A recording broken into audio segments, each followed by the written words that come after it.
Yeah, it is. You have disgraced me for the last time, Steel Samurai. The pale moon in the sky. We covered in your blood. The moon. The moon? No, it is you who shall gaze on the moon, for it will be the last moon you ever see. Actually, hold on, I'll do a different voice for this guy. The warrior's swords gleam and strike in the moonlight. One has fallen, but who? Only the moon knows. Don't miss next week's exciting episode. The Dark Messenger returns. October 14th, 5:31 p.m. Wright & Co. Law Offices. That rocked! See you in hell, evil magistrate. Whoa, stop waving that broom around. Oh, Nick, I didn't know you were here. Of course I'm here. What's that surreal show you were watching? What? Nick, you mean you don't know the Steel Samurai? Steel Samurai. He's only the most popular TV hero for young people. Young? Like, how young? 10 years old? What the heck are you doing getting all excited? Fuck you, Phoenix. Hey, I'm only 17. That's 17, see? I'm a teen, not like you, Nick. Hey, don't talk to me like I'm your grandpa or something. Only 24 myself. Then watch it with me. He's really cool, and it's really popular. When they asked grade school kids what they wanted to be, Steel Samurai was #1. I really worry about the kids these days. Oh, Phoenix, you fucking... Gramps. Well, the Steel Samurai's over. I guess it's time to close up the office.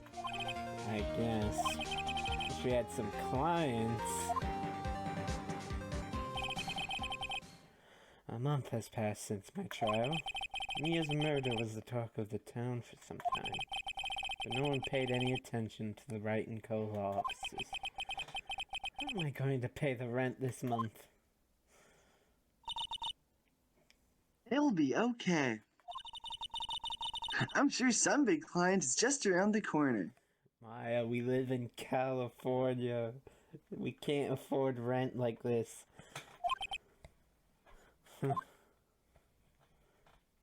California/Japan. Yeah, I was going to say.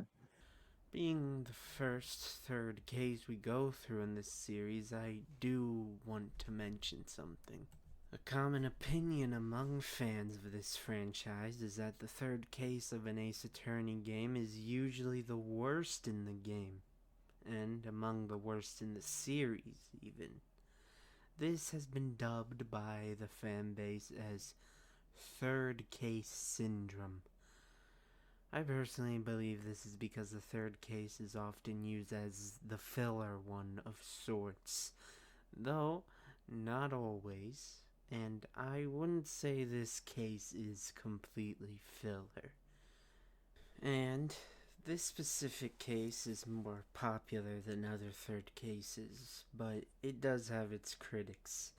This is just something I thought was interesting and would be good to mention. October. Ooh, Phoenix Wright's bedroom. Oh, Phoenix. Ring, beat. Hello, this is Phoenix. Nick! Maya? What? It's still early. It's the Steel Samurai. The Steel Samurai got arrested. I don't care about your damn kids shows. Huh? You mean the guy on that show? Yes. They're saying that the Steel Samurai killed a villain. Isn't that what he's supposed to do? Yeah, on TV. Yeah, on TV. No, I mean, he actually did it in real life. He skewered a villain with his samurai spear. I have absolutely no idea what you're talking about. Just come to the office, quick, please, Nick. October 16th, 9:22 a.m. Wright & Co. law offices. Maya's here, watching television. Now for the morning news. The actor, Will Powers, was arrested yesterday. Powers played the lead role in the popular kids show The Steel Samurai, Warrior of Neo-Old Tokyo. He was arrested on suspicion of murder. The victim was Jack Hammer, who plays the villain known as the Evil Magistrate. His body was found still inside the Evil Magistrate costume. The samurai spear was also found stuck through the body. Police believe this was the murder weapon and are investigating further. This has to be a joke. Oh no, it's a nightmare. The Steel Samurai is over. The whole world is over. My man has died. Ring, ring. Yes, Wright & Co. law offices. What? Nick! It's the Steel Samurai! What? Yes, of course. We'll be right there. But just then, someone calls us, and, of course, who else could it be but the Steel Samurai, who inexplicably wants our help, and not the help of a famous, well-established lawyer. It's better not to question it. Maya immediately forces us to take the case and save her hero, and she rushes us down to the detention center for our first client under the Wright & Co. law office's banner. Let's go, Nick. Go? Go where? They had the Steel Samurai down in detention. So what? So, I've decided this will be our first case. Alright, let me just look at the plant real quick. Mia's favorite potted plant. Maya had been watering it so much lately it looks a little swollen. She's either trying to make it grow, or she's perfecting her water torture technique. Yeah, good thinking, Maya. That's how we'll get information out of him. Mia's desk. Actually, it's my desk now. Sitting here always makes me feel like a professional.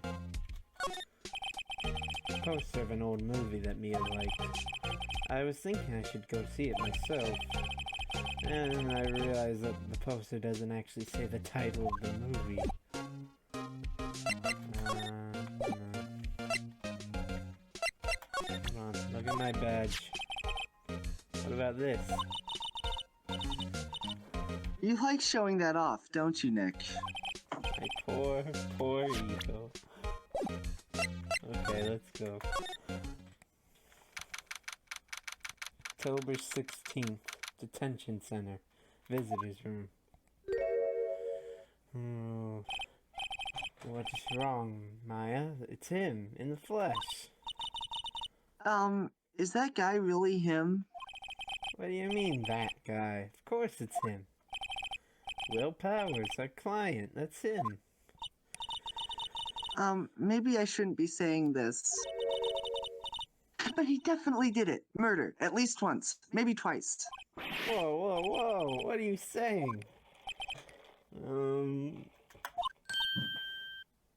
Yes? Something wrong? And then, no. This is getting off to a great start. I know. You're disappointed, aren't you? Disappointed? Oh no. No, it's okay. This is the real me. I got the part of the Steel Samurai with that mask.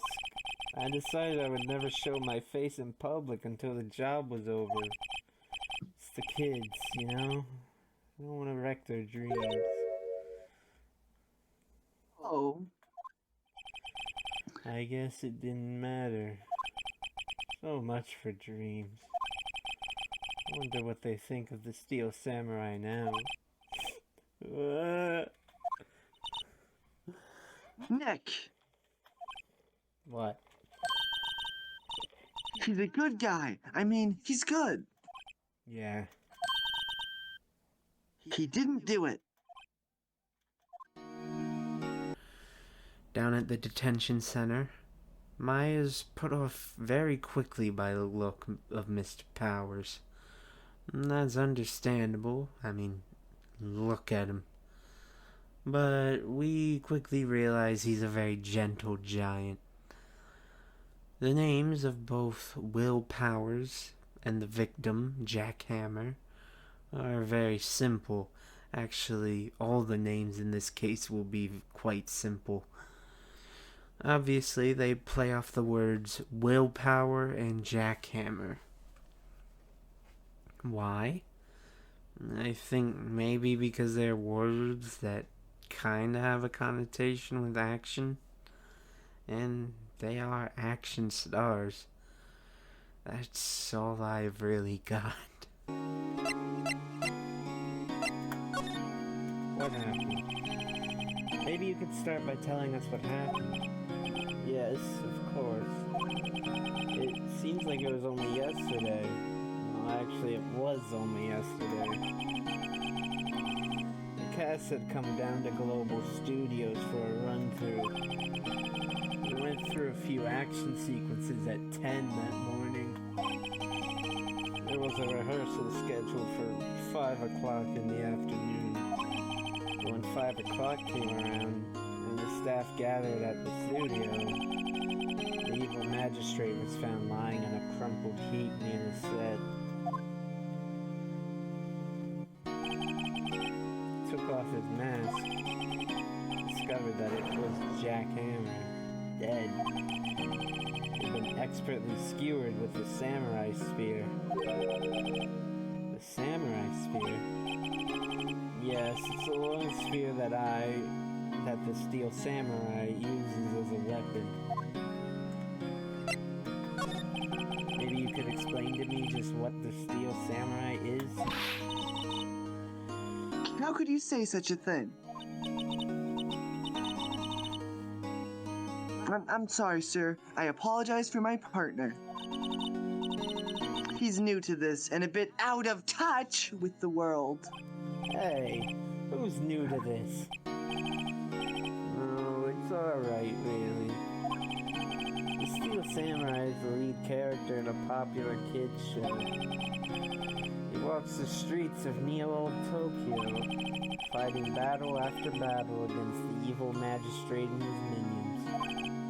Of course, he never really defeats the evil magistrate, although I guess he did defeat him this time. I see. Neo-Old Tokyo? Who comes up with these names? Now, where were you on the day of the murder? Well, that morning I came to the studios at 9. We worked through some action scenes until noon. Rehearsal was to begin at 5, but I was a little tired. So after lunch, I took a nap in my dressing room. When I woke up, it was after 5. I was late for the rehearsal. I hurried to the studio and found everyone looking shocked. They arrested me on the spot and brought me here. So you're sleeping the entire afternoon of the murder? Some action hero. What will the kids think? I think I should probably check out the scene of the murder. Right. Global Studios. I'll draw you a map. No, Nick, let's go. I'm willing to bet $10 she asked for autographs.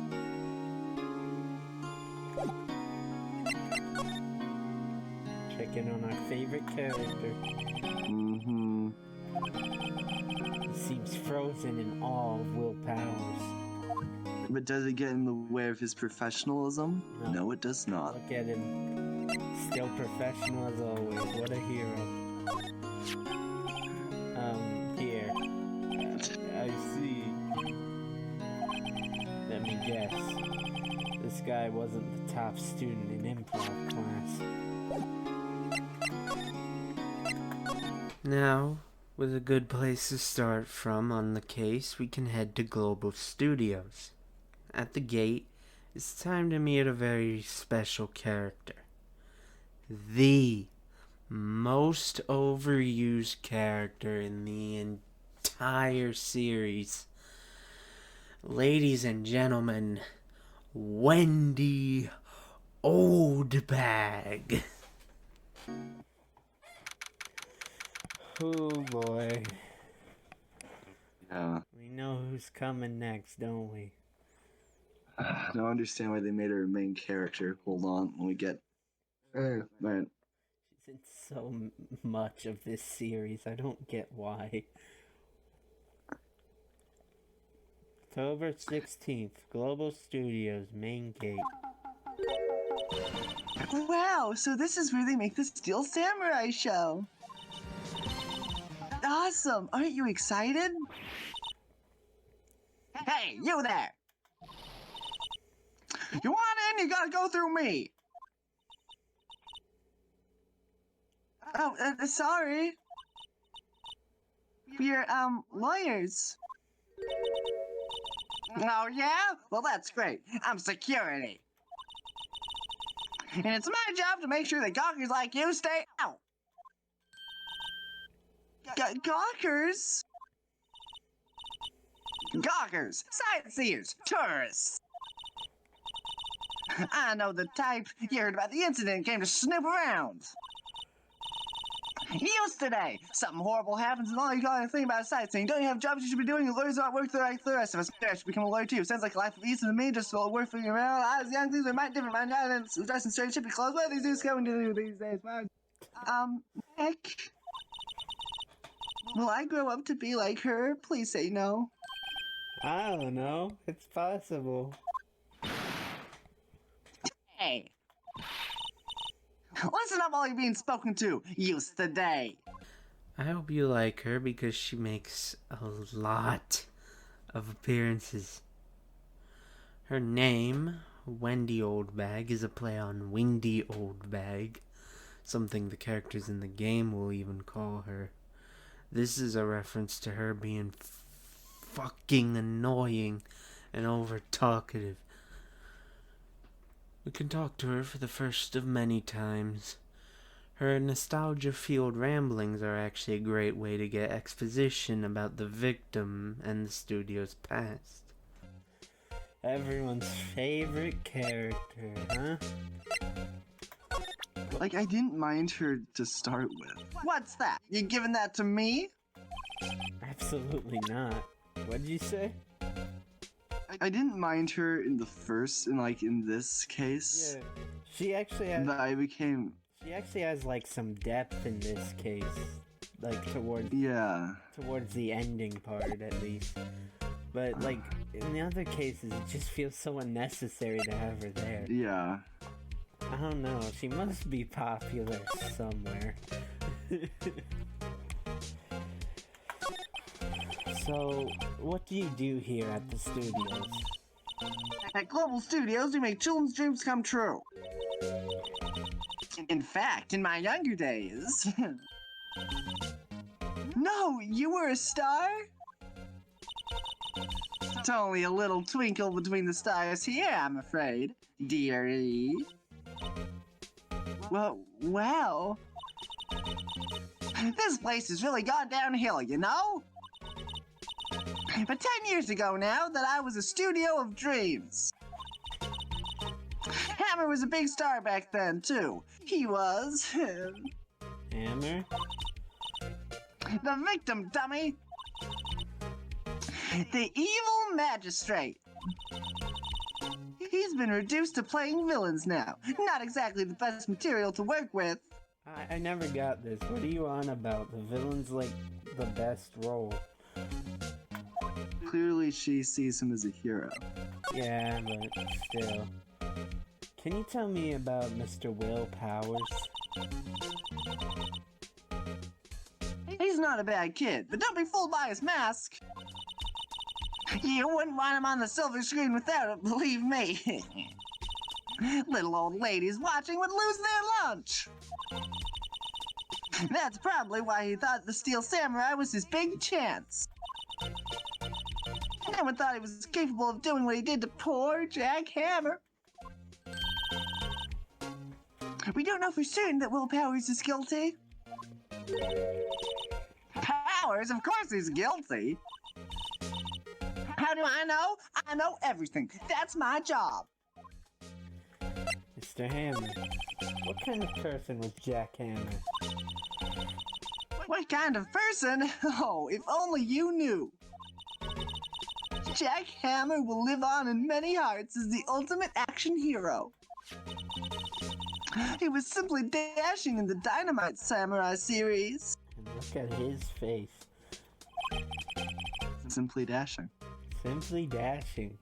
Should I have heard of that? But there was an accident during filming 5 years ago.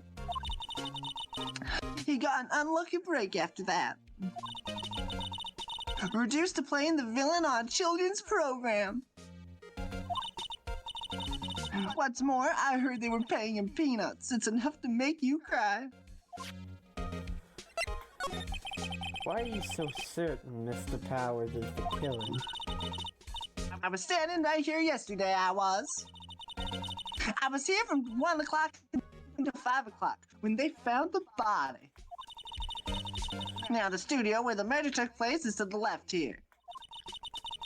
So if you want to go to the studio, you have to pass by me. Only one person went by here between 1 and 2:30 when the murder took place. And that person was Mr. Powers? Yes, I saw him. But Mr. Powers says he was sleeping in his dressing room. Oh, and I'm sure he would say that. He's no fool. But he was the only one that walked by. He's the killer, you can bet your biscuits on it. Isn't it about time for you to be heading home? There's nothing to see here. Come on. Actually, we're here at Mr. Powers' request. I thought he was suspicious looking. Show me a letter of request. And maybe I'll just let you in. This lady here thinks she owns the place, obviously.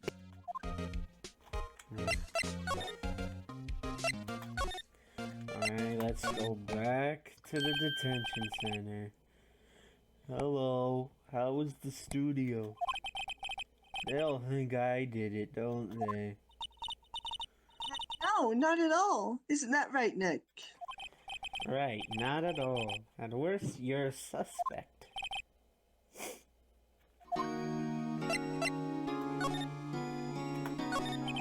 Mr. Powers, you aren't hiding anything from me, are you? What? No, I'd never do that. Earlier, you said that you were sleeping in your dressing room after lunch. Yes, like a baby. The security lady says she saw you that day. She says she saw you heading towards the scene of the crime. What? That's not possible. I really don't know what to say. I was sleeping, I promise. Mr. Powers, if you want me to help you, you have to tell me the truth. I'm new to this lawyer business and I need every advantage I can get. No, I'm sorry. But I swear to you on my mama's grave, I was sleeping. Maybe the security lady only thought she saw me. What did she see? It doesn't seem to be lying. About the security guard at the main gate to the studio. Oh, the security lady? It's terrible. She called me suspicious looking. Yes, actually. She said that same thing to me before. Take off that mask, were her words, I believe. Sucks up to all the bigwigs at the studio. I let her see you stumble once, and she'll never let up on you. She's got some nerve. You think you could write up a letter formally requesting my representation? Of course. Powers request add to the court record, document proving Will Powers' request for an attorney. I just hope this will get me past the security lady. Ma'am, have a look at this. It's a letter of request from Mr. Powers. Huh? Yes, I recognize the bold, childish scrawl. Powers' request given to the security lady. To think that he would entrust his fate to the use of such an unreliable appearance. Really? Really? Anyway, you may pass. But only left from here towards the studios. No going to the right, that's the employee area. No one allowed inside, pal, were my instructions. The good detective told me himself. Hey, Nick. Huh? There were maps in the security guard station. Hey, not bad. They're 50 cents a piece, thank you. Well, time to go, Nick. 50 cents! Guide map Vogel Studios added to the court record. Alright.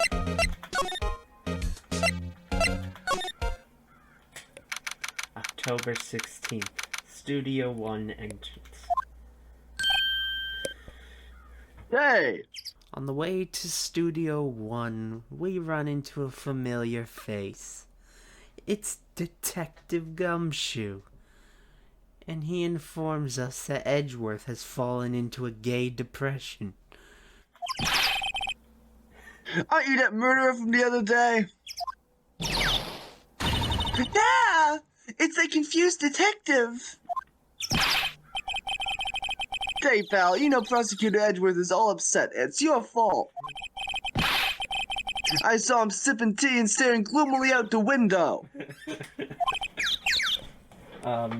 So?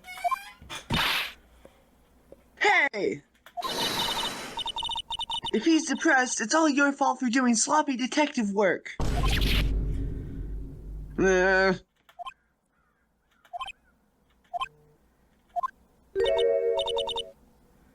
Detective?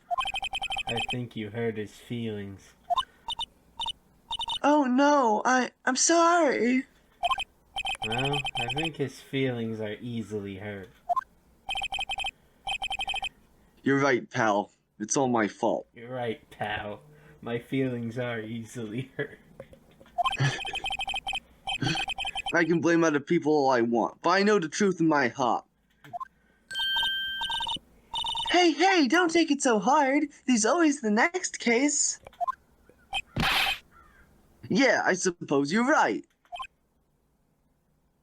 Hey! What exactly are you two doing here? Well... We're on this case too, pal. Huh? Hey, you can't just go around saying pal like that. That's my endearing character trait. I'd say he's a character, alright.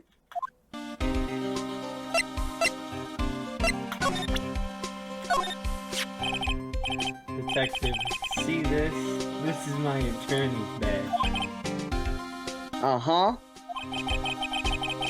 Don't you think it's a little sad when you have to explain what your badge means, pal? Real men show their PD badge and that's that. I admit the design of my badge leaves a lot to be desired. Maybe it should just be a big L for lawyer. I'm not so sure about that. Gotta show the badge every time. So how's your investigation going, detective? Well, hey, I can't tell you that, pal. Nick, maybe you need to be a little more indirect with your questions? Right. So, detective, mind if I take a look at what you got? What I got? The autopsy report. The latest version, if you please. Right. Sorry about what happened last time, pal. Autopsy report added to the court record. Time of death, 10:15 at 2:30 p.m. Cause, pierced through the chest by a spear. The victim may have lived a few minutes after being pierced in the chest by a spear. Damn it. Why was Mr. Powers arrested? Simple, pal. The murder took place right out over there in Studio 1. Now, the victim entered Studio 1 at approximately 1 p.m. At that time, there was no one other than the victim at the studio. According to the autopsy report, the time of death was 2:30 p.m. Only one person went to the studio between 1 and 2:30. And that person was none other than Wendell Powers. No one else, pal. If you think I'm lying, ask the security lady at the main gate. Nick, if that's true, anyone would think that Powers did it with that kind of evidence. Thanks for cheering me up. About the security lady. Oh, that sweet old lady. What a charmer. Huh? Are we talking about the same person? When I showed her my badge, she gave me a donut and some coffee. Remember what Powers said? She's a sucker for authority. She even gave me a piece of valuable evidence. What? What kind of evidence? Well, that photo. The photo of the still samurai heading towards the scene of the crime. What? Who took that? See the camera up on that gate, pal? The gate? You mean the one with the welcome sign? Yeah, whenever someone walks by, that camera automatically snaps a photo of them. Oh no! Nick, he has evidence. We're finished. Funny, but someone with hard proof doesn't look too happy. What's wrong, pal? You seem down. I look so happy when you say that.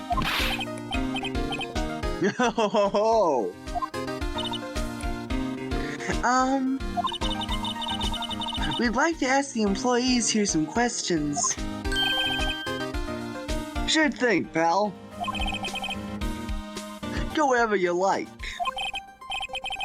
Of course, you're not going to find any clues I haven't already found. I'm sure not, sir. I'm glad someone around here seems to be enjoying themselves. Nick, let's go. We've got a free pass to the place. Now's our chance to check things out. Before leaving this area, we can examine some things. Examining the camera shows us its ID number, which will be important later. Can also take note of the monkey, specifically how its head has come off, along with a tree branch falling down. Both of these have blocked Studio 2 from being accessible right now. Although, I'm not sure why they can't just walk around. I guess Gumshoe does say it's dangerous if you examine the path, though. I guess we can go. Nick, look! That security lady is in the guard station stuffing her face with donuts. I guess all cops like their donuts. Yeah, they're soft enough she doesn't need teeth to chew them. Hey, you! Well, are you satisfied Powers is guilty yet? Had to make my life harder by giving that photo to Detective Gumshoe. Why didn't you tell us about the security photo, man? Oh, Dad? I just thought that it would be more thrilling to talk to the detective himself. These things are important, you know. Oh, just to the left from here is the gate with the camera that took the photo. It's my job to check the photos every day, you see. This guard station is in a central position. No matter where you go here, you pass by my station first. Now, poor Hammer. He went to the studio just before 1 o'clock. The murder happened right around 2:30, see? The only one I seen go through here between 1 and 2:30 was Powers himself. The security camera got a good look at him, too. If he's not the one what did it, I don't know who is. Maybe it was you? Good one, Sonny. She thinks I was joking. Was the victim, Mr. Hammer, a popular actor? Oh, he was the biggest star in the studio. Was? Past tense? Oh yes, he was great as the bearded samurai. That too, yes. He shone the brightest back in the day. Making a star like him play the evil magistrate, it's a disgrace, I tell ya. Hammer took it pretty hard, and who can blame him? The security camera. Oh yes, the camera. It's automatic. It can tell when somebody walks through that gate, see? Then snaps a photo. Apparently, it records the time when it takes a picture, too. But I don't bother myself with those details. I just view all the photos on the computer over in the security guard station. I check them every day before going home, I do. Yeah, but if we try to look at the computer, she'll stop us now. Oh, I took a screenshot. Employee area. October 16th, Global Studios employee area. Nick! This is where they do all the behind-the-scenes stuff. Hey, look, there's Powers' dressing room. No one's here this soon after the murder, I guess.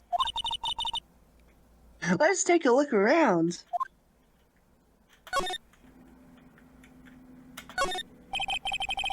Grate that used to cover the drain. It's a little bent. I don't think it would fit if I tried to put it back on. The metal grate on the drain here has been taken off. It's a pretty big drain. A kid could fit through there, I bet. Yeah, if you snuck in that way, you wouldn't have to pay at the gate. Well, if you want to leave that way, be my guest. Right. Huh? Hey, I'm not a kid. Yeah, the plates. The remains of yesterday's lunch are scattered around. Everyone was probably too shocked to clean up. There's a T-bone on one of the plates, minus the steak. T-bone steak. That would have hit the spot.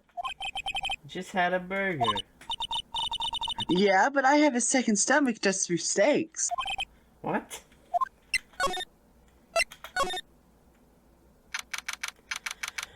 October 16th, Global Studios dressing room. Powers' dressing room. So this is where he was sleeping. Or at least, this is where he claims he was sleeping. No one actually saw him taking a nap here, did they? Right. And there's a picture of him near the crime scene. I hope he's telling the truth for his sake. Looks like someone was sleeping here.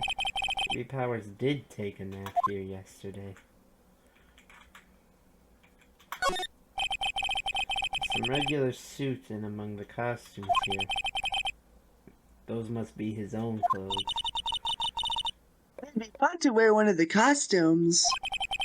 Say you're already wearing one myself.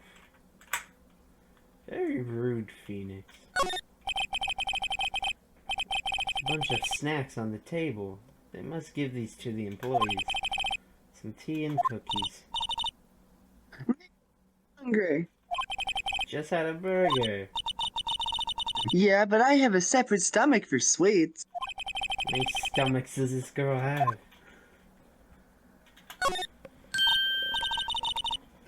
This must be Powers' bag. Hey, don't open that. Look, Employee card key. It must be Powers. It says Studio 1. let's take it, Nick. Borrow it, you mean. Borrow. Card key added to the court record. Card key for studio employees grants entry into Studio 1. So we can finally go there. There's a vast array of cosmetics here. Ooh. This is the wig he used in Samurai Boogie Woogie. Nick, try this on. No. How can you tell the name of a show just by looking at a wig? I, kinda like samurai movies. Kinda?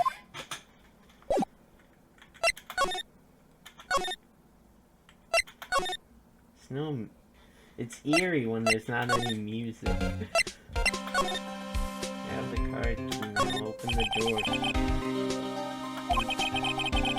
This is the studio where they found Jack Taylor's body. Let's go in and check it out, Nick. I wonder if this card key we borrowed from the dressing room will work. Oh wow, it opened. We're in.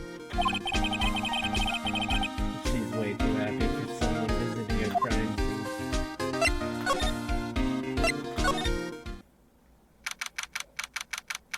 October 16th, Studio 1. Finally, we have made it to Studio 1. It only took like 20 minutes. Entering here, Maya will remark on the death, now being here as an assistant for the first time. You can also examine the body for some remarks by Phoenix. We can also enjoy the first in the running ladder versus step ladder debate.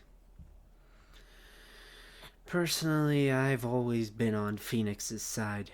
If there's one thing I've learned from being on the internet far too much and traveling to its worst depths, it's that the word step can add a whole world of difference. What is it? You're quiet all of a sudden. Didn't it give you the shivers, Nick? That white tape, it's so real. Well, the evil magistrate did die here, and the steel samurai killed him. The murder weapon was a samurai spear. Sounds pretty real to me. Let's play the happy music. The man has died. They outlined where Jackhammer's body lay with tape. His body was found still inside the evil magistrate costume. I guess that's why the head part looks like a helmet. Funny, I expected a spear stabbing would leave at least a few blood stains. I guess the costume must have absorbed most of it. Must stand for an iconic thing. A ladder. That's a step ladder. So, what's the difference? You need to stop judging things based on narrow-minded cultural assumptions, Nick. Right. Sorry. This girl is out there.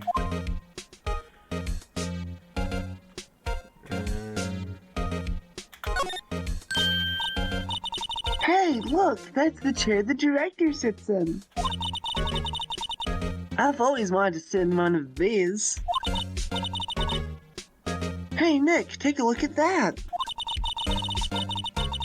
One of these black and white boards they clap at the start of filming. And look, a megaphone, a real live megaphone. Ready, Nick? Action. This girl's more troubled than I thought.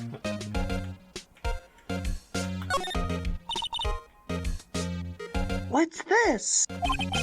That's for reflecting light. They call it a reflecting screen or something like that. The assistant holds it during filming. Huh. What? Where's your enthusiasm for all things entertainment? Well, lighting is fine, but I'd want to be the director. Or maybe the Steel Samurai. I think she's being serious.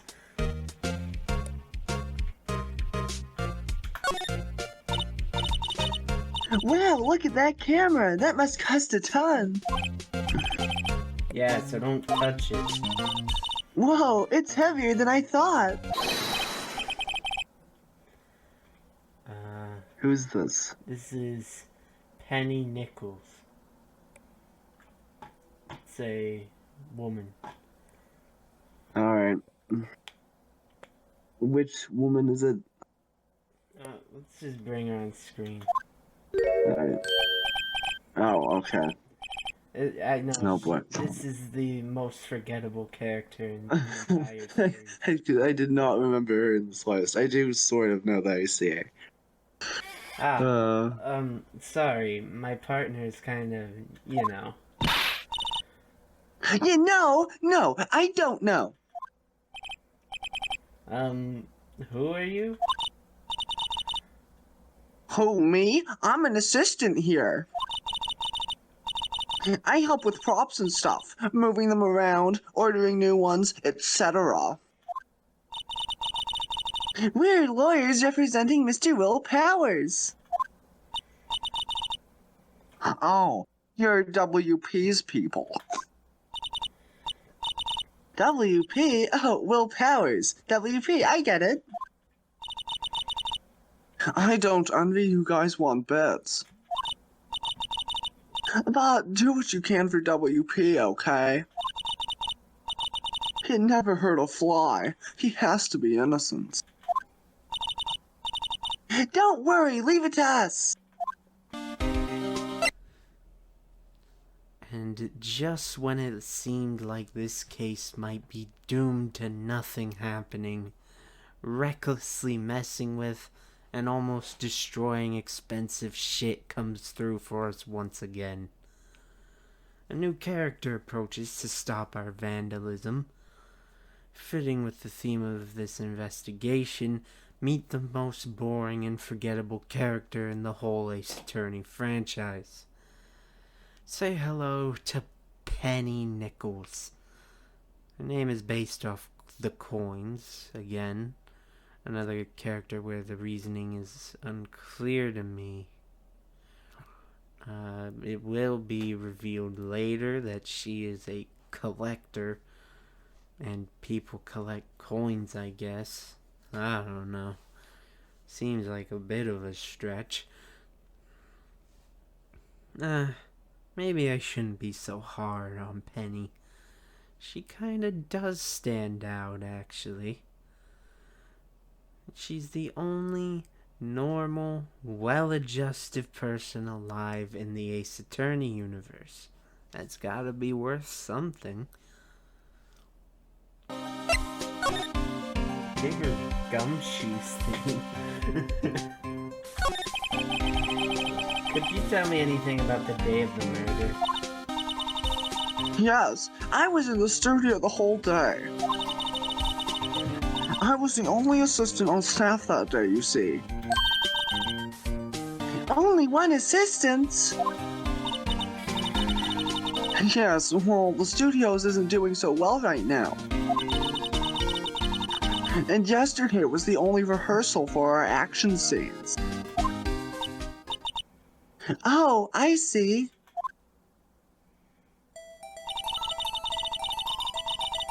In the morning, we went through the action sequences in the employee area. WP and Hammer were there, along with everyone else. The employee area, that's where Powers... anyway.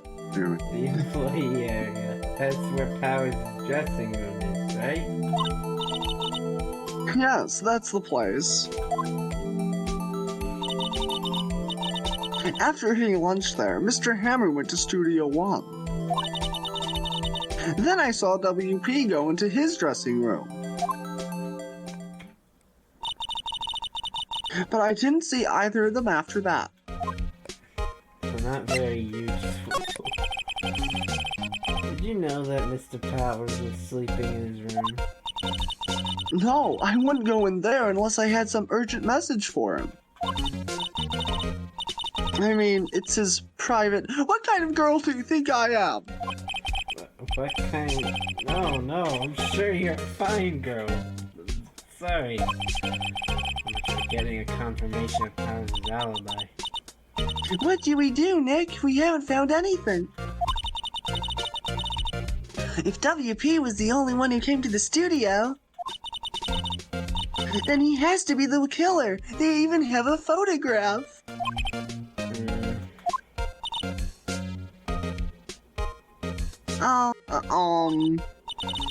Sorry, I know you're busy. Not really. Actually, there's been something bothering me. Aha! That's what I'm talking about. A clue, a lead.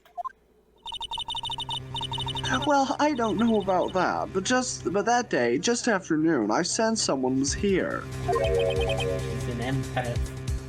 You sensed? Yes, several times. Other studio employees, maybe?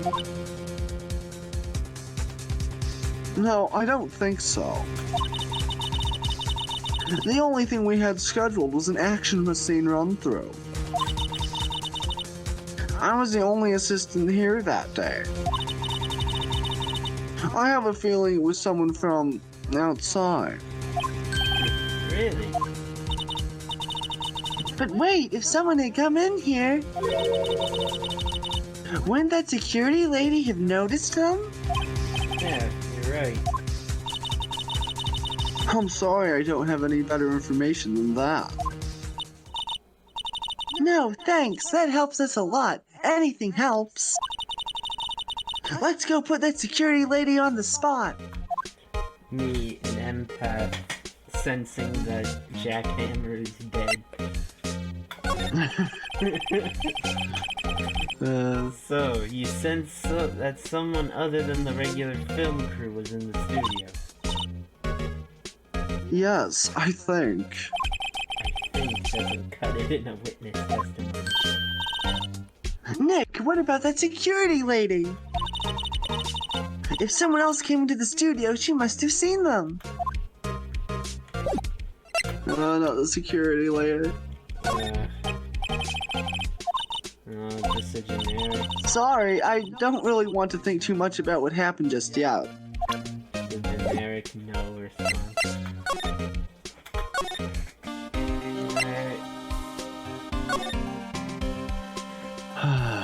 Did you know that they bring that girl back in Ace Attorney Investigations 2 for some reason? Really? Yeah. You know what? Oh, like, what's she doing at that point? She's still like an assistant to a film. Huh. Small world. Yeah. Speaking of. They bring her in for like every game. I know, it's insanity. I don't get it. October 16th, Global Studios, main gate. What? You still here? Really? You look as though you've seen a ghost. Yeah, I'm looking at one.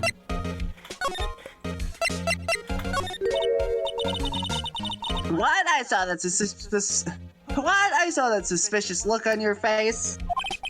I wanted to ask you again about yesterday. You came here at 1 p.m., correct? If the estimated time of death of Hammer's death was 2:30. Are you sure that Powers was the only one to go through here between those times? Sure as can be. But we have a witness who thinks it was someone from outside here that day. What? Are you absolutely sure you were here watching the whole time? Ma'am? Who was it? Don't do that! Who dares question me? Eek! Oh, you better tell me quick, you spiky-haired cretin! Someone's been complaining about the work I do, eh?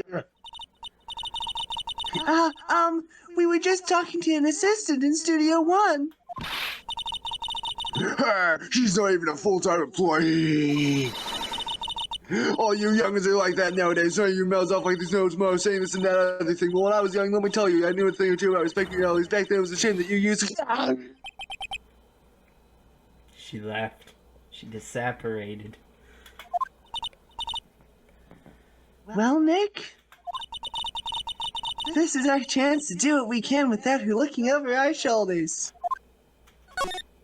Now we can look at the computer. The computer that runs the studio security cameras. Nick, maybe we can see that photo of Powers with this computer. Yeah, maybe. Should I try the computer? Okay, let's give it a try.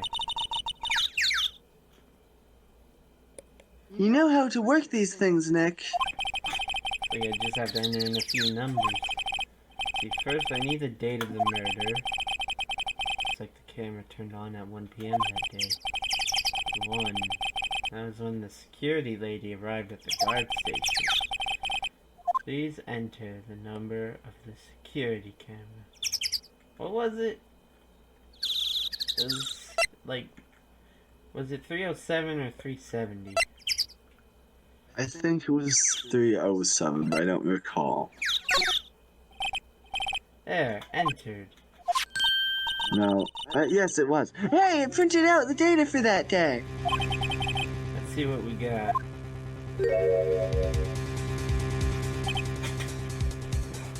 Huh? How is this a picture of Will Powers? Well, he is the one who always wears that suit. Guess that's why the security lady thought it was him. I don't imagine the detective was very happy with this photo as evidence. Something's printed on the back. Huh? October 15th, 2 p.m. Photo number 2. What does that mean? Maybe there's more photo data from this day? Nope, that's the only one in the computer. Powers photo added to the court record. Taken at the gate between the entrance and the studios, October 15th, 2 o'clock p.m. Photo number 2. Hey, Nick! Can't we use this photo as evidence for the trial? Yeah. We'll put that security lady in her place with this. Right, we'll put her in her place. Hey, that's what I said. Anyway, let's show her this photo and see what she says. Wait, let's not. Maya's quick to try and rub it in Old Bag's face, but surprisingly, Phoenix decides against it this time. Unlike in every case in this game where he loves showing suspects incriminating evidence, instead, this time Phoenix decides to simply leave and prepare for the trial. Why not? It's never a good idea to reveal your hand to the enemy too soon.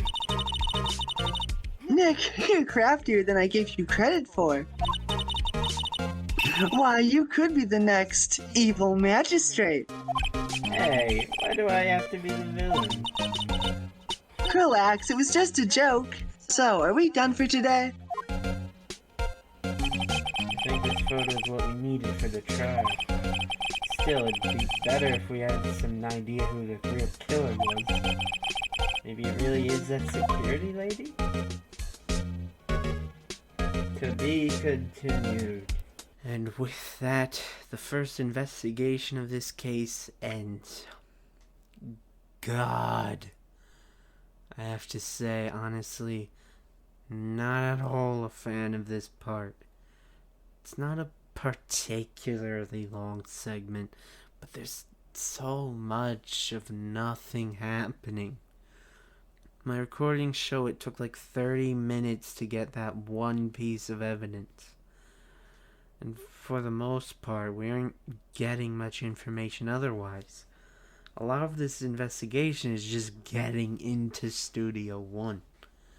And even when you get in, there isn't anything incredibly helpful in there. Honestly, in a weird way, this kind of felt more like a point-and-click puzzle. In my opinion, not a great way to start the case. Off to a boring start is never good. Hopefully we can recover.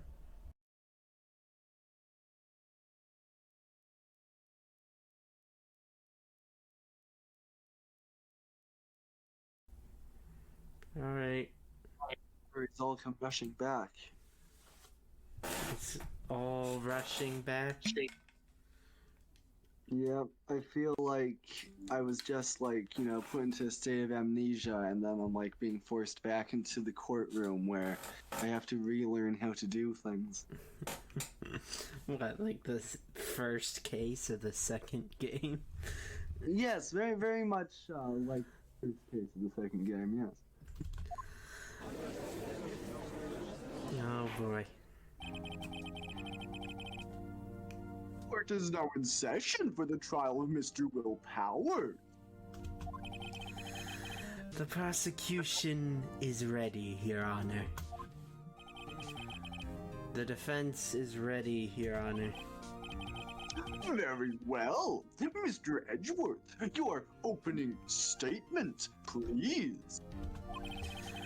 The prosecution will show the court that at 2:30 p.m. on October 15, the defendant, Mr. Will Powers, killed fellow actor Jack Hammer in Studio 1 of Global Studios. It is impossible for anyone else to have committed this heinous crime. The evidence presented during the trial will all point to this fact. I see. Very well. I would like to move on to some testimony. Mr. Edgeworth, The prosecution may call its first witness. Very well. I call a most familiar face, Detective Gumshoe, to the stand. Jumping straight into trial this time, Gumshoe is once again our first witness. Gumshoe is just here to give us a briefing on the case. We already know all this, so I think we can just skip it, really. We finally do get the samurai spear, the murder weapon, as evidence, though.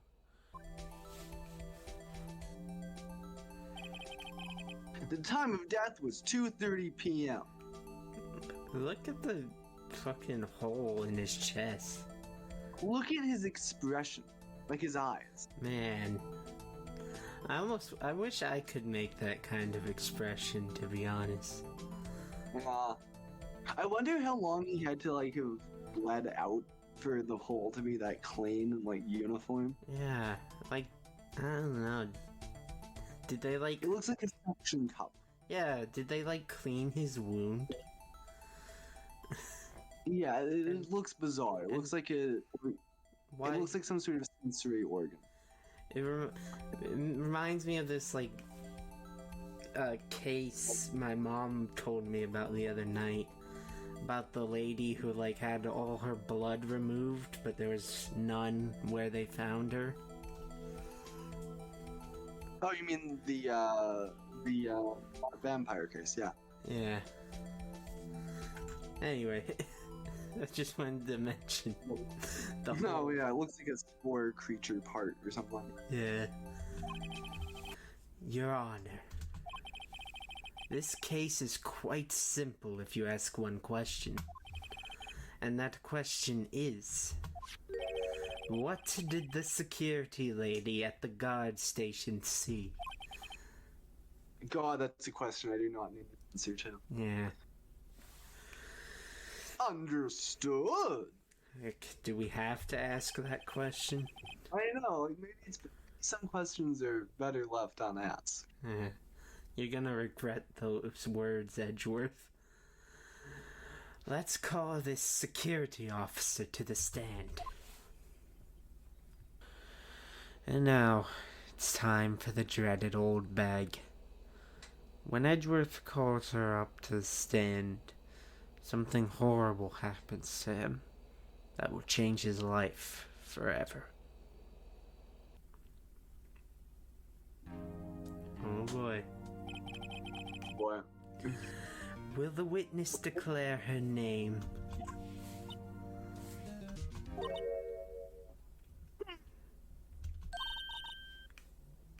You a handsome fellow. Did you ever notice she's married? Wow.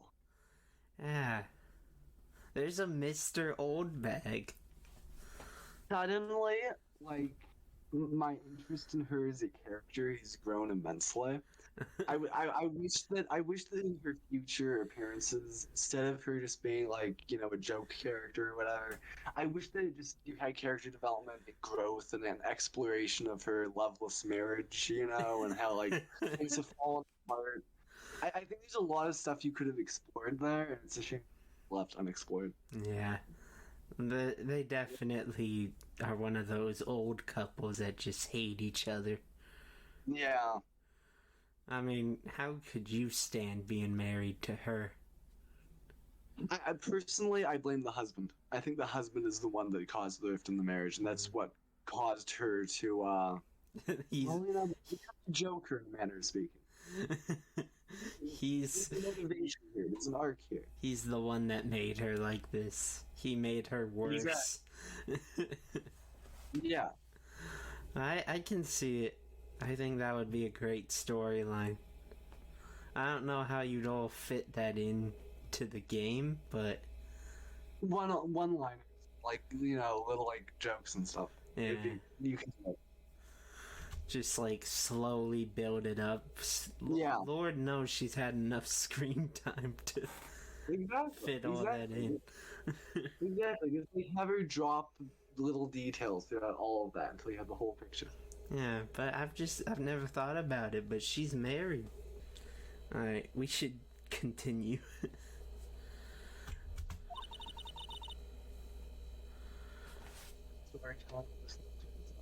Yeah. I'm afraid I'm a bit flustered. Your name, please. Dearie, no need for you to be embarrassed. Just call me Grandma. Your name, please. Seems Edgeworth has a bit of trouble getting his witnesses to say their name. She has an old lady crush on him, the poor bastard. Windy old bag, dearie. So just call me Grandma. I'm friendly, Mama. Even when I was young as an old bag, still held the other children make fun of me. Believe it, no, but there was this boy that kept in the chess team. He called me an old bag, but I just cried and cried. Objection. I object to the witness's talkativeness. Objection sustained. The witness will refrain from rambling on the stand. I was just getting to the good part, dearie. Perhaps we can get to the testimony. Now, the witness was stationed at the main gate on the day of the murder, correct? Yes, see, I was. And to get to the scene of the murder, someone would have to pass you by. You know your stuff, dearie. You may begin your testimony. She sure is one hell of an old bag. How is that in a pause? I think one day we'll have to have like a podcast episode talking about like what could be done with the future of this series. Yeah, I would be completely down with that, and we'd be able to say some things. Sad. Yeah. On the day of the murder, I arrived at the guard station at 1 p.m. Poor old Hammer and the rest have been doing a run through there since the morning. Well, I had some errands to run that morning. Anyway, it was 1 when I got to the guard station. I was at the main gate from then until 5. Now, the murder happened at 2:30 p.m., right? Interesting to me, because a certain man walked up right behind me at 2 p.m. It was Powers, that man right there, and he was heading towards the studio. You saw the defendant then? Very well. Let's begin the cross-examination. Mr. Wright? Yes, Your Honor. So, the prosecution's case is simple. Only Will Powers was seen going to the scene of the crime. They want to use Old Bag's testimony to prove that, but of course we already know what she really saw. Showing her the photo, she's easily been caught off guard. It seems she really didn't consider someone else could have been wearing the costume. It was Powers. Do we just present the photo? This photo. Yeah, the photo of the guy was obviously Powers. Yeah, definitely Powers in this photo.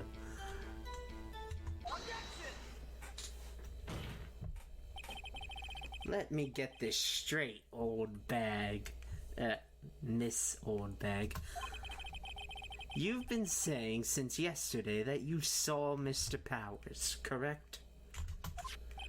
But you're talking about the man in this photo, aren't you? Just a moment, Mr. Wright. Let me see that photo.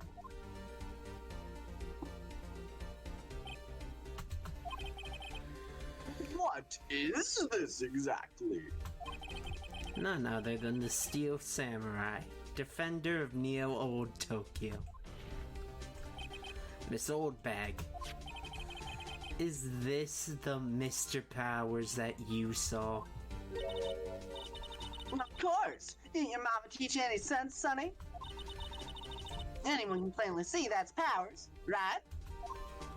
No, they can't. Well, I mean, I wonder. True, Mr. Powers does play the role of the Steel Samurai, but that doesn't mean Mr. Powers is the Steel Samurai. I knew that! I wasn't born yesterday! No one in this court is accusing you of that, Miss Witness. Laugh track plays again. My one is every time there's one of those jokes, you have like the audience applauding with the confetti effect. Yeah. That'd be funny.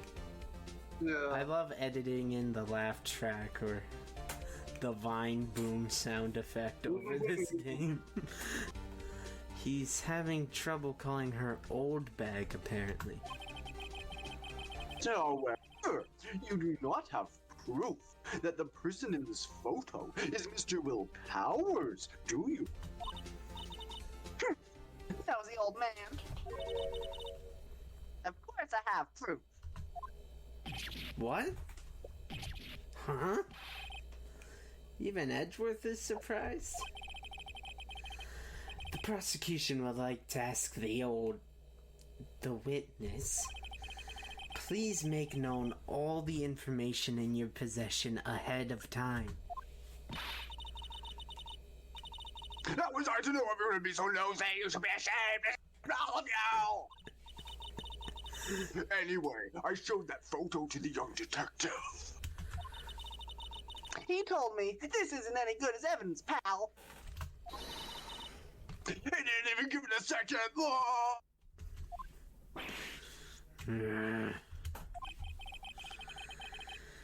Wow, old Windbag has left even Edgeworth speechless. She's good. Let's hear about your proof, then.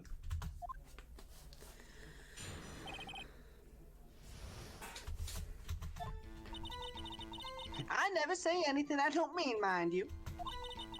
That morning during the run-through of the action scene, I saw Powers trip and fall. He broke one of the props. It was a big mess. Apparently, he sprained his ankle pretty bad. Now look at that picture. You can see he's dragging his leg. See? Clear as day.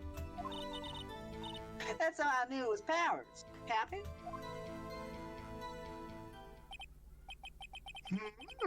So he had sprained his ankle. Very well. Mr. Wright, you may cross-examine the witness. She's got to be hiding something. I'll press her until she squeals. Gross.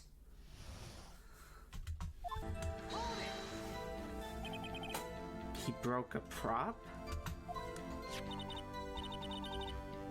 His own samurai spear. His samurai spear? The murder weapon? Oh, I love this detail, yeah. Luckily, I was there with my duct tape to fix it. Yeah. This strikes me as a significant detail. You better write this down in the court record. Yeah, I love that they mention this here. Yeah, it's like, you bet, yeah, that is a significant detail. It's awesome writing, that's what It's like how they should have mentioned what was on the receipt in the previous case. Yeah, God. God, I would have loved that detail. But if it was just before Christmas, it wasn't Christmas. God damn it. Almost. That's what it was. Almost Christmas means it wasn't Christmas. Was Mr. Powers' ankle badly sprained? Not so bad that he couldn't walk around. He went to his dressing room to rest up after lunch. Thus the nap. Anyway, I saw him dragging his foot when he walked. Dragging his foot. Okay. Try pressing everything.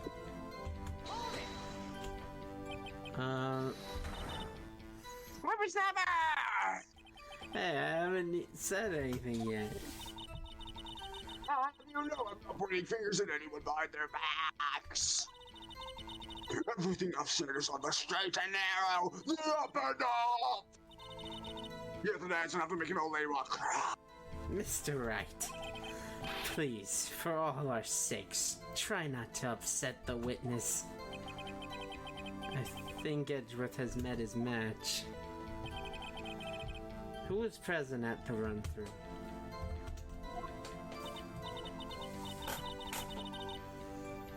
Let's see. There was Powers. He's the Steel Samurai.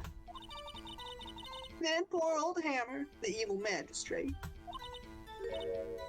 And me. And what exactly were you doing? Observing. Just observing.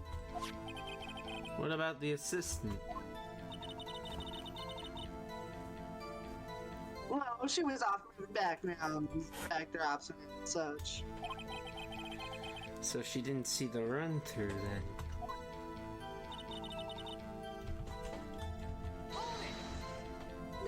Trip and fall. Yes, and to think, he's supposed to be the Steel Samurai. What a laugh! So Power sprained his ankle. I helped make it better for him, of course. You helped make it better. His to where it hurt. Let's just skip over that part, shall we? Where was the assistant then? Tell her she was off cleaning the backdrops, I think. She didn't know anything about Power's ankle. Well, that's important. You may continue your testimony.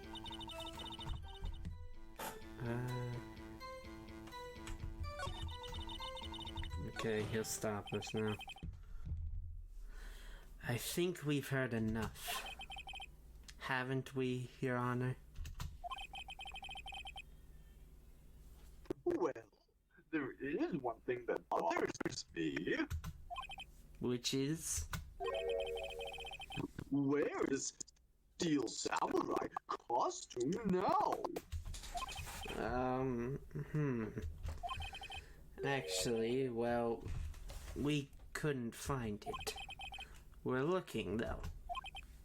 God, Edgeworth is a mess in this case. Like, he just has nothing together. Yeah. He doesn't know shit. Anyway, that's not important. The witness did see the Steel Samurai, yes. And it is clear that the person in the Steel Samurai suit was Mr. Will Powers. I suppose that's right. Are you sure you're sure, Your Honor? Hold it right there. We keep talking possibilities, but we have to agree that this photo shows the Steel Samurai. Nowhere in this photo can we see Mr. Will Powers.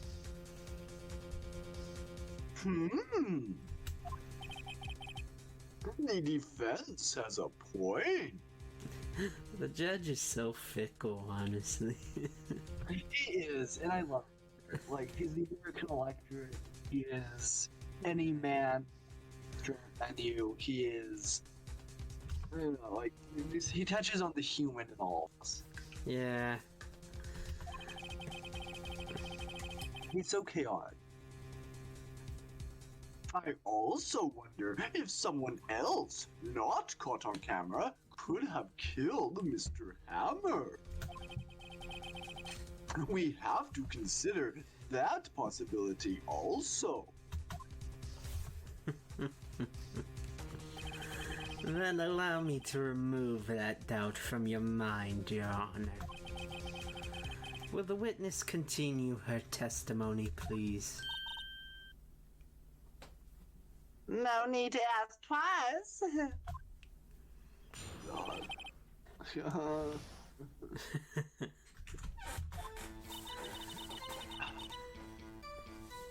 Poor Hammer's death was 2:30 p.m. That true? The only person I saw go to the studio before then was Will Powers. No one else went there. If they had, I would have seen them.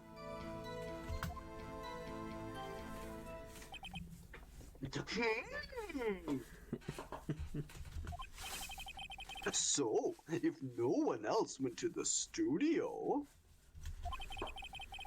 then it would have had to be this Steel Samurai who did it. Mr. Wright, you may cross-examine the witness. I think this is the contradiction. Yeah, it's photo 2, right? Yeah, photo 2. Hold on. Look at this photograph one more time. This photo was taken by the camera at the gate for the studios, correct? Yes, it is, Sonny. So, whenever anyone passes by here, it automatically takes a picture. And here I thought you didn't know your head from a hole in the ground. Right. Anyway, it's also true that the computer in the guard station records all security cam data. Ooh, you know, if you wanted to work at the studio, we might have an opening. That very computer printed out this photo. Note that on the back of the photo are printed the words October 15th, 2 p.m., photo 2. Well, even I know that means it was taken at 2 p.m. on October the 15th. Really, Sonny? Actually, I knew that too. The issue here is the bit at the end where it says photo number 2. Photo number 2. The computer only held data for one photo on that day. Don't you think that's odd? Shouldn't this photo be photo number 1 if it really was the only photo?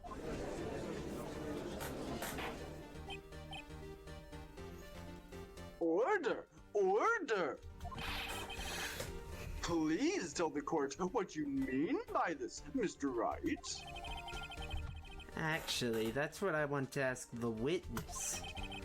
This evidence shows that not one, but 2 people went to the studio that day. Yet, there's only data for one of the photos. Who could have erased the data for the other photo? Only someone with access. The security lady herself. You watch your mouth, whippersnapper! The only person I saw that day was Will Powers!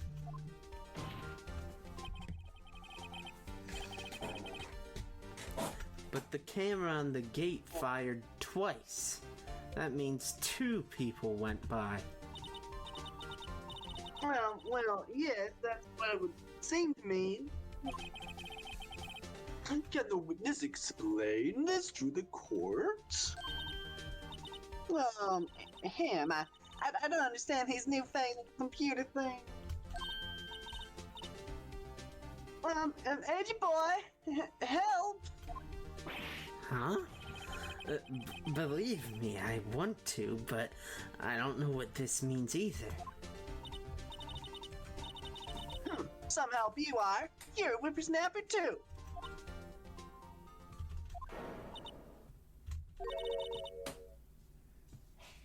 Whippersnapper. Something the matter, Ms. Oldbag?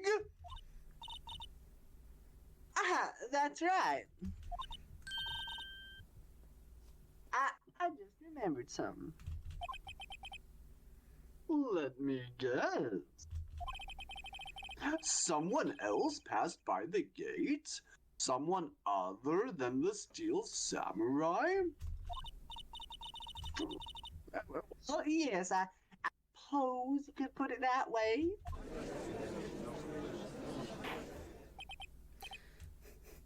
Ah, I see. I love that he just sighs.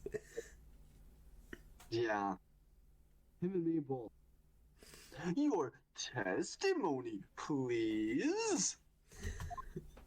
How come he never gets this annoyed at other witnesses? My girlfriend's here now. She's Oh. Hello. She waved. She does. She is real.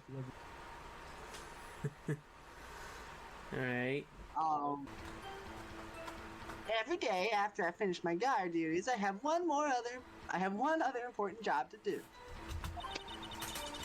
I go through the photos recorded on the security computer and check them. I throw out any photos that aren't suspicious looking, see?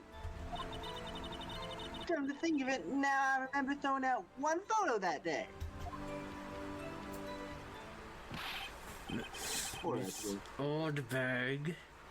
This is the first I've heard of this. Well, of course, Sonny. I only just remembered it. Right. Anyway, Mr. Wright, please begin the cross-examination. Well, I'd say this was a turn for the unexpected, but I kind of expected this. I just think I had to turn it on. It's just way too hot in here. Yeah, don't die. Yeah. And you can die for Ace Attorney, but do it in a cooler way than this. Yeah, definitely. If I'm dying, I want to be, like, executed for reenacting one of the murder plots. Exactly. I love how you say reenacting instead of, like, murder. Yeah. It's not about the murder, it's about reenacting one of the murder plots in Ace Attorney.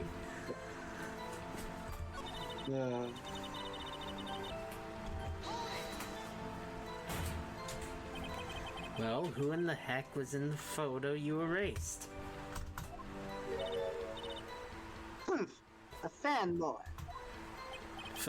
Fanboy? Steel Samurai fanboys. Real freaks, if you ask me. They get information about the rehearsals from gosh knows where. They're always hanging about. One was there that day. Wait a second. Didn't you just say no one else could get in? I locked the main gate so no one could get in. Those were your words. Well, if you must know, there's a drain that goes into the employee area. The gate had been loose for a while. It leads outside. Well, that's where they come in. They come in through the drain? I told you they were free. Well, And? they're kids. Children. Whippersnappers. Kids? So, on the photo that you erased... It was a boy, probably second or third grade. What?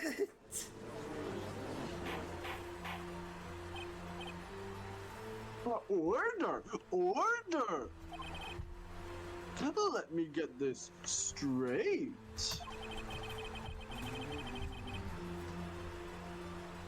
You saw two people pass by the gate on their way to the studios that day? One was the Steel Samurai, breaking his leg. The other was a boy who looked to be in about the 2nd or 3rd grade. Oh yes, well, we see his top there every day. Can't stop him, can't catch him. Boy in 2nd or 3rd grade? I assume it would be hard, if not impossible, for a young boy to wield the samurai spear. Impossible, I would think. It is quite heavy. Right, as I said, I didn't pay much mind. That's why I released the date.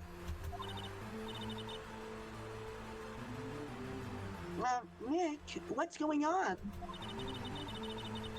I mean, the boy was there, that makes him a suspect. Yeah, and they're already trying to unsuspect him. The court will take a 5-minute recess. I want the defense and the prosecution to consider this new information. And no forgetting vital information this time. Well, it doesn't seem very likely, even for Ace Attorney, that a 2nd grader would be a murderer. Though, they do get accused in later games of murder, but it's usually not actually them. Where to go from here, though? Of course, Old Bag has no proof what was on the photo since she deleted it. So we could really say anything. October 18th, 11:08 a.m., District Court, Defendant Lobby number 3. Mr. Powers? Yes? Tell me straight. Were you really in your dressing room? You didn't go to the studio? I didn't go to the studio. I was sleeping, honest. So who is the Steel Samurai in that security photo? How should I know? The Steel Samurai costume was off in the corner of the dressing room. Anyone could have walked in and taken it, really. What? You should take better care of that stuff. I couldn't imagine anyone would want to steal a Steel Samurai costume. So, where does this leave me? It doesn't look good. You're the only likely suspect right now. Nick? Well, what are we going to do? First, we play for more time. We'll start targeting someone else that could conceivably have done this. Right. And it'll take them so long that we can. It'll take them so long to shoot us down that we can get another day. Right. But if we pick the wrong person, we might lose on the spot. You don't sound very optimistic. I'm not optimistic at all, actually. Hey, Nick, it's time. Okay. Let's go. What does that mean? Please don't sigh like that.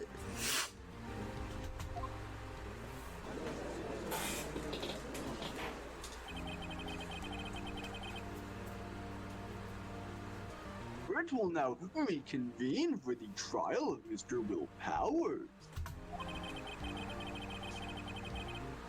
Mr. Edgeworth, will you present the prosecution's thoughts on this matter? The prosecution's thoughts are simple. Nothing has changed. The other person who went to the studios was a boy of roughly 10 years of age. The photo we do have may not be hard evidence, but there's still no one else that could have committed this crime. I call for a verdict of guilty for the defendant, Mr. Will Powers.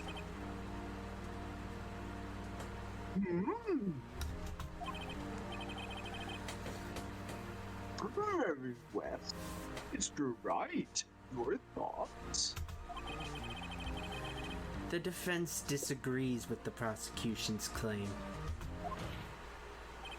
There is another person who could have committed this crime.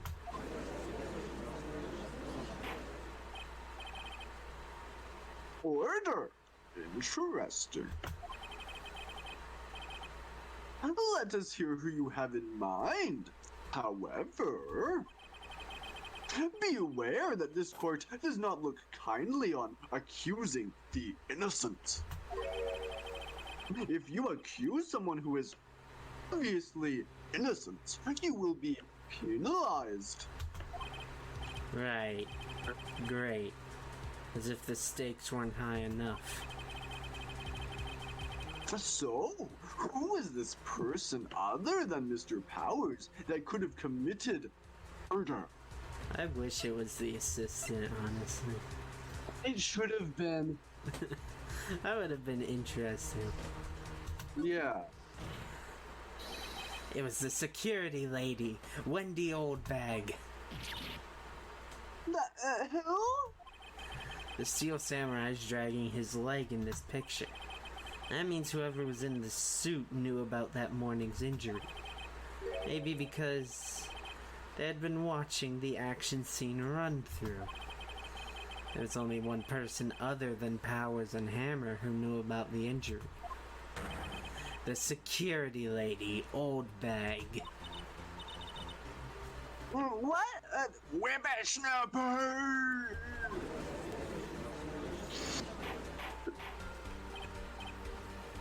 Order! Order!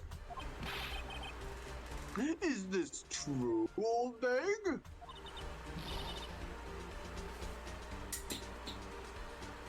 Oldbag! That's me, Oldbag, to you! Miss Oldbag was standing guard alone at the main gate. She was by herself. In other words, she has no alibi. She could have briefly left her post to steal the Steel Samurai costume, then slipped into Studio 1, the scene of the murder. Well, why would she go to the trouble of wearing the Steel Samurai costume? Simple, Your Honor. She knew the camera at the gate would take her picture. If she was in his costume, she could point the finger at Mr. Powers. I see. Excellent deductive reasoning, Mr. Wright. Oh yeah, right here. Sherlock Holmes II, baby. Oh, dang. I don't, Wait, what? I don't know who this Sherlock Holmes is. Yeah, it's weird because he sounds sort of like Sherlock Holmes, who was famously a great detective. Yeah, I don't know who this guy he's talking about is, quite Maybe frankly. like an older American detective show, you know, that's like from the 60s or 70s or something. Yeah. Famously had. Who was like a parody of Sherlock Holmes or something. Yeah, I think that might be it. It's weird Like a to... Columbo figure. It's weird to want to be the knockoff, though. Maybe they... The knockoff of knockoff. Maybe they wanted to... Maybe they had to avoid copyright. Yeah, that was... There's famously a lot of copyright with Sherlock Holmes. Yeah. Yeah, the estate of, the author Yeah. who chronicled Sholmes' story, like, held on to a few of the last published stories, Yeah. which I think came out after 1800. And there were probably complexities there, Yeah. I don't know. Huh? That's odd. Isn't this the part where Edgeworth pounces? Doesn't he usually jump up with an objection and some new damning evidence? Well, Mr. Edgeworth, does the prosecution have an opinion on this matter? The prosecution has no meaningful objections at this time. What's it supposed to mean? Nah, see, I think I did it. Is that it? Judgy boy, don't just sit there, do something. What's my move? Maybe now's my chance to take this the whole way? Press further, give Granny a break. The very same reasoning that makes Mr. Powers a suspect in this case can be used to cast doubt on Miss Oldbag's actions on that day. But why would I do something so horrible to poor Hammer? You forget that Mr. Powers lacks a clear motive too. Indeed. This is an interesting situation. Using the same reasoning used to cast suspicion on our client to cast suspicion on another. And the fact that there being no motive is meaningless this time, because Powers has no motive either. I like this part. It kinda shows Phoenix in a not perfect light, using a dirty tactic like this, but with all the disadvantages against him in the court system, can we really blame him? You play dirty to beat a stronger opponent. That did it. Now Windbag is one of the suspects. No hard feelings, I hope. Wait just a minute. What about the other person who went to the studio? The boy. The one whose photo I erased. He's only a grade schooler, though, as you said. Second or third grade, was it? That'd be crazy if he was the killer. Yeah, Like that would be. he went crazy when he saw the evil magistrate and wanted to stop his evil or whatever. Mm-hmm.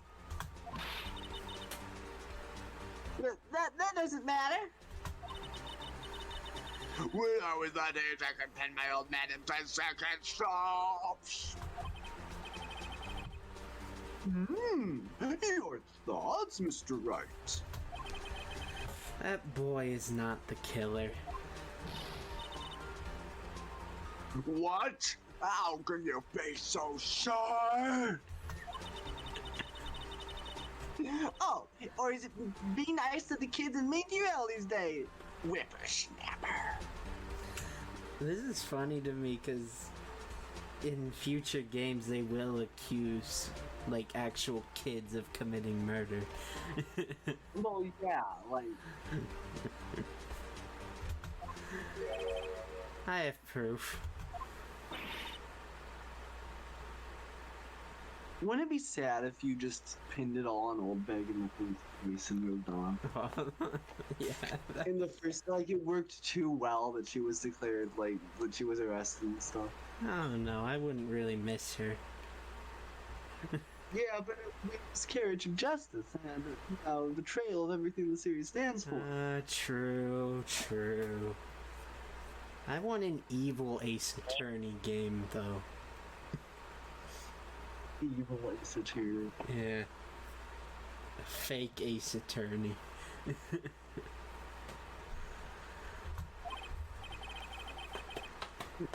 Indeed? Then let's see this proof, Mr. Wright.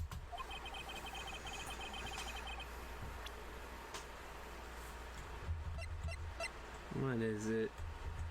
Is it the key card?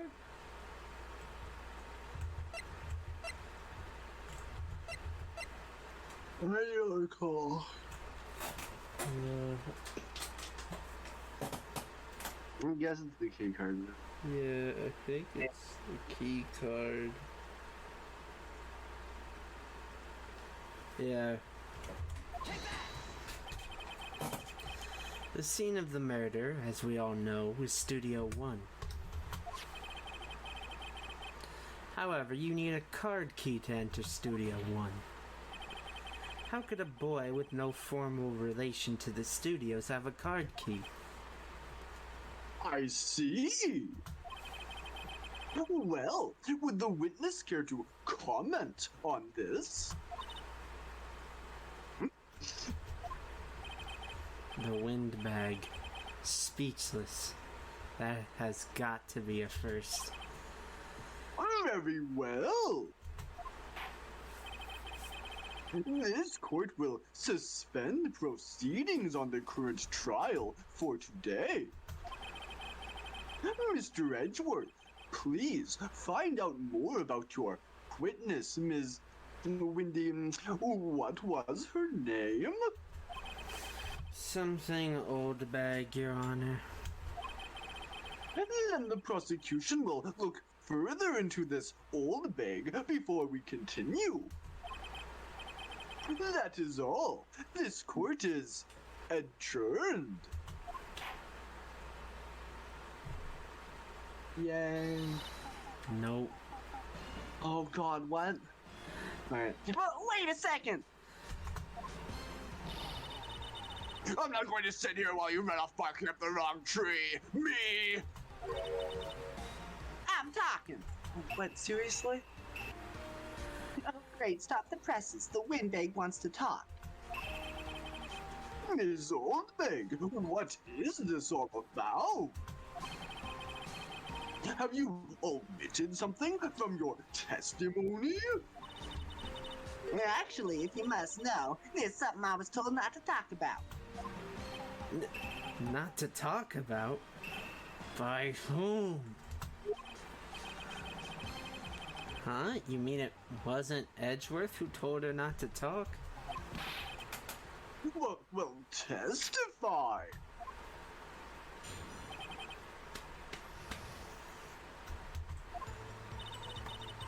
Global Studios wanted me to keep quiet about something. There were some other people at the studios on the day of the murder. They said they had nothing to do with it, see? So they told me to just pretend they hadn't been to the studios that day. But if you're going to go accusing me, I'm not letting them get away scot-free. Miss Oldbeg, this is crucial information. Why did you keep this from the court until now? Ain't you been listening? They told me to shut my trap and I always do what I'm told. No, this isn't a bad dream, Your Honor. Witness the power of the old bag. Mr. Wright, your cross-examination. Jeez. I didn't think there would be a cross-examination, honestly. Yeah, that is Who were these people? Well, the director and the producer for Schneider. The director? We should have known something was fishy. How could they have done a run-through of their action scene without a director? Of course. Yes, well, I'm surprised no one asked about it. So, where were these people? The director was in the employee area all morning for the run-through. He joined the producer around lunchtime and they had a meeting after that. Where? Oh, in the Studio 2 trailer. Studio 2? There's a Studio 2? Well, if you look at the guide now, here it is. You go through the gate and go all the way to the left. The path where the monkey's head was fallen over. Well, Mr. Wright, would you like to continue the cross-examination? I think I've already asked all my questions. Take a break. Yes, take a break. Your Honor, we have learned there were others at Global Studios on the day in question. The director and the producer and some bigwigs were all present.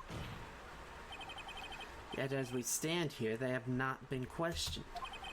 I hold that it is impossible to declare a verdict on the defendant, Mr. Will Powers. The court acknowledges the defense's point. The prosecution will gather more information about the witness, Ms. Oldbeg, and more information about these other people we have just been told of.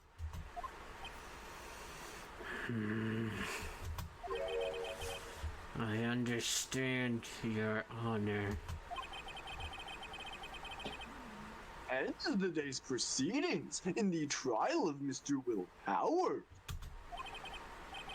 That is all. This court is adjourned. For real this time. We're almost. Thank you so much, Mr. Wright. I was right to ask you to defend me. Really, it's nothing. Great. Should I? Oh, it's hilarious. We'll be going down to the studio to do some more investigating. We have to find out more about this director and producer.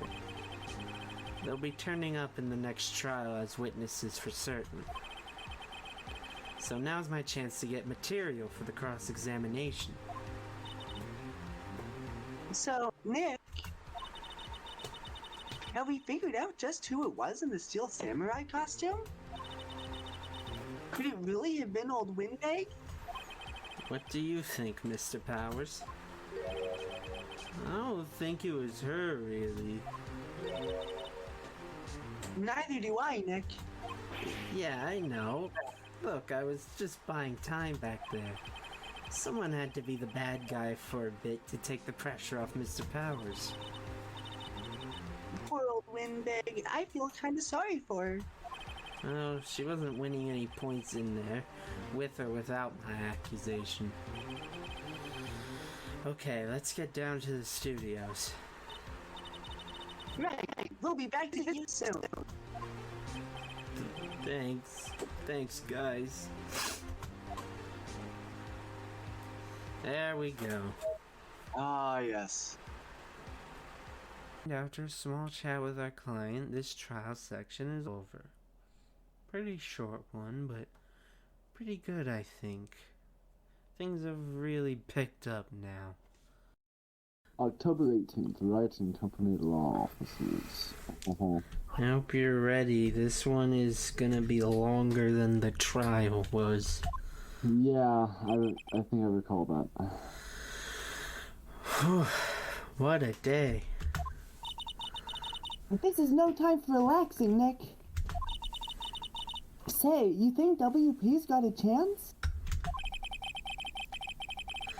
I guess that really depends on the people we found out about in today's trial. Director and the producer? Yeah, them. Well, what are we doing here then? Let's get to the studios. I love this song. Oh, it's such a banger. It's just so good. Yeah, I fucking love this song. Let's go talk to Will.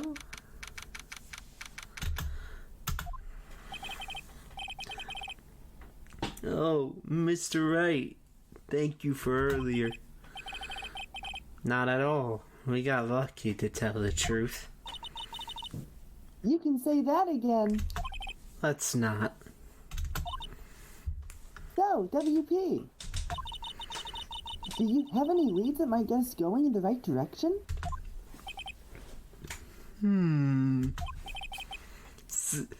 Sorry, but no. Be sure to tell us anything that comes to mind, no matter how small. Can't rely on getting lucky again tomorrow. Yes.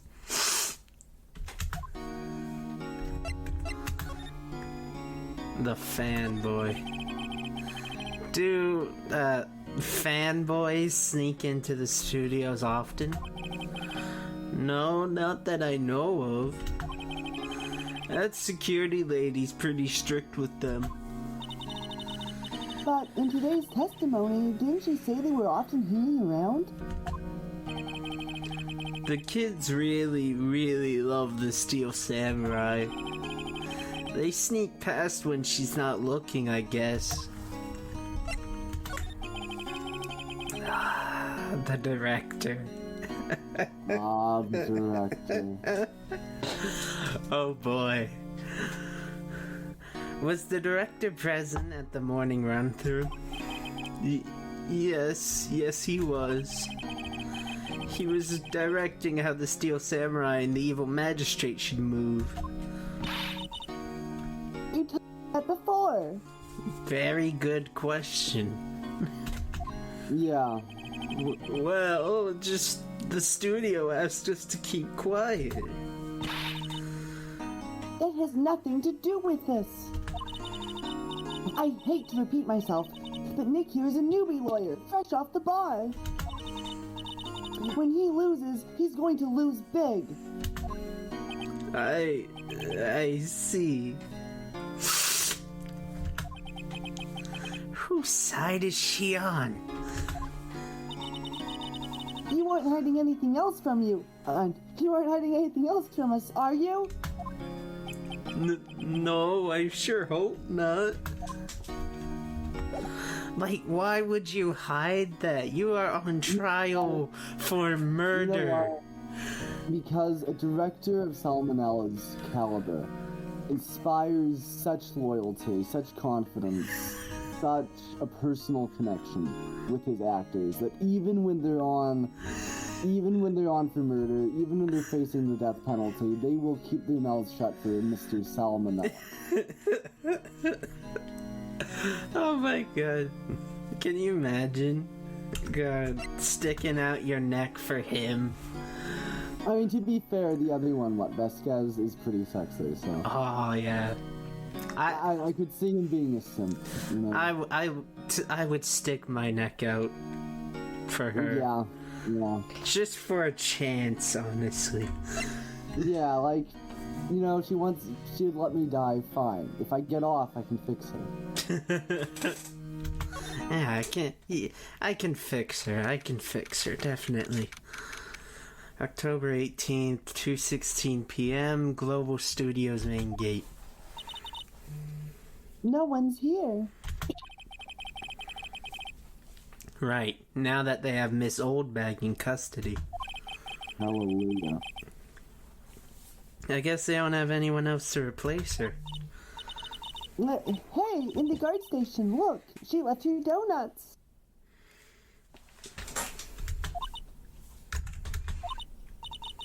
What? I wasn't going to eat them. Liar.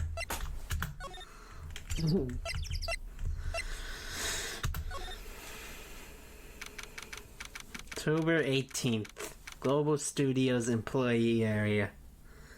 How come it doesn't always tell us the time? That's a really good question that I only just now noticed. Yeah, I just noticed it too. They only sometimes tell you the time. Look, it's that assistant girl. Hey. Hi, WP's lawyers, right? I heard about the trial. Great job, guys. Oh? Don't mention it. Is it true they caught the security lady? Oh.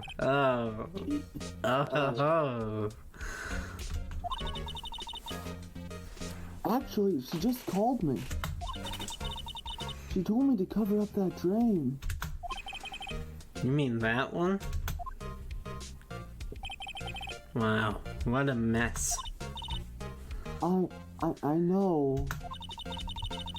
I'm not so good with handiwork. Some assistant, right? Yeah, but you do work on the props and the backdrops, right? Right. Just lots of times they end up looking worse than they did before I fixed them, huh? Oh, well, I'm sure those things happen. Nothing to worry yourself about. You're right, I won't. Personally, I think she should worry at least a little bit more. If you'll excuse me, I have to go to the guard station. I'm supposed to fill in for Ms. Oldbag.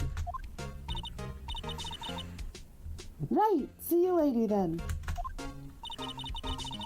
Good luck with your investigation. Look at that fixed job. That looks awful. I love how it's a callback to the duct tape from before, though. Yeah. And I have to imagine that's what it is. I feel like Ms. Oldbag is the, designated duct taper at the studios, and when she's gone, no one else uses duct tape as efficiently or as effectively. So Yeah. this is what happens. Hold on, let's look at the spear. I mean, she did she did a great job with that duct tape. And look at this. It's shameful, really. You know, it would almost be cool if the assistant's complete lack of skills in being an assistant was at all suggestive or foreshadowing of her being the murderer. I don't know how that would work, though.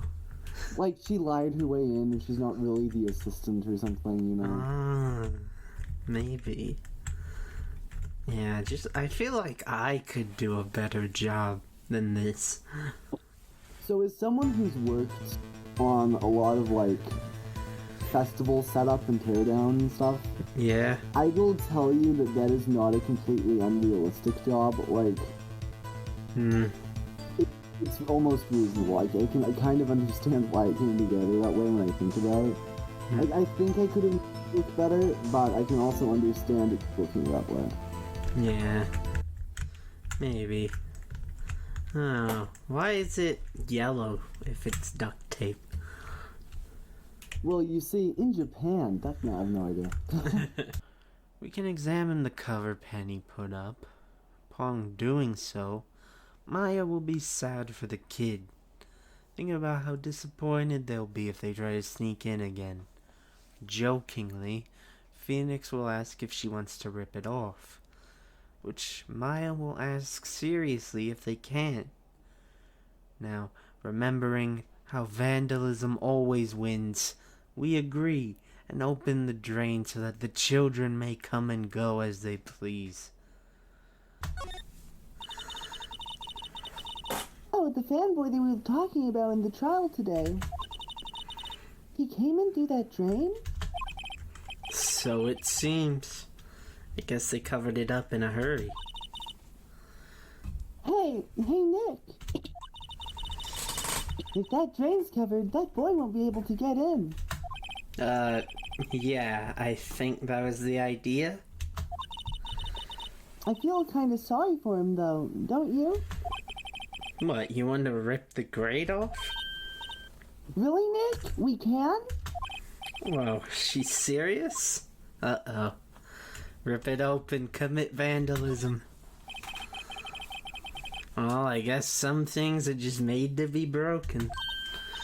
Yay! You know, Nick, you're pretty swell sometimes. Sometimes. Hi-ya! There, that should make the kids happy. The things we do. Here's the plate we still can't get. Everyone was probably too shocked to clean up. There's a T-bone on one of the plates, minus the steak. Yeah, don't take it though. Why would you take that? Now that we've gotten our daily dose of vandalism, we can go see Penny at the guard station. She'll speak to us a bit about how the studios are doing. Most importantly, she tells us a bit about the producer. How she's the important one, not the director. Interesting. Oh, hello. Ho-ho! You look a little out of place. It's the clothes, isn't it? I thought my camo vest might do the trick. Kind of an alternative guard fashion thing. You aren't wearing anything different. I love alternative guard fashion as something that someone came up with though and like said. Yeah, that's funny. So, how are the studios doing? There's police wandering around everywhere. It's terrible. They won't even let me clean up. Don't want me disturbing evidence. I haven't even cleaned up our lunch plates from the day of the murder. Whoa. You mean those plates with the steak bones left over on them in the employee area? Yeah, can you believe it? Wow. Man. Sure wouldn't want to take those anywhere. Yeah, it's so funny that the police don't want that evidence disturbed, considering it's like not even evidence and stuff. I know. Why would anyone not want that cleaned up? Like, who cares? It's just a few plates. Yeah. Do kids sneak in here a lot? Well, I don't think there's that many of them, but I do see one in particular a bunch. He's always gawking at the sets or snapping pictures. You should see old Windbag's eyes flash when she sees him. She has a bit of trouble catching him though. I heard something at the trial today. They said that the director and producer were here the day of the murder. Oh, sorry.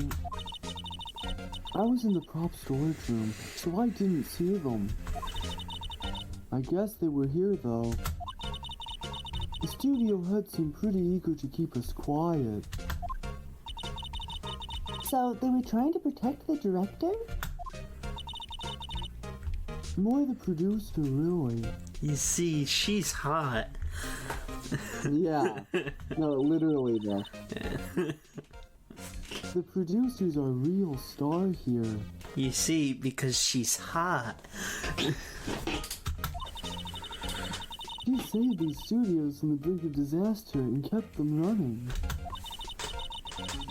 I don't think we'd still be in business if it wasn't for that producer. The producer, huh? No, I don't think we have anything to show her. October 18th, Studio 1 entrance. Hey, Nick. It looks like Detective Gumshoe isn't here today. You're right. He's probably up to his neck in paperwork after the commotion at today's trial.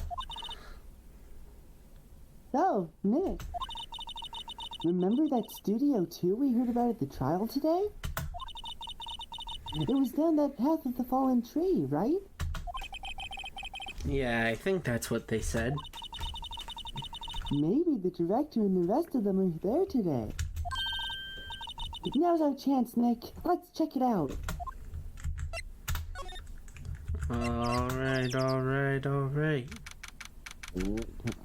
October 18th, Studio 2 entrance. This place is deserted. Nick, what was that noise?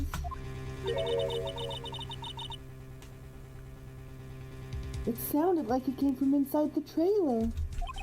Someone must be inside. But, hello? No answer. Pretty suspicious if you ask me, Nick. Let's go in. I'm not sure we should be barging in. Huh. It's locked. What? Don't we have a key? No. But there's probably one in the guard station at the main gate. Then what are we waiting for? Let's borrow it. If they'll let us. You know, that crash is never explained. Is this? Huh? It's never explained? It's never explained. Well, the salmonella's in there, right? Well, I don't know. I know D. Vasquez is in there. I guess it's maybe just to show someone's in there. I'll leave it to my sweet imagination as to what she's up to in the... Oh. Some flowers here. Wow, it's so pretty. They're taking good care of these. Don't get too close. That fence looks dangerous. What, that fence? How could it be dangerous? It's like sort of dented, like something fell on, so it's like out of the way. Like, it won't hurt you. Yeah, you're probably right. No one would get hurt on that fence. It's hardly like a spear at all. Yeah, it looks nothing like looks nothing like, say, the samurai spear. Yeah, this looks sort of like, you know, with the French cordelier or whatever, this is like a samurai spear. There's hardly any correlation at all. Like, I'm surprised we're even taking the time to point it out. It seems so obvious. Yeah, I know. We're just wasting time here, honestly. Oh look, Speaking of wasting time, more plates. Looks like 2 people ate here. There's nothing left on the plates. Hey, so they ate T-bone steaks too? What is it with steaks around here?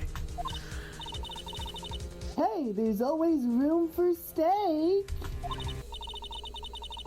But something does seem out of place. Music stops. Really send a chill down your spine. yeah. What? I don't know. It just feels odd.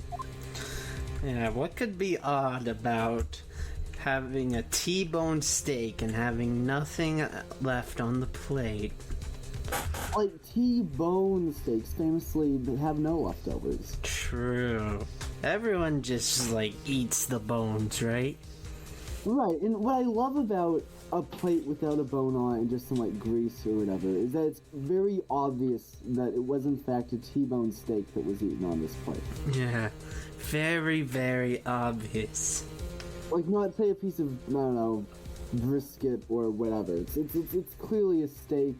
Definitely a T-bone. Yeah, definitely a T-bone steak. Which is obvious because there's not a bone there. Yeah, when I think T-bone steaks, I think of a clean plate at the end. Like chicken legs, right? Like drumsticks? Yeah. It's like... Yeah. When I think of chicken legs, nothing left. Incinerator. Apparently they just put this one in. It's already covered in soot. They must not clean it much. A light van for moving staff and equipment around. They've kept it in pretty good shape. Looks like it'd run fine. Well, let's go for a drive. Sure, if I had a license. Nick, you don't have a driver's license? But look, I have this. Why are you showing me your attorney's badge, Nick? He just likes to show it to everyone, alright? I was going to say, like, I'm sure that's something that he's done to her a lot. Yeah. Into the dressing room now. We can finally meet one of the people we have been looking for. The director. He certainly is suspicious because the first thing he does is sexually harass a minor. Uh-oh. Oh boy. WTF? Who are you dudes? LMAO. Huh? Wait, you first. Who are you? You look pretty suspicious to me. Fair. Whatever, lamers. How could you not know the great Sal Manella? I make the lead shows. The Steel Samurai, mine. RTFC. Read the film credits. Really? You're the Sal Manella? I'm so sorry. I guess you look so sorry. No, quite alright. Really, it's fine. Raffle. What is it? You know, on closer inspection... Oh, God. Yeah, hot. Hey, dude, you do a lot of cosplay? 'Cause that costume rocks yours. Rock toys? What? Hey, you're drooling. Huh? Lol, buffer overrun. You've triggered my creative powers. Yes, it's coming to me. Pink Princess. The sequel to the Steel Samurai. Pink Princess, warrior of little old Tokyo. Raffle, LMAO. Pink Princess? Why's it gotta be little oldie Tokyo? Why can't it have a cool name like Neo Oldie Tokyo? Maya, we really need to talk about cool. And there's no one else better to talk about it with. Oh yeah, certainly not. I try not to pay much attention to things that don't interest me. Lol. But why are you staring at me like that?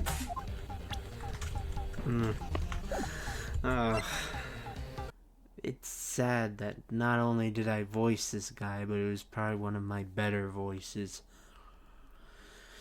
Meet Sal Manella, the character so disgusting he was named after a food-borne illness. That's really all there is to say on that front. We can talk to the Discord moderator, something he's likely not very used to. We can tell that by his use of leet speak. He'll tell us essentially he was in a meeting from noon to 4 p.m. the day of the murder. If this is true, he has a good alibi. The producer's likely to confirm this when we meet her, because this should be her alibi as well. This is very bad for us, since they are our only suspects. The Reddit lover doesn't mention much else, other than his fear of the producer woman. Seems everyone here holds her in high regard. He makes me very uncomfortable. I love him. You love him? Makes me feel like I'm in a relaxing sauna. Oh yeah. 'Cause You know, the sweat, the towel, collar, whatever. He looks like his mom dresses him. I like the hat. I have questions about the hat, but I like the hat. Did you notice anything unusual on the day of the murder? Oh, I know who you dudes are. That security lady told you about us, eh? That's right. It was a pretty regular day. We had a run-through for an action scene in the morning. Then a meeting from lunchtime in the Studio 2 trailer. I was so busy I didn't even get a chance to eat lunch. Sad face. A T-bone steak, was it? Yeah, sucks sores. I hate missing out on food. What toys mean? No idea. Anyway, I was in a meeting from noon till after 4 with the producer and some bigwigs from the network. Mr. Hammer's time of death was estimated at 2:30 p.m. If he's telling the truth, that meeting gives him an alibi. About the producer who was at the meeting with you. Oh, you mean Dee Vasquez? She's a genius. Mad skills. All the way. Scary though. Sweats. She brought these studios back from the brink of destruction. She's the one who made it possible for me to make the Steel Samurai. You had a meeting with her on the day of the murder, right? Yeah, we were together from noon to 4 p.m. that whole time. Who exactly are these bigwigs people keep mentioning? Fair question.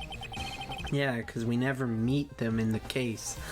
Which is a really big missed opportunity. We could have done some fun things with big wigs. Yeah. Given them big wigs, for example. They were literally just people with big wigs. Exactly. Oh, the boss over at the network and some sponsors. Also a few production guys. They piled into a limousine and got here right around noon. Major tension. Sweats. Were all of them with you the entire time? Yeah, unfortunately.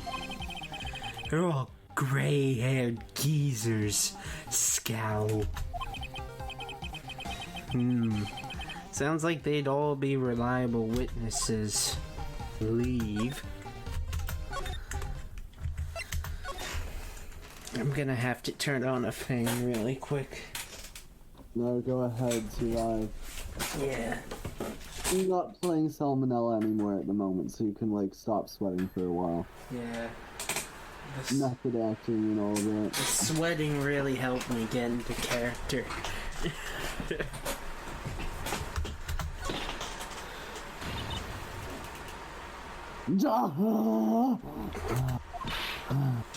You again.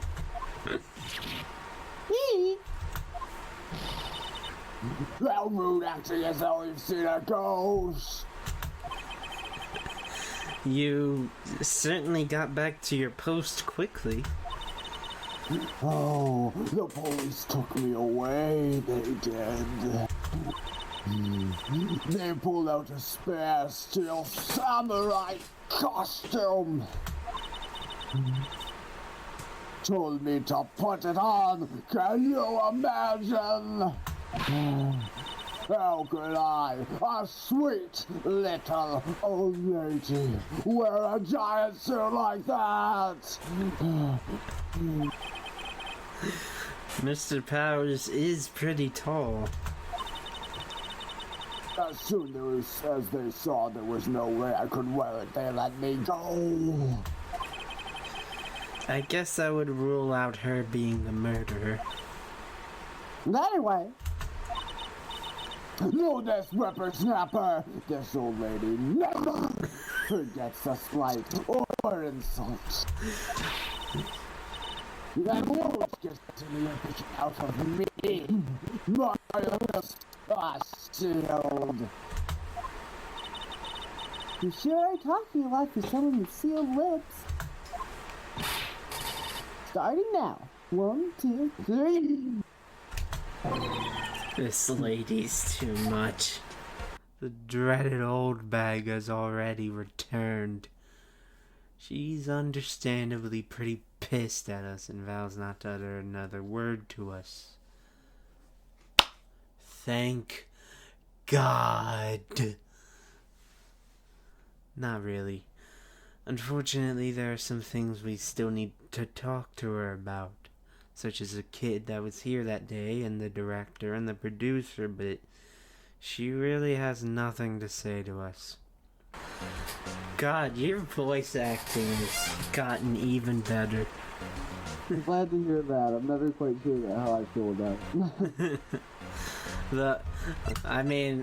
I hate to say it, the old bag might be your best voice.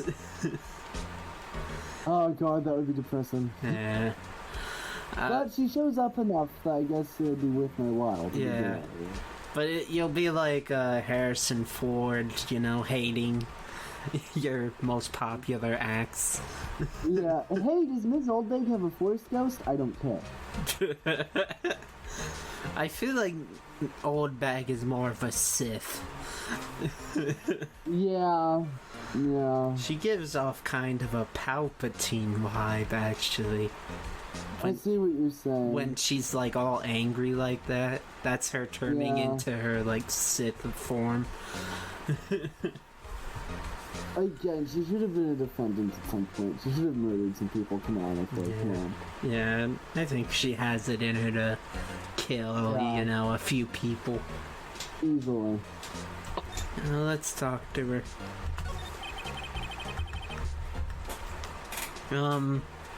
About that kid you said you saw.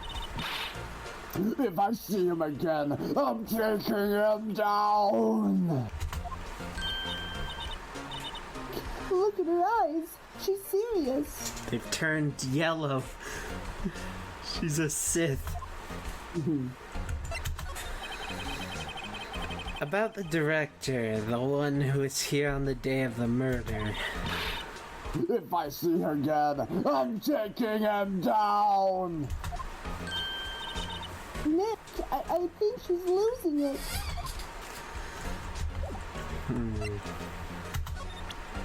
Is there anything we can do here? Show her the attorney's badge. It always calms me down. I have a feeling she's not going to respond about anything I show her now.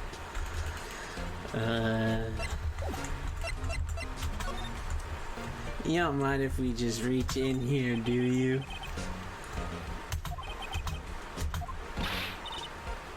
Hey, no touching.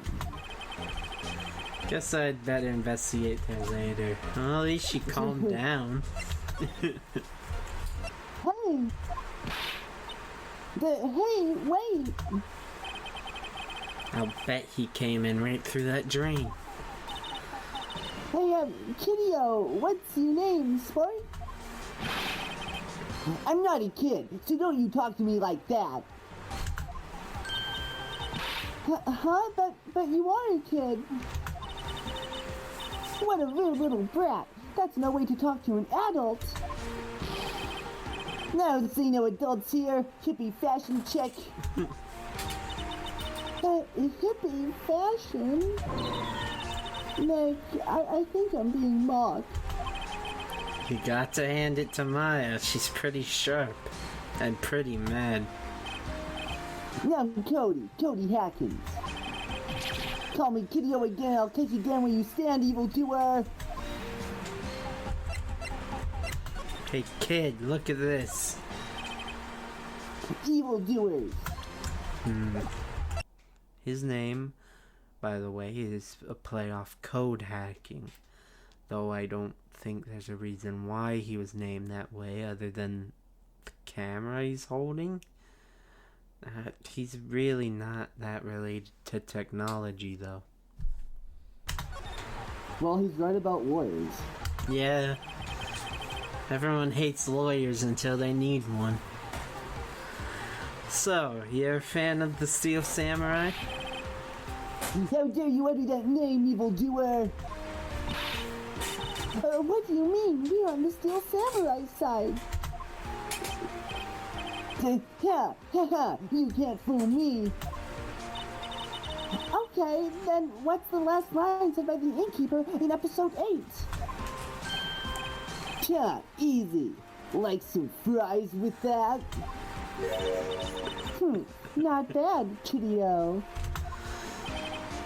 Watch it. What are they doing? Nerds. Say, you heard anything about the incident the other day? You were here, weren't you? Did you see anything?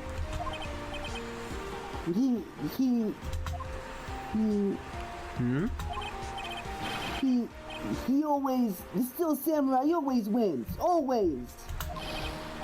Yeah, I saw him. I saw everything. What? But no way am I telling you losers. What? Wait. Let me go. He's gone. Huh? Something fell off the table when he bumped it on his way out. Bottle? Kid's an addict. Why was this sitting there, I wonder? Empty bottle slipped into pocket. Found on a table in the employee area. The label reads sleeping pills. God, they're lucky. Yeah. Conveniently, when Cody ran off, he bumped into the table and a medicine bottle fell off of it. For sleeping pills. Very interesting. Remember that Will Powers ate lunch here and claims to have napped after lunch. Why nobody was able to notice his bottle before, I don't know. Anyway, what was that kid saying? He saw everything. I think now. Huh? Where's that old windbag? Odd of her to leave her post. Hey! Nick, that was her. Stop, whippersnapper. Yeah, sounds like she's chasing after that boy. Natch! Uh-oh, she tripped. Maya sure looks happy. Steal the key.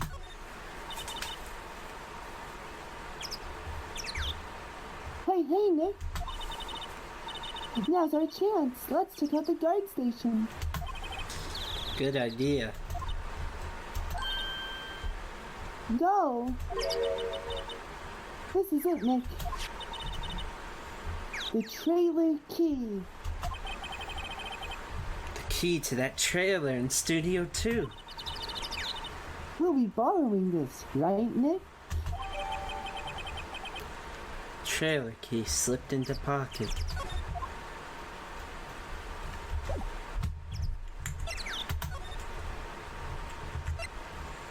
And now we can go.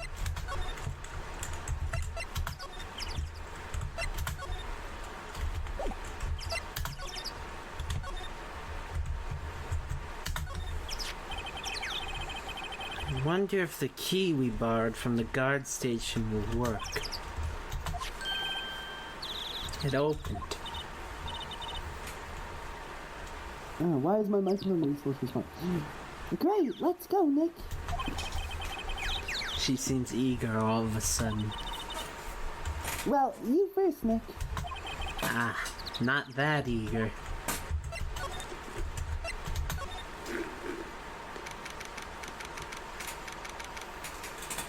October 18th, Studio 2 trailer.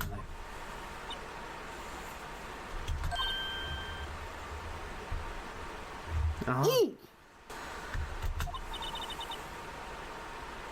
I think someone's in here. Names. Our names? We're WP's lawyers, and, I see.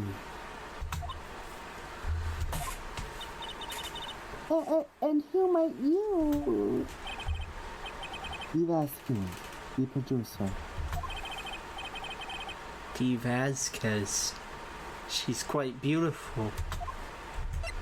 It's because she's smoking, I think. In part. Does smoking make you hot? Yeah, it does. Women. It makes women hot. It makes men look cheap, but it makes women hot. Yeah. Especially with that kind of like pipe slash Yeah, cigarette. the holder, yeah. Yeah, that really does it for me. Oh, god damn it. We're too close to the finish line to be getting horny now. I refuse. We introduced ourselves as Powers' lawyers. She introduces herself as Dee Vasquez.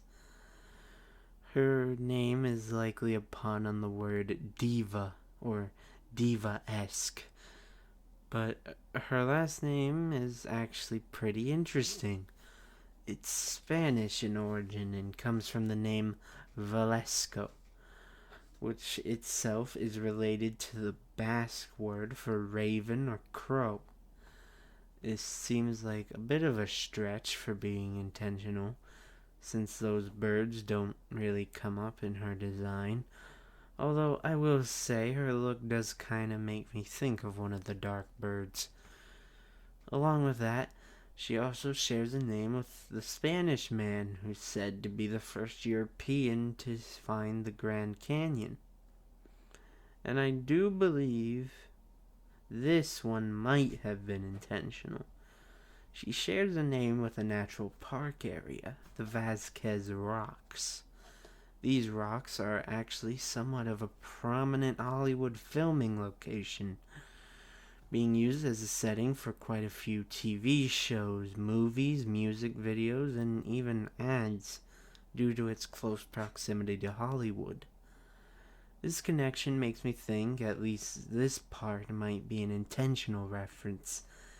The other things, though, I'd probably say are coincidences. I was wondering if you could tell me about the day of the murder. Miss Vasquez? Wait, Excuse me? wait. I am looking for a script. Script? The Steel Samurai, episode 13. I need it. Could we ask you a bit about the day of the murder? I need to read it.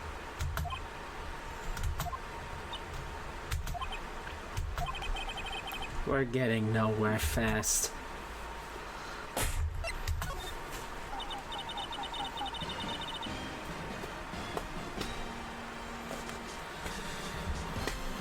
We'd really like to ask you about the Steel Samurai.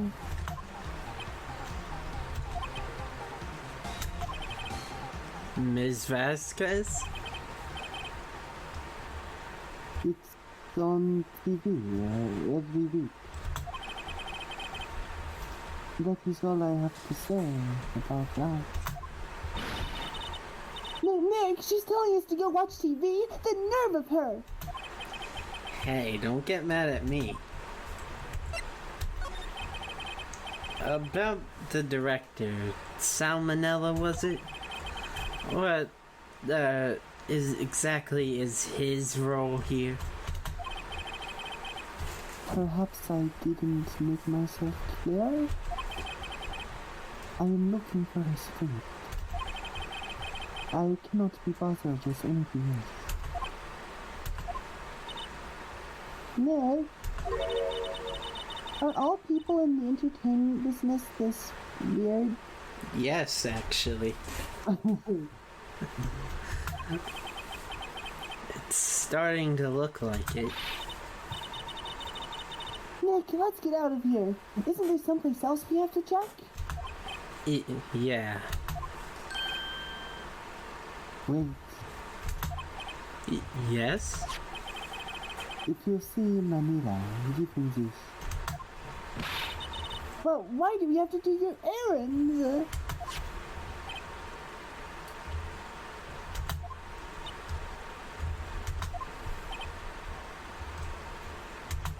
I think I like her. Don't cry. She'll take it as a sign of weakness. Alright. We'll give it to him if we see him. Vasquez's memo added to the court record. The memo reads, bring me the script for episode 13. Vasquez won't speak to us. She's too busy smoking with her fancy-ass French cigarette holder and drinking Mountain Dew.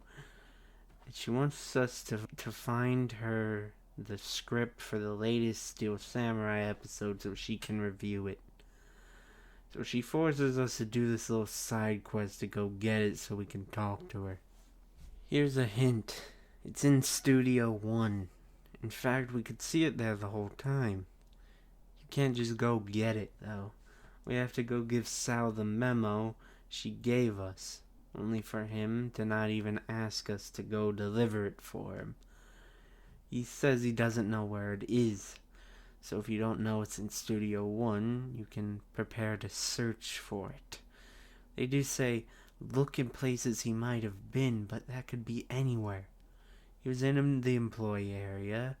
He was in both studios. That doesn't really narrow it down at all. This kind of shows what I was talking about, I feel. I think this area, the studio, is a little too big. The problem is you can't just pick where to go from a menu, which they would finally do in Dual Destinies. You have to start at the studio main gate. Here you can either go towards the studios or into the employee area. Both options give you more choices.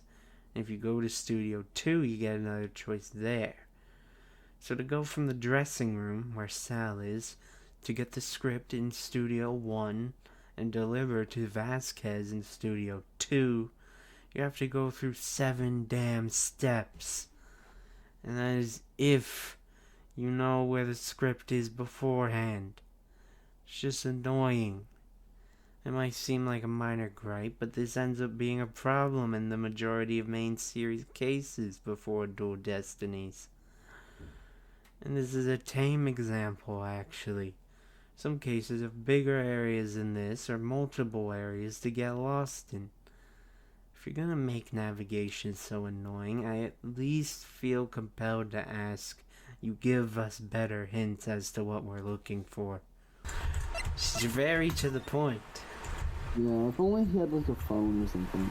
Oh yeah, nobody has phones in the year 2016 though.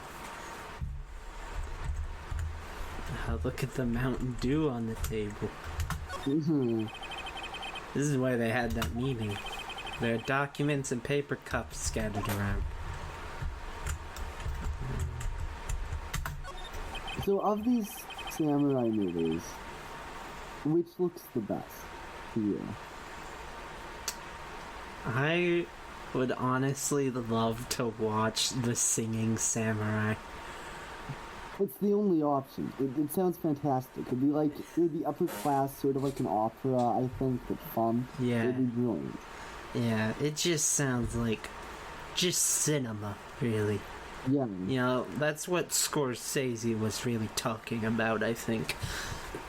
Cinema is when you have a samurai, and when that samurai is singing. True. Very true. Looks like they were designing a set to use for the Steel Samurai show. They've got some figures for how much the set costs. Can't believe they spend that much money on those sets. Another old movie poster. The Singing Samurai, starring Jack Hammer. What the hell do samurai sing about? Chopping off heads?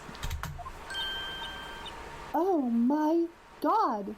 Yeah, Phoenix just doesn't get it. That movie was the best! It's about a samurai who sings his way to fame and fortune! Mr. Hammer is a very accomplished singer, you know. Singing Samurai stars. What's next? Ninja Ballet? Also awesome. Funny thing is, the second game, there is a ninja that sings too.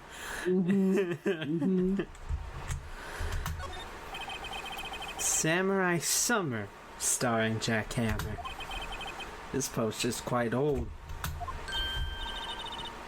Wow, it's been years since I saw that show. It was one of those typical summer romance stories, but it was great. Typical summer romance, but with samurais? That sounds pretty great. Yeah. A typical summer romance with a samurai on a horse? Dynamite Samurai. An old movie poster. Dynamite Samurai, starring Jack Hammer. I guess Mr. Hammer used to be quite the star. He was a little bit typecast, though. Wow. Sheesh. Could he But they're all samurais. Could he only play samurais? Like, wow. Talk about lack of range. No wonder he fell off. But I mean, think about it. Of these three, the only choice is the Singing Samurai. It does. Like, I've seen martial arts, romances, fantasy, whatever. Yeah. Dynamite Samurai looks like a fighting game movie spin-off. It looks very Singing generic. Samurai. Yes, Singing Samurai, it looks great. And they had the confidence to put the samurai right up front and center on that poster. That's audacious poster design, you know, like, I'm there. Yeah, I'm there every time. Alright, we gotta go do this side quest now. Yeah. Go talk to Manella again. I love Phoenix Wright. Its side quests are even better than the main game. Wow. Can't wait for the ghost side quest. Where they're always like, huh, that's weird. There hasn't been an old lady in this town in 30 years.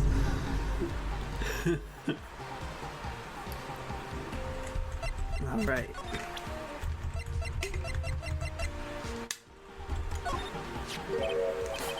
Here, I got this from the producer. Huh? Bring me the script for episode 13? Episode 13. Where did I put that one? I must have left it somewhere. Sweats. Uh-oh. My ass is pound if I don't find it. Shakes. Yes. It might be quicker to just look in all the places where he's likely to have been. I agree. What I hate about this is, though, that if you go to where the script is, after getting that note, you can't interact with it. They make you go and give the memo to Sal before coming out here. There should be alternate endings where, like, you're slightly more efficient at getting the script too. Yeah. We're back at the scene of the crime. Let's find what we need and get out of here quick, Nick.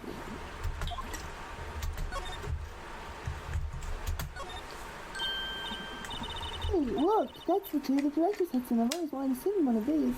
Oh, we've already seen this one. The director. Maya, take a look around that chair for me, would you? Remember that script the director was talking about?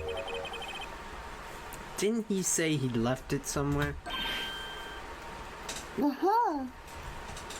I mean, you don't have to look. It's sitting... Right there. Yeah, it's sitting in plain view. Found it, Nick. That's the script. The script.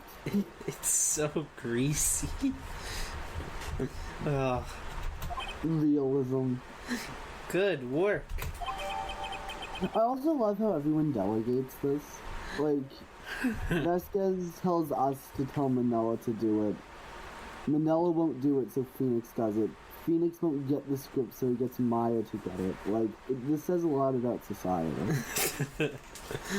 I mean, who would want to touch that script? Right. Only Maya would. Yep. That's the other kind of interesting thing about all this, actually. That the Steel Samurai, in only 12 episodes, I guess, becomes such, like, a huge cultural phenomenon. I guess, like, nowadays other shows can do that. Yeah, but that's, like, when every show is only, like, 8 episodes or something. Yeah. It'd be hard for a show like this, which is like, what's a comparable show to this? I feel like there are a lot of shows like this in Japan where it's like, especially in a certain era with realistic effects and stuff, or effects that are like just puppets and things. There's a word for the whole genre. Yeah. It's like, I don't want to say it's like the Power Rangers, but... I mean, it's kind of like Power Rangers. Yeah, it's like in that genre, like with people in the costumes and they're fighting, and the effects are probably really bad.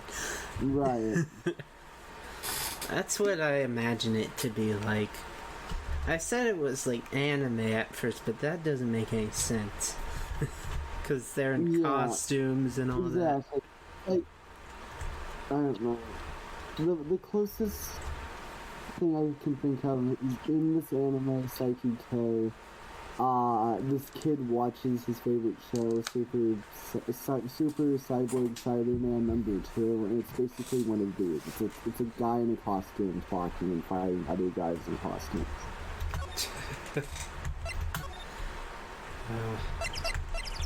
Yeah, it's weird. I would try it. Would you watch the Steel Samurai? I would give it like 2 episodes. Yeah. I think it might be alright.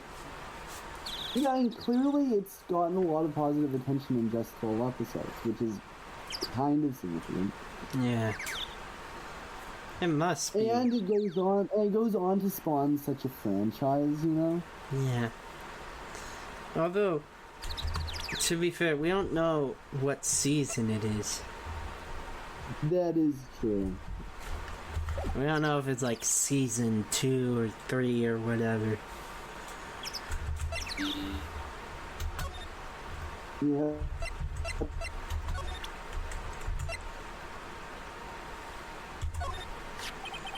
Here, we found it. Your script. Script handed to D. Vasquez.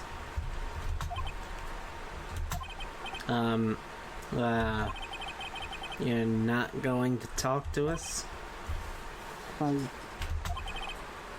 am leaving. No.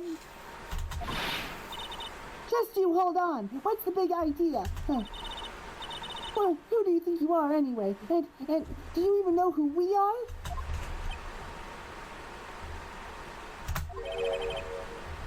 Are these Snyder?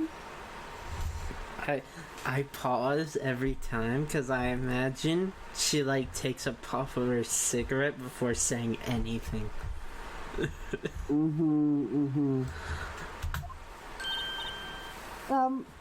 Right.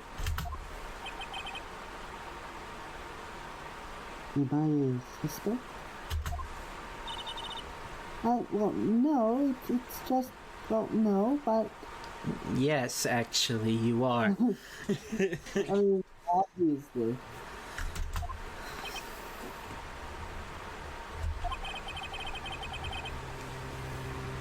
You wanted to know about the day of the murder.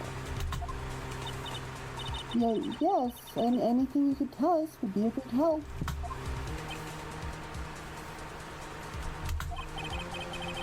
You know, there was a meeting here at noon. Yes, with the director and the people from the network. Correct. Now, listen closely. None of the people in this trailer that afternoon went to Studio One.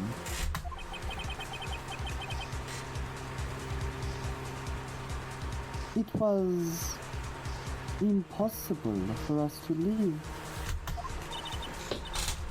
Impossible? Why? The path was locked. The path?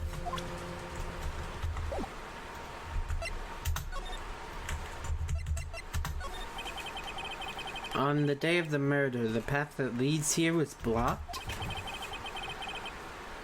You saw Mr. Monkey on the way here, correct? Mr. Monkey?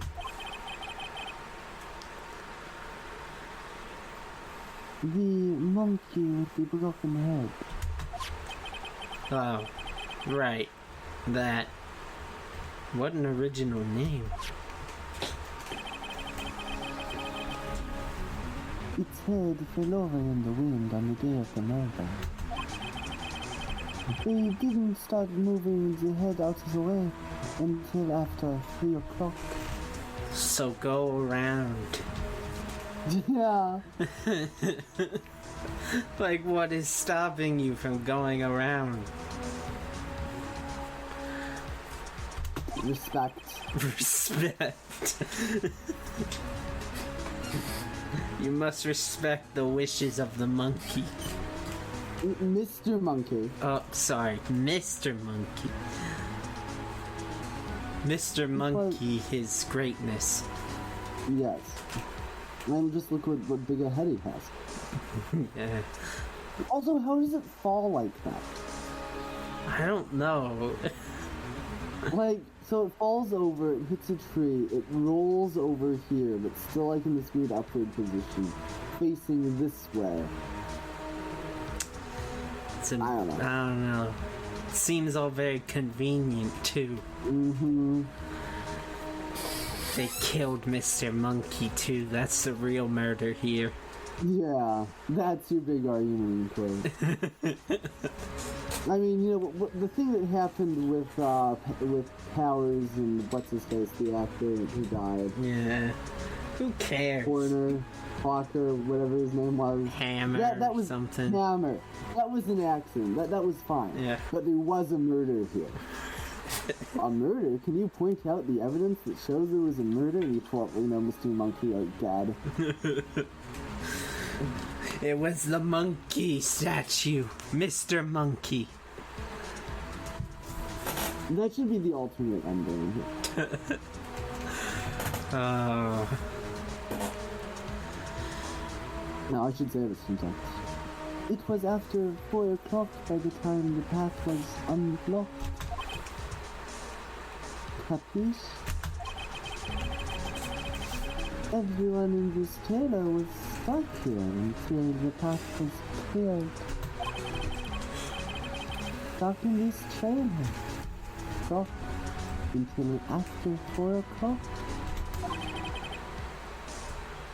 Hammer dying to 30. Thus, none of us could have gone to Studio One. What?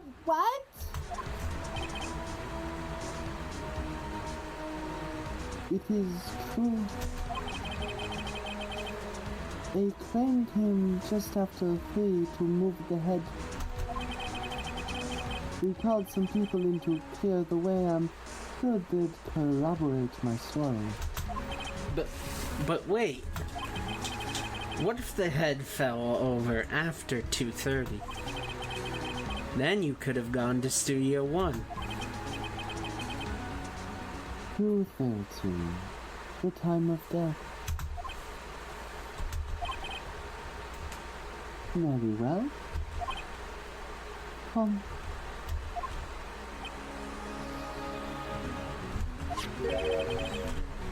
That's Mr. Monkey. He's so fucking ugly.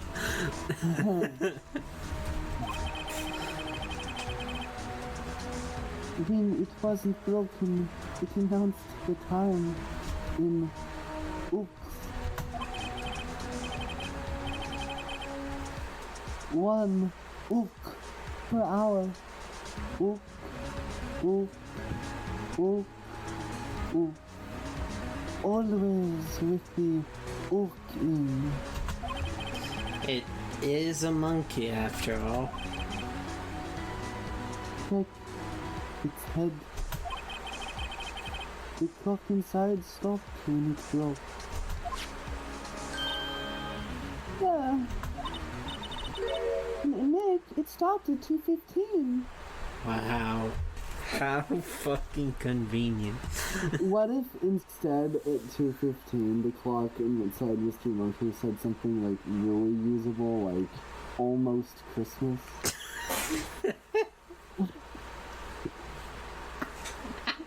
God, I want to like compare that involves a broken clock that says almost Christmas when it does. I really did not know where you were going with that. Well, because, you know, you had the thinker clock that's a murder weapon twice, and you have to figure out when it's, you know, what time it says. And then you had the iconic other line about, you know, time and chronological orders, which is that, you know, almost Christmas isn't Christmas. Wow. You could do a lot. They love time contradictions in this game. Yeah. 2 cases with the thinker clock. The monkey and this, and then almost Christmas means it wasn't Christmas. Yeah, like, you could have a lot of, you know, comedy with a parody of that incorporates all of them. Yeah. 2:15? That's right. This path was blocked from 2:15 till after 4. Therefore, we are innocent. Mr. Hammer died in Studio 1 at 2:30. See? Goodbye. Mr. Monkey's head data added to the court record. Blocked the path to the scene of the crime between 2:15 p.m. and 4 p.m. Isn't any statue not a clock anymore? What do we do, Nick? There isn't anyone besides WP who could have killed the hammer. It's over. We've finished. It sure doesn't look good. Guess we should head back to the office and plan our strategy. Phoenix will go back to the office to lament. But just then, the ghost of lawyers past appears. Mia is back to save our skin once more. Wright & Co. law offices. Now what? We're fresh out of clues. Everyone's alibi is watertight. We don't even have any promising leads. Things are looking pretty grim. It's a little early for giving up, don't you think?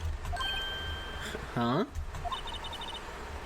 You've got one lead. Mia, it's you. What took you so long? Sorry, Phoenix. Maya has trouble calling me unless she's really in trouble. Right. Oh wait, I guess that means we're really in trouble. I'd say so. What did you mean we have one lead? The boy, of course. Yeah, I saw him. I saw everything. What? But no way am I telling you losers. I don't know. He didn't sound like he was going to help us at all. I'm sure you can find some way of bringing him over to your side. Either way, we should go back to the studio. That boy is our last hope, Phoenix. Thanks. Now I'm more worried than I was before. I like how Phoenix is like, what took you so long? Like... He's dead. Yeah, like, why didn't you come over from the other side quicker, Mia? Right. Like the Jeez. dead pizza delivery guy who you shot and killed, or saw shot and killed, or hit on the head with a clock and killed, and then he finally shows up with pizza as like a ghost possessing someone. You're like, what took you so long? Like you demand it to be free now. Or like, where's my drink? Exactly. No, yeah, it's like your company policy says that pizza before Christmas or it's free. After Christmas means it was after Christmas.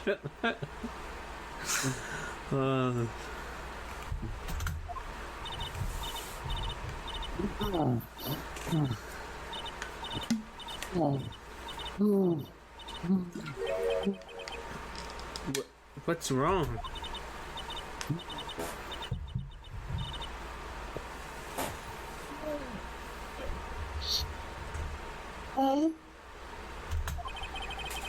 She's been chasing that boy this whole time. When I please catch him.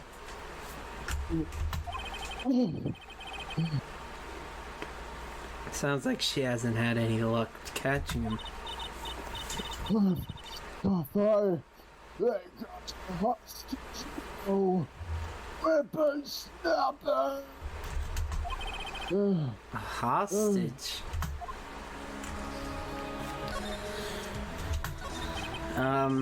What happened to the boy?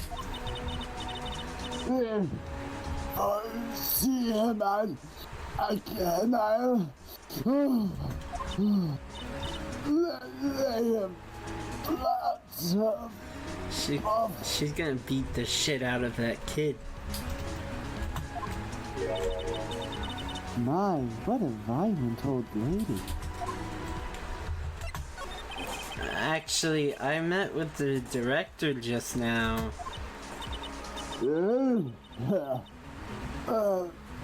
My heart, I don't feel so good. She's dying, yes! Thank God.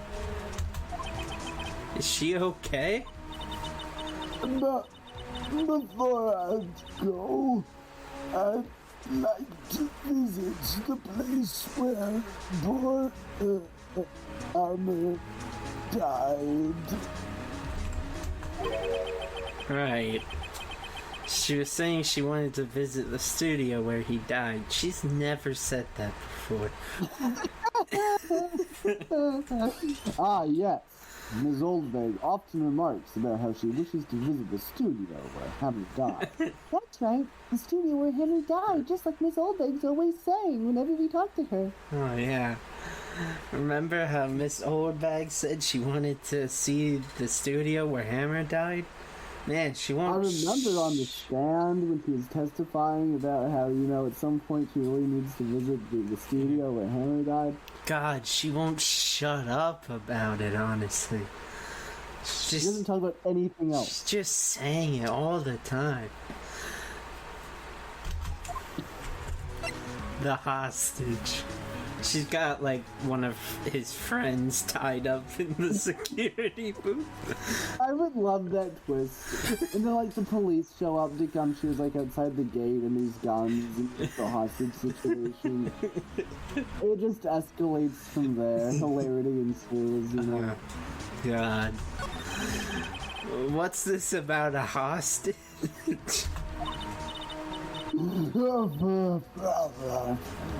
When that boy was running away, you're up to this. And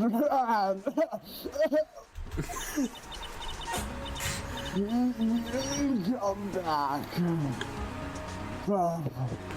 On this one. It's kind of hard to understand her with all that huffing and puffing.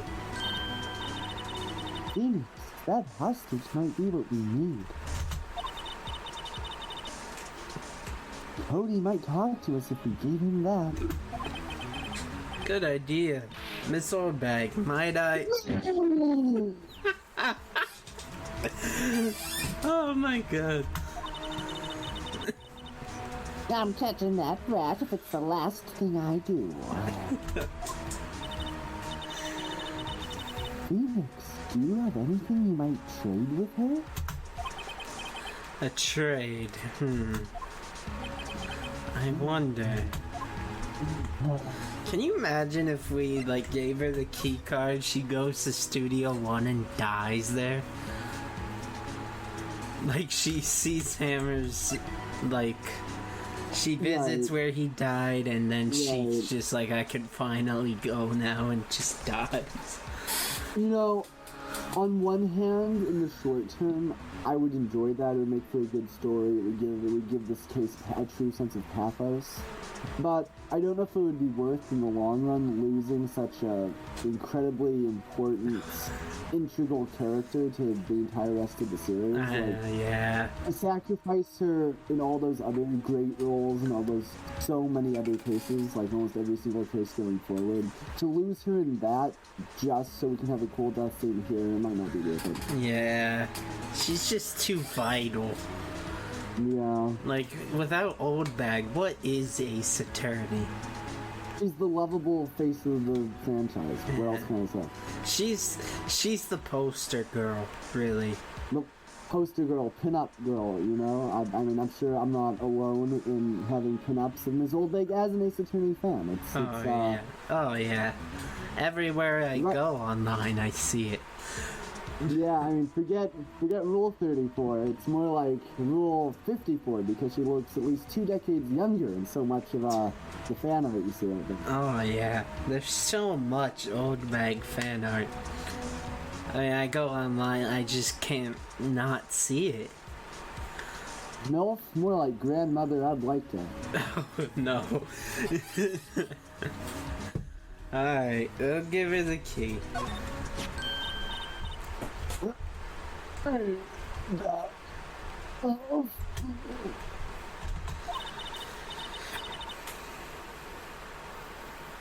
It's a card. Studio One.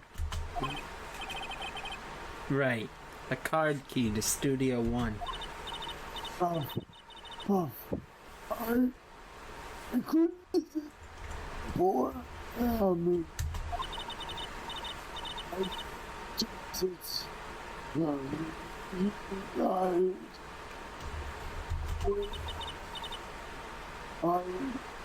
it was his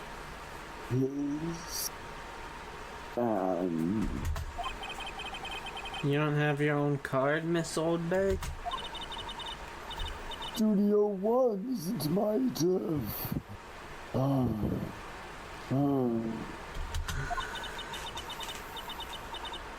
You let me borrow it, then?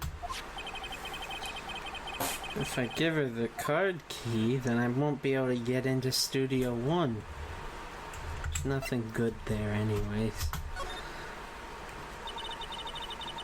Why don't you let me borrow it, no? Thank you. I guess it can't hurt. Here you go, Miss Oldbag. Card key lent to Miss Oldbag. Listen to me, Sonny. I don't like having debts to no whippersnappers. You take this and we're even. Deal? What's this? A Steel Samurai trading card? That sneaky kid dropped it, huh? I figure it's pretty important to him, though. Thank you. I may have a use for this. This must be the hostage she was talking about. It isn't. It isn't. You're still the kid. Oh yeah. This kid behind the counter there. We all know. You know what you're up to, Miss Oldbag. We just don't care. Yeah, who cares about unnamed kid? We're here to solve a murder, not a hostage situation. A trading card. Apparently these are really popular with kids these days. Right. I'm on. Here she goes, hobbling off towards the studio. Can you imagine if this, like, devolved into some long side quest where Phoenix has to become really good at this trading card game? I wish! God! Oh, that would be amazing. That would be so amazing. God. Yeah, so, like, start going against everyone we can meet. Yeah, and like, I feel like it would turn out that it's really popular and that, you know, Phoenix has just been out of the loop a lot. Yeah. And so you get to play with, like, tons of people for basic information, and the card game becomes more popular than, like, the pre-existing elements of the show. Yeah. And so the whole thing sort of turns into a card-based show game. And you have to, like, you know, get new cards and all that. Yeah, exactly. Get a rare card you can trade with Cody through, like, battling other people. You get to play, you know, Edgeworth and so forth. Yeah, Edgeworth is like the optional super hard boss. Yeah, like through one of the paths you learn that he's a regional champion. Yeah. Like, just as a hobby, because it keeps his mind sharp and that kind of thing. Yeah. You have to face Vasquez, and she's like a really hard boss too. Yeah, that's the end of it. And then, like, would it be gone in the next case and you just forget about it? Yeah, after all of that, it's just gone. That'd be... I would love that. Any video game franchise, I think, is improved by a competitive battle card game. Absolutely. I mean, it worked great for Shovel Knight. Yeah, it's just, it's always fun. Let's see what that Yu-Gi-Oh! Doing. Yeah. Card in hand, we can now try making a deal with this small boy. We'll find him where we first met him, in the employee area. He runs from us at first, this time into the dressing room. Following him in there, it's not hard for Phoenix to find him. He almost gets away again before Mia speaks to him. He calms down after that. It's clear why. Once again, the power of pretty woman reigns supreme. Oh no, don't go in there. Sal Manella's there. Oh god. We're here to solve a murder case, not child molestation. Yeah. Ugh. He's sure to be in here somewhere. Found you. Yeah. Damn it. He's getting away. Come back. There. He's back. How did she... Hey there, would you mind helping us out? Please? Yeah, I'm Cody. Hello, Cody. I'm Mia Fair. Nice to meet you. Yo! Yeah. And I'm Phoenix Wright. You asked. Phoenix, you can take it from here. I'm not so sure I'm qualified. I mean, I don't have the assets you have, Mia.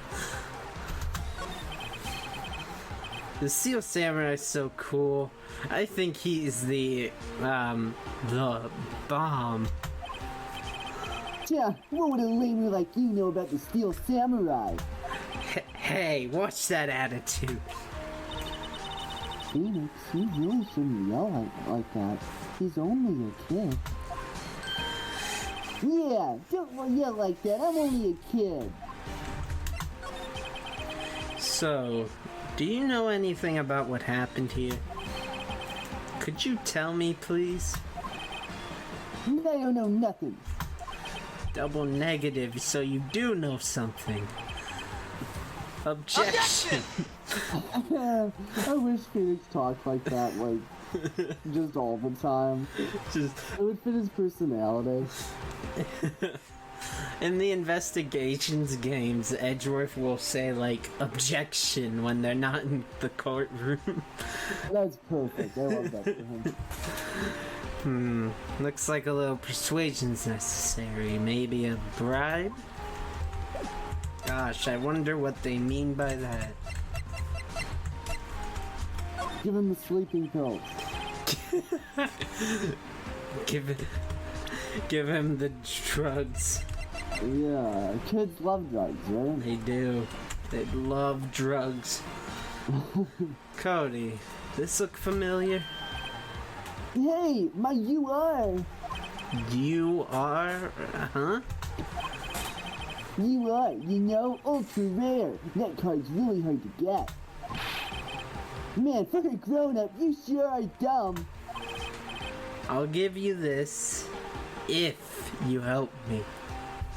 Terrible psychology, Phoenix. They'll help if you give it to them and then ask for their help. They'll usually help you. I learned that on YouTube. Yeah, it's that fallacy where, like, you want to reciprocate things. Yeah, it builds trust. Exactly. But that's my card. By offering me something I already own, you're in effect eschewing the very basis of our consumer society, namely the principle of fair trade.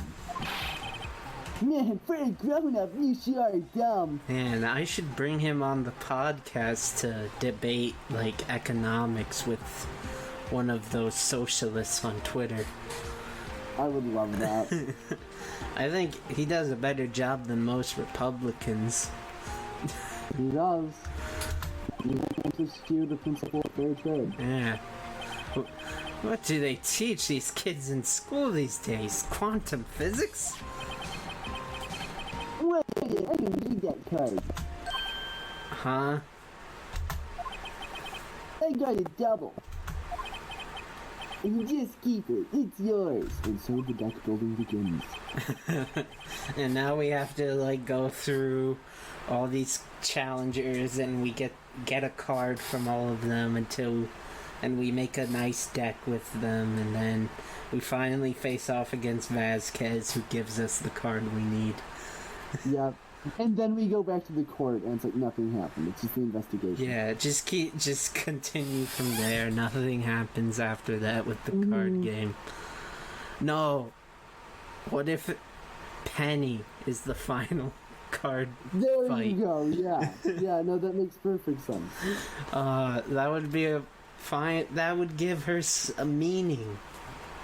Like, give her And something. It fits what we know about her. It builds on that character, yeah. What if she's, like, just incredibly difficult?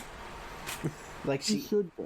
she has all the rarest cards and just She has, like, destroys you. strategy and stuff. Yeah, she uses all these gimmicks and chain effects. Yeah, she just destroys you. You'd barely have any idea what's going on half the time. It'd be amazing. Like, she has, like, 10 effects in one turn. You ever see those Yu-Gi-Oh games where they like win in one turn? God, I hate those, but yeah. That's her. What? After I went through all that trouble? If you want to trade, find me a really rare card. Really rare? You mean there's something rarer than ultra rare? Ultra rare premium cards are way rarer than plain ultra rare cards. Come on! Or you could get me a super ultra rare premium mega card. Man, for a grown up, you sure are dumb. Premium rare. Why do I feel like we're talking about steaks? Steaks? That's completely irrelevant to this case. Not more steak talk, please. Alright, now we have to go find Penny. What if instead of finding Penny, you could just go to a store and buy a bunch of pets? That would be so evil. It's like using your lawyer's salary to just spend tons of money buying pets until you get some good cards and good games. Write it off as a business expense. Yeah, there you go. Ace Attorney accountancy. I've been accused of tax fraud. Help me, Ace Attorney. I wish it was an Ace Attorney game where it was just like, help, I was done in for tax evasion. And then you find the person who really evaded taxes or something. Yeah, you find the corrupt accountant in the sea of other accountants. Yeah. Or one case is like, help, I got a parking ticket. You have to fight it in court. Yeah.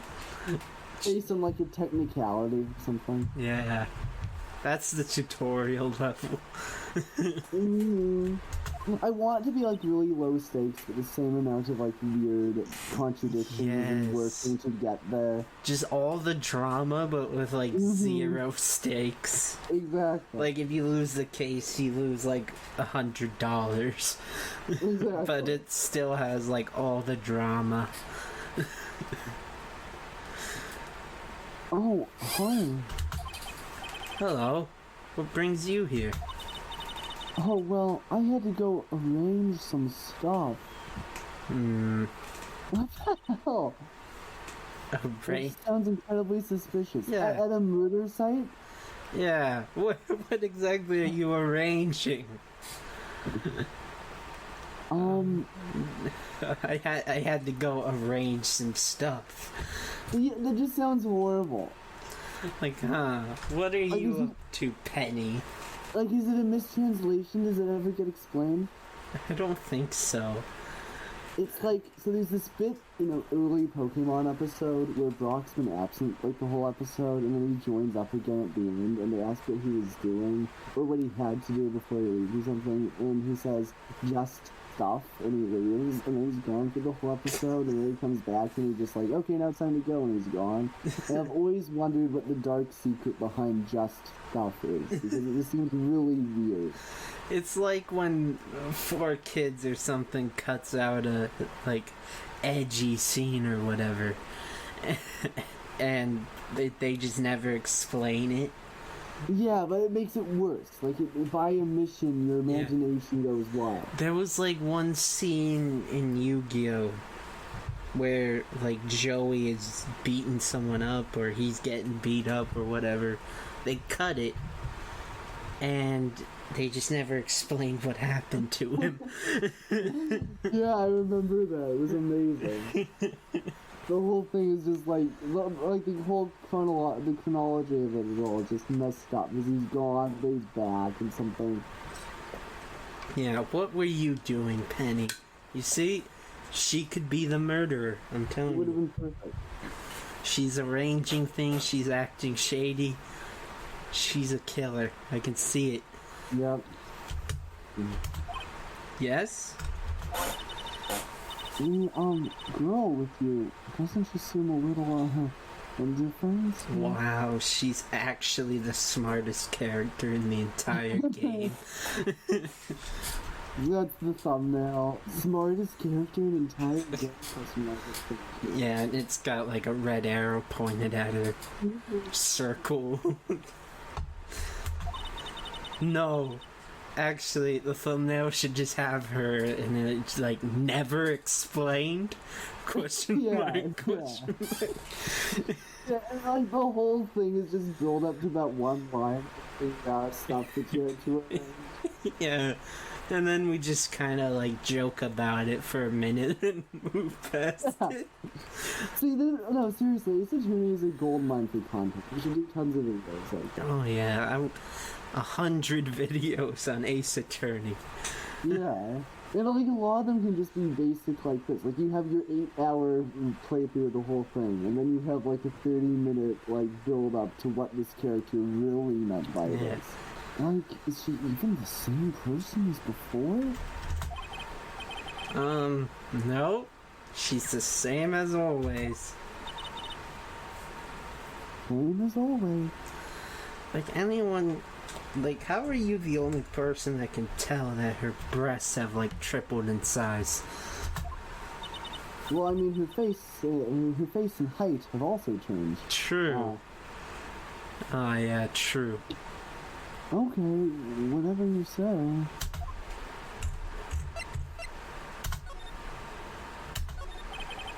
Have you seen that boy since then? No? You missed it, though. The security lady was chasing around after the boy so fast I thought she'd collapse. And of course, he got away in the end. Boy, was she mad. Actually, we saw them. How's the old windbag doing? She was squeezing donuts through her clenched fists back at the guard station. Some people take their jobs a little too seriously. Are all the posters on the wall here of Hammer? Yes, it's really a terrible loss for the studios. But his popularity had been waning recently, right? That's true. Then again, after what happened... After what happened? You mean you don't know about Hammer? No. What? I'm sorry. I shouldn't have said anything. No, you really should say something. Wait, now you have to tell me. What happened with Hammer? I'm sorry. I'm probably not the one who should tell you. Bro. Uh-oh. Why do I get the feeling something's being covered up here?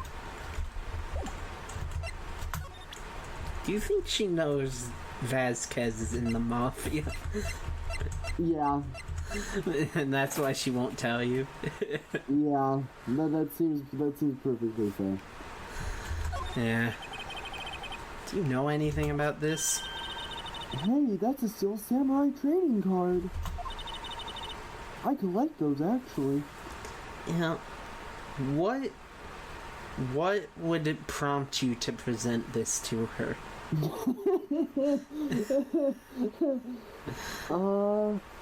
Why did I present this to her when I played this? You probably were just spamming things, not knowing what the answer was.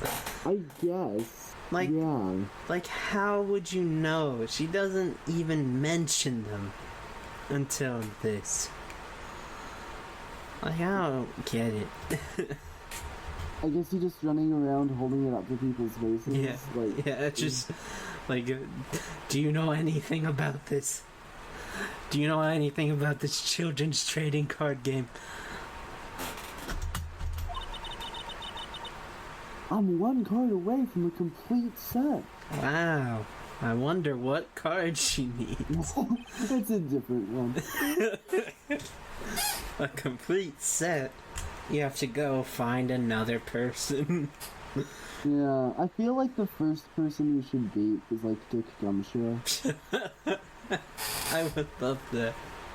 Like he's trying to figure out how to play it to be more relatable to like young delinquents or something. You play him in the card game side quest, but he's just terrible at it. Yeah. Like, just comically bad. Yeah, he's like the intro character that you pick. Yeah. Yeah, a set of one of each card. Huh. Wait! That's it! That's the card I need! You don't know how long I've been looking for it! Uh... I don't care what kind of girl you might think I am, I need that card! Starts undressing. Well, Well, please! I beg you! Please trade with me! trade with you? Yes, trade cards! Look, I'll even trade you an ultra rare premium card! Trade me a... huh? Yes, it's a good deal for your ultra rare. God, Phoenix isn't the brightest, is he? He really isn't. Like, his mind just, like, goes completely blank. Yeah. Please! Phoenix, can't you see she's desperate? What's everybody getting so excited about? Fucking moron. Okay. Really? Thanks. Then this is for you. URP card added to the court record. An ultra rare premium Steel Samurai collectible card. Very valuable. Yeah, she's definitely the final boss. Mm-hmm. And by giving her this, you've completed her deck, you know? Oh no, you've made her unstoppable. Yahoo! She's off, and there she goes. She's off to go plastic wrap it or whatever, and then put it in her binder. Mm-hmm. Doesn't doing good things like that make you feel great? Yeah, it does. Just you wait, Phoenix. It's gonna come back to haunt you.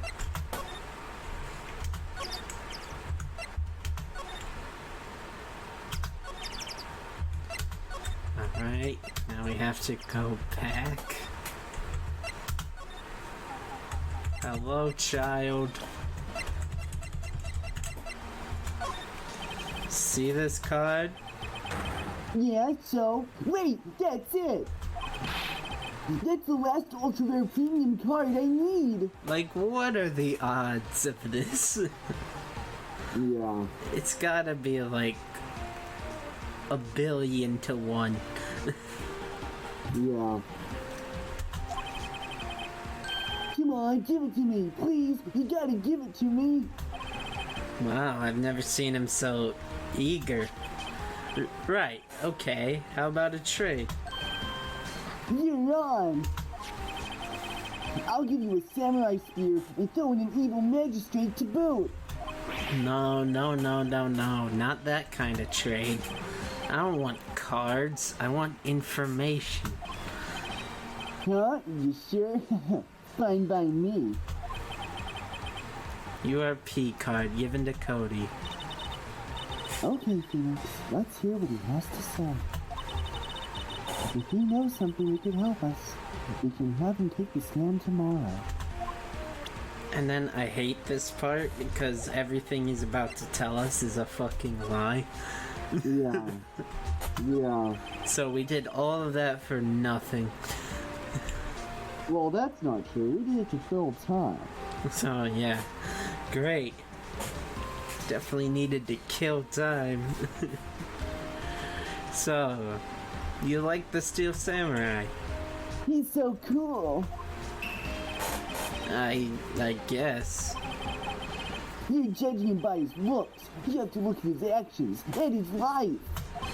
I'm being lectured on life by a grade schooler.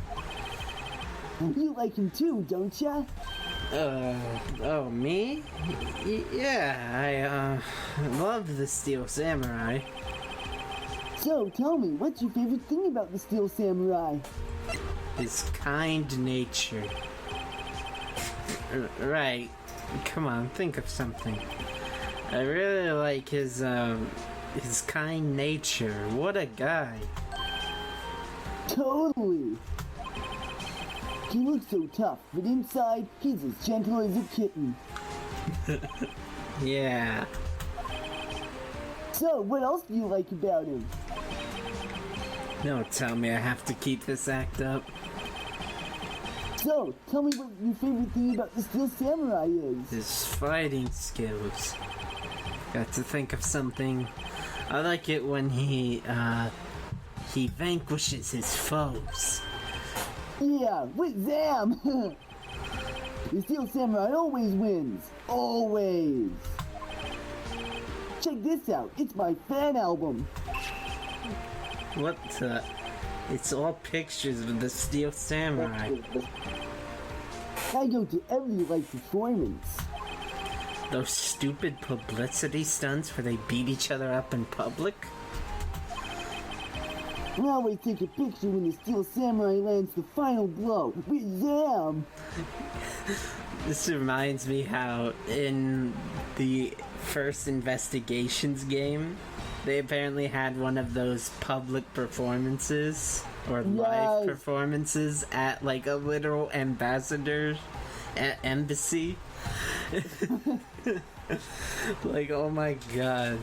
I love that. Yeah. I got them all. I never missed one. A perfect collection.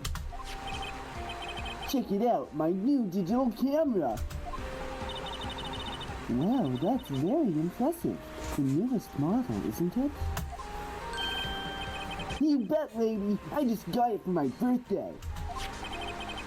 My album has a name. Want to hear it? The Steel Samurai Path to Glory. The Steel Samurai always wins. Always. This kid definitely writes fan fiction. Oh yeah, and you know it's good. Oh, His yeah. kind nature, deep inside, he's as gentle as a kitten. Yeah, he's good. He's got the magic touch. Mm-hmm. Hey, if you want this, you can have it, lady. Really? Are you sure? Yeah, I took these with a digital camera.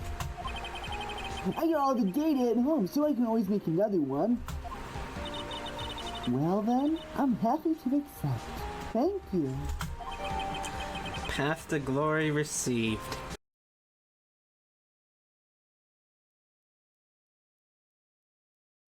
Surprisingly, this does have a point. Remember the rule, my friends.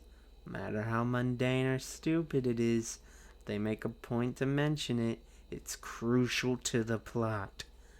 Contains photos of every victory scene and every battle the Steel Samurai has won.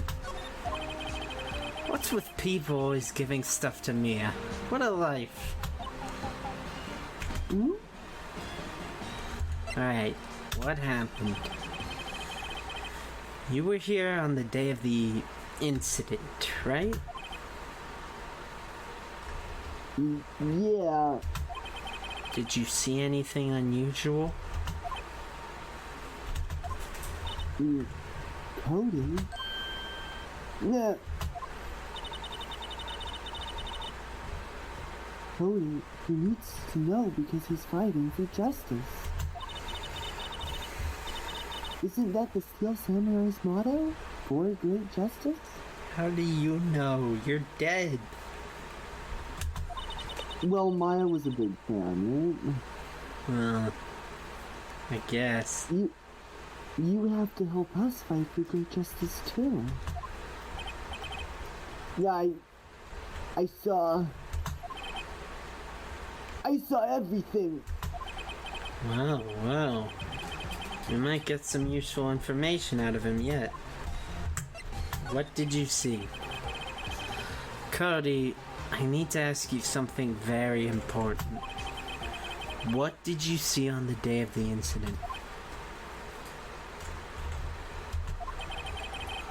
I got here that day around 2 o'clock. I hid it coming through the woods out back so that old lady wouldn't see me. Proof that they can just go around the monkey head, by the way. Yeah. I got kind of lost though. I was in there for maybe a half hour or so. Then I finally got to the studio. After that... What is it, Cody? The steel samurai killed the bad guy. He used his samurai spear, just like always. One shot, one kill. It happened so fast, I got scared. We went home after that. I see. It must have been hard for you. Man, you say those nice things, but it's so obvious you weren't speaking from the heart. Right. Mia? Yes? I think we can say for sure this means the Steel Samurai did it. I don't know. And the director has an alibi, so it wasn't him. Indeed. So, the only person left who it could have been is Will Powers. I have to admit, it's kind of a shock. But if you put this boy on the witness stand, your client will be guilty for sure. Let's not call him then. I think that would be wise. Best to leave this one alone. Not so fast, pal! It's Gumshoe out of nowhere. I heard everything! This boy is a key witness! And he's under police protection, starting now! Come on, son. You've got a rendezvous with me down at the precinct! No, I ain't going! Wah! What if he just like started evading the police? There's a massive chase for him. Mm-hmm. Hilarity He gets ensues. shot. Like, yeah, he gets shot, comes back with like a sling and all this medical stuff. That didn't go so well. We're back to 0 lead. And now we have a serious handicap in court. What are we going to do, Mia? Things seem pretty terrible. We look to our dead mentor for guidance. But it appears she's abandoning us. These undead hoes ain't loyal. Well, I really need to be going. Don't worry, Phoenix. I'm sure you'll be fine. She just abandons him. Whoa. Come to the trial tomorrow, please. I need you there. Phoenix, can I ask you something? Do you really believe that Mr. Bowers is innocent? I believe. Of course he is. That's all I wanted to hear. I'll see you in court then. Great. Thanks, Mia. You soon. To be continued. And with that, the investigation comes to a somewhat abrupt end. Damn, this was another investigation segment I just really can't get behind. More stuff happens in this one at least, but feels like too much of nothing happening still. My bigger gripe, though, is it seems like too much of a goose chase. They send you out to do multiple little fetch quests here, especially towards the end, and with most of it we aren't even given good hints on what to do. So Once again, you're likely to just go around aimlessly looking for something or someone. And as I explained earlier, navigating an Ace Attorney can be annoying, especially once sent on so many fetch quests. Overall, I still feel this story is good, but man, these investigation segments kinda suck the life out of it. I want to give you a chance to say something to the audience. A final message from good old Jeeves. Right, in light of, like, finishing the entire recording process, or just the scene? In the entire recording process. Alright. This experience, this project, from the very beginning has been monumental, I would say, within both the overall genre at large and in my own personal life, certainly. Ace Attorney is bigger than any one of us, and I think that in a way it's bigger than the two of us, but between the two of us, I think that we've done our best to give life to these characters that you all love so much, and I'm just thankful for the chance to have breathed some life into, you know, classic characters that I have just grown to know and to love so much. So I want to thank, you know, Mr. Sonic, the Constant Healy Gang, of course, and viewers like you, really, because you, at the end of the day, is what makes this possible. Also, Sonic Healy Gang for editing. Yes. Thank you. So true. There's your Oscar speech acceptance. Yes. October 19th, 9:42 a.m., District Court, Defendant Lobby Number 1. Something.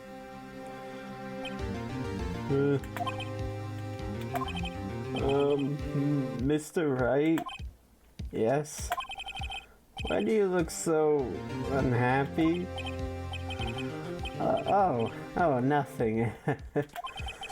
Really, it's nothing. Right, Mia?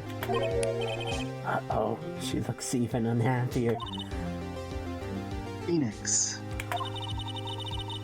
Your client is now practically a dead man walking. Perhaps that's why I feel particularly close to him.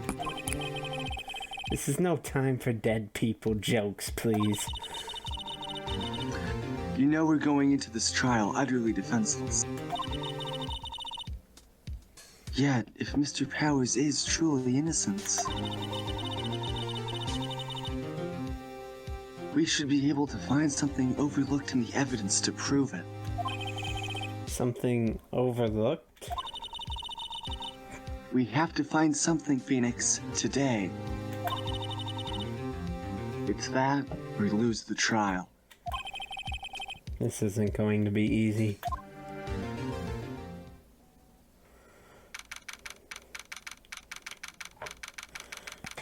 I was thinking about it last night. I think I realized why some people don't like this case. It's because the second day of investigation is pretty much like a waste of time. Yeah, there's definitely something defeatist about it. Yeah. Court is now in session for the trial of Mr. Will Powers. The prosecution is ready, Your Honor. The defense is ready, Your Honor. Very well. Mr. Edgeworth, your opening statement, please. An unexpected fact has come to the attention of the court. Yesterday, we learned that there were other people present at the studios. Today, I would like to show evidence proving that they had nothing to do with the murder. Very well. You may call your first witness, Mr. Edgeworth. I wonder if it'll be that producer. The prosecution calls Mr. Sal Manella to the stand. Or that director. Oh boy. Luckily he's not on the stand for very long. Will the witness state his name and profession? How rude can you get? You don't know me? I'm the director. I make the Steel Samurai. Noob, raffle.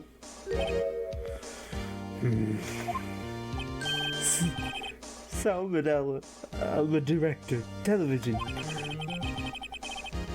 Were you at Global Studios on the day of the murder? Yes, Your Honor.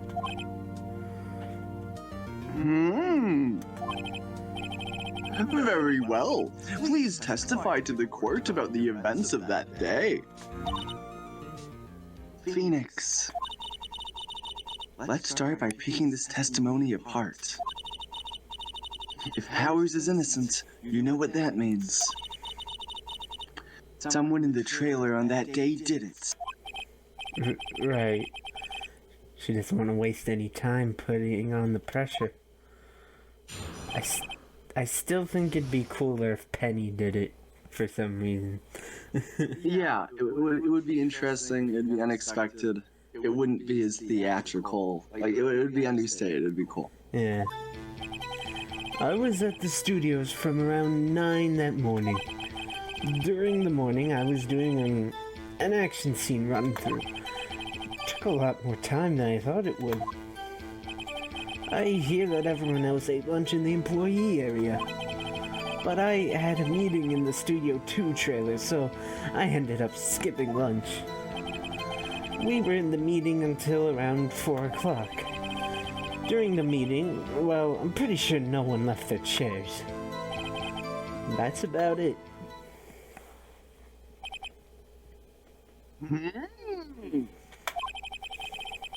The time of Mr. Hammers' death was 2:30 p.m. And according to your testimony, you were in a meeting at that time. Mr. Wright, you may begin your cross-examination. Yes, Your Honor.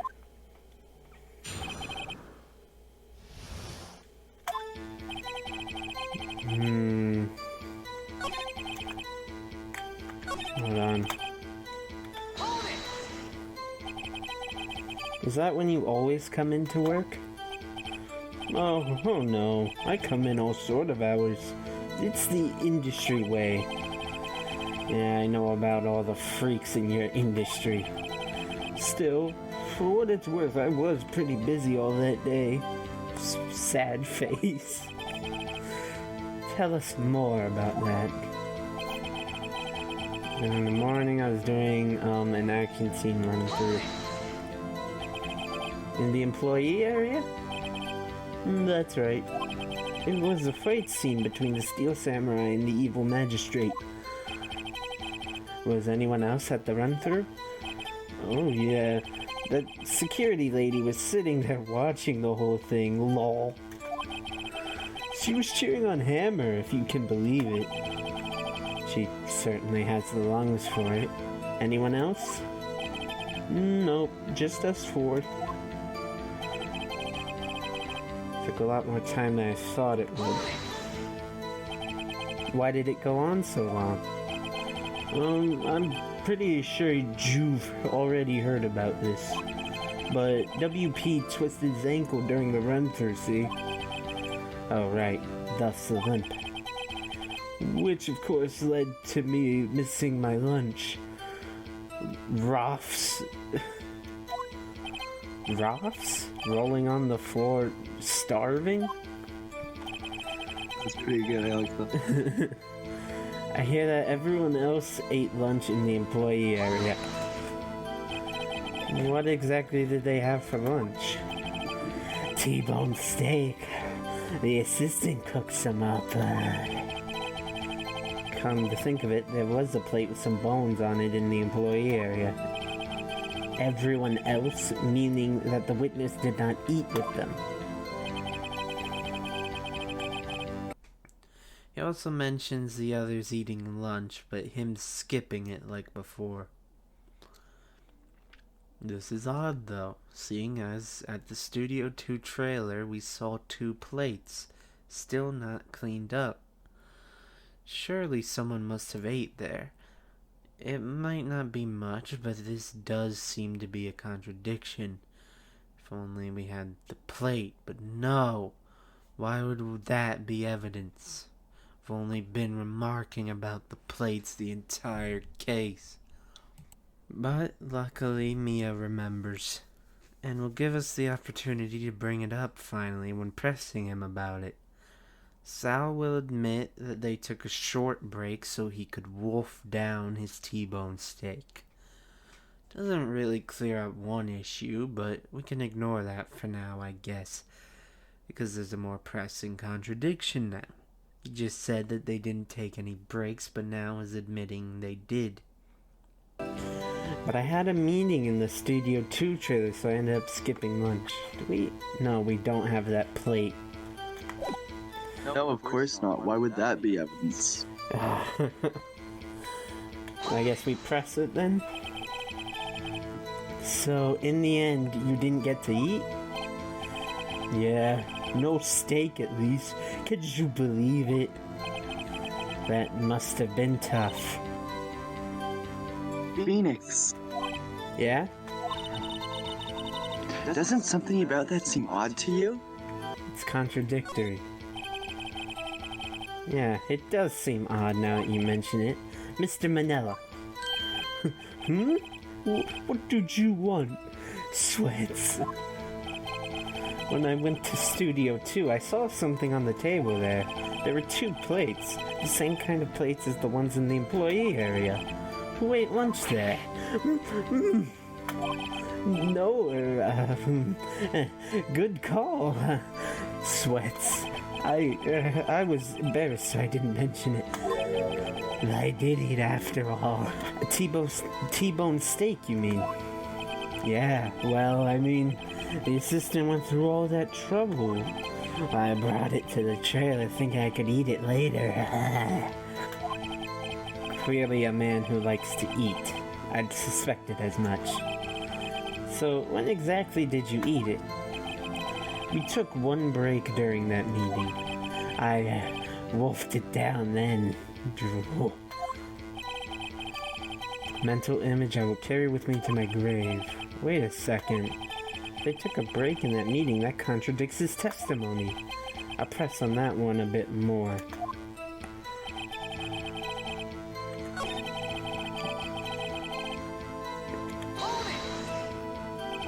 You didn't take a single break. Well, yeah, not a one. Sweats. What's he sweating about so much, I wonder? If only I had an idea. Oh wait, I do. Maybe I do have an idea. Wait a second. Mr. Manella, you've just contradicted yourself. Didn't you just tell the court that you ate that T-bone steak during a break? Oops, ruffle. Well, Mr. Manella, what's this all about? well, yeah, I guess we did take a little break. Phoenix, great job. The voice for Manella is, like, hard for me to keep doing. You're doing a really good job, though. Like, really. Thank you. If they took a break, one of them could have gone to the studio during that time. Your Honor, I call on the witness to testify to the court about this break. Very well. Mr. Manella, your testimony, please.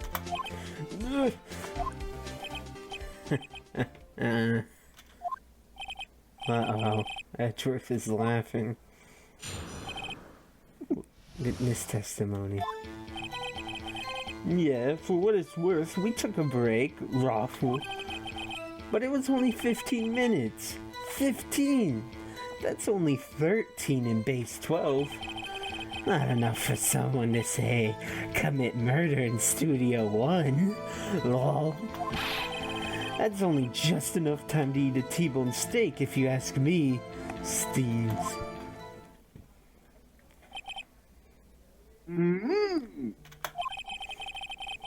I don't think it would be even enough time for that, but that's just me. Very well. You may begin the cross-examination. I love the idea that he's like actually saying the asterisks out loud. And like the emoticons. Yeah, I love it. And you express it well. Yeah, let's see. There's only 15 minutes. Why is that?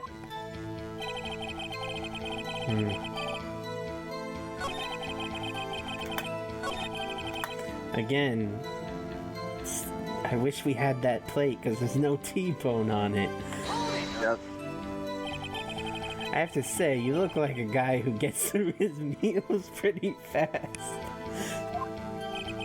Well, I was facing a cold, slightly chewy T-bone steak. Even I have to take my time eating that kind of food, lol. Well, Phoenix? The testimony was too short to wring any kind of useful information out of. All you have to do is prove that he was able to go to Studio One in that time. Oh great, is that all? 15 minutes. We don't have the van either. Can't say he drove. What were you doing for those 15 minutes? Eating my T-bone steak. What else? There were 2 plates on that table. Oh, right. The other one was D. Vasquez's plate. D. Vasquez, the producer. To eat a T-bone steak in 15 minutes. That's quite a feat. Maybe I don't know, maybe let's press on this. What time exactly did you take this break? Oh, that's a good question, actually. I'd say it was from around 2:30 or so until 2:45. 2:30? That's the time of death. So he could have gone to Studio One, killed Hammer, and come back. Guess it's possible time-wise. Alright, I'm gonna look it up. Well, let's make sure to edit out all of our uncertainty. Yeah. We're geniuses. We don't need to look any of it up. Sure. Oh, I have to press the 3rd statement again. Again? Yeah, apparently I was supposed to press the 1st statement first and then press the 3rd statement. Uh-huh. Why is that? Haven't we had enough of this pointless line of questioning? Your Honor, the testimony to this point has made one certain fact painfully clear. The people in the trailer had nothing to do with this murder. It was impossible for any of them to go to Studio One. What? Something wrong, Mr. Wright? Surely you aren't suggesting one of the people in the trailer went to Studio One. Well, Mr. Wright? Phoenix, this is critical. Think about it before you give your answer. Alright, I will do that by saving.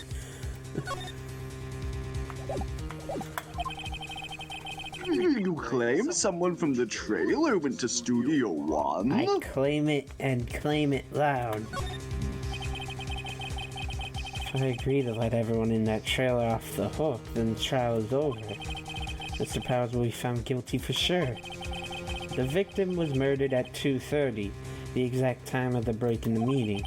With 15 minutes, murder is certainly a possibility.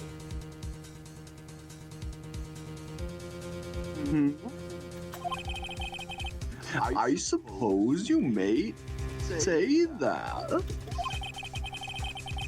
Alright, I've got the judge thinking now.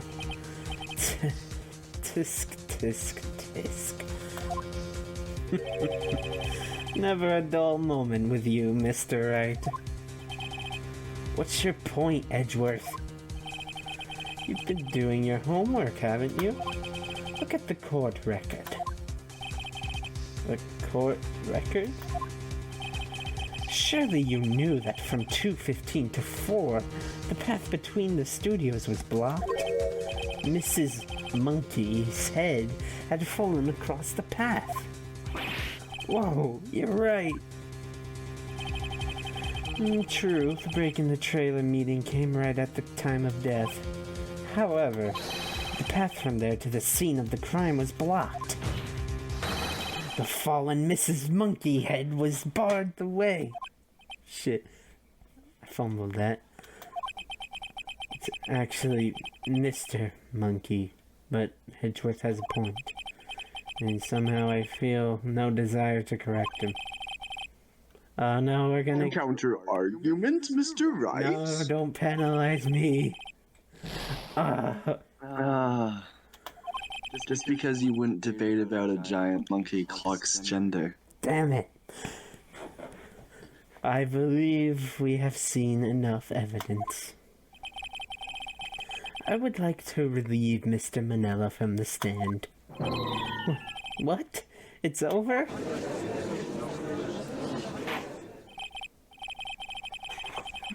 Well, the court's opinion on this is as follows.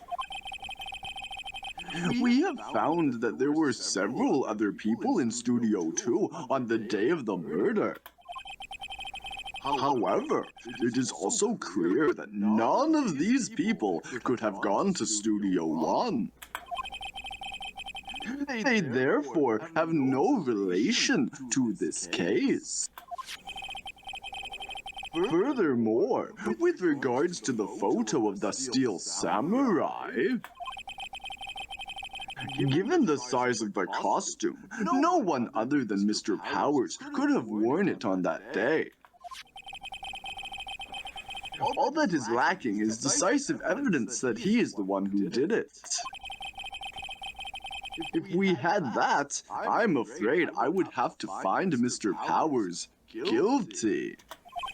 Your Honor, the prosecution is pleased to announce that we indeed have decisive evidence. A witness. Who is this witness, Mr. Edgeworth?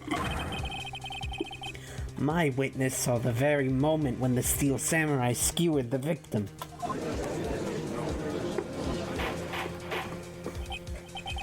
Order! I will have order! I see. The court will take a 10-minute recess, after which we will hear your witness. Court is adjourned for recess. Oh boy, I want to play kickball. October 19th, 11:04 a.m. District Court, Defendant Lobby Number 1. We break for recess, giving Phoenix and Mia a chance to discuss what to do. Clearly, nobody could have gone from Studio 2 to Studio 1. In that case, what are we supposed to do? Who else could have done this then? We have no answers yet, but we can't lose faith in our gentle big boy.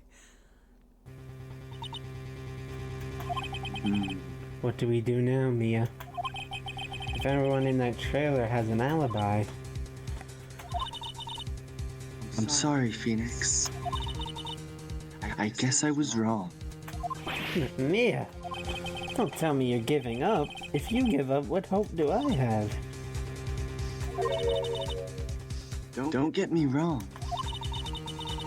I've never given up on a trial before, not while there was still a chance. Only one thing became clear in your cross-examination. The people in the trailer could not have gone to Studio 1.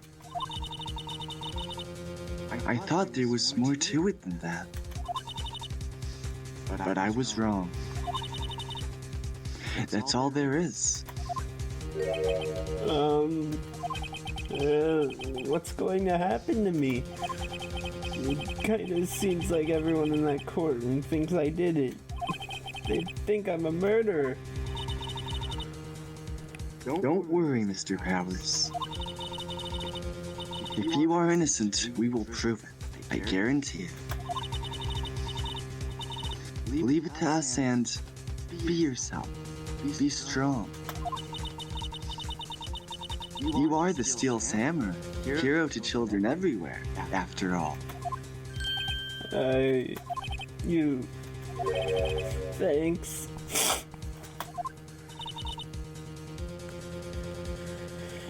Okay, Phoenix. This one's for the kids. Let's do it. October 19th, 11:15 a.m. District Court, courtroom number 4.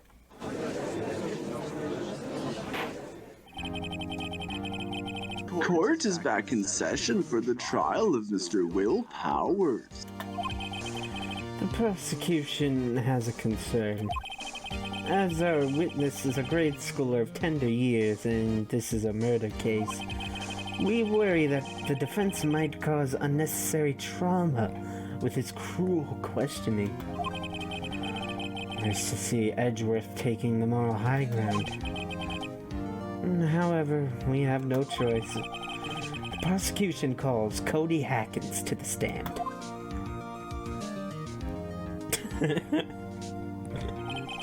Your Honor, perhaps you could arrange a box for him to stand on? Right. Guard, please bring him a box. One of those donut crates should do.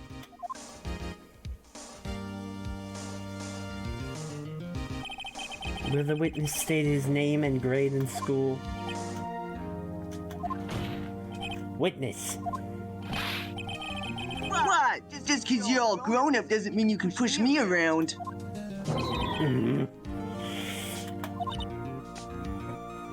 Cody? Answer his question, okay? It's you, the nice lady. I'm Cody Hackins. I'm in 2nd grade. I get the feeling this is going to be a long, long day. Mr. Edgeworth. Please remember that you're speaking to a child. Try to be gentle. Witness. Cody. He's having trouble with this gentle thing. You were present? You were at Global Studios on the day of the incident? You got a problem with that? Please tell us what you saw that day. What, Pops? You want me to tell you and Gramps with the beard over there? Just Mr. Edgeworth will be fine. I prefer bearded gentlemen myself. A very long day. Incidentally, photographic equipment is strictly forbidden in this courtroom. My apologies, Your Honor. He said he wouldn't testify if he couldn't bring it. I'd like special permission if that's possible. Wait, so you're saying you had to bargain terms with a kid, and you lost? I just got this new camera. Don't really know how to use it all that good yet. But I bring it with me wherever I go. Phoenix. I wonder if he had that camera on the day of the murder. We'd better make a note of it in the court record. Cody's camera added to the court record. A new digital camera. Cody always carries it, though he's still learning how to use it. Very well, Cody. Please testify to the court about what you saw on the day of the incident.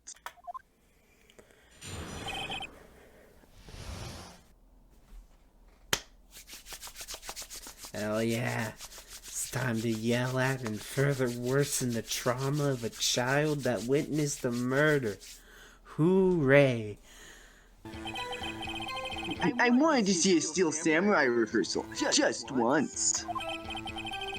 I found a map on the internet and went to the studios that day. I went through the woods, off the path, so that old lady would catch me. I was going for the studio. I got kinda lost on the way for about 30 minutes. When I came out by the studio, there was the Steel Samurai. That totally rocked! Right before my eyes, out came the bad guy. Of course, the Steel Samurai took him down. If I had my camera with me, that would have been the time for a shot, I tell ya. Anyway, I couldn't get into the studio, so I went home.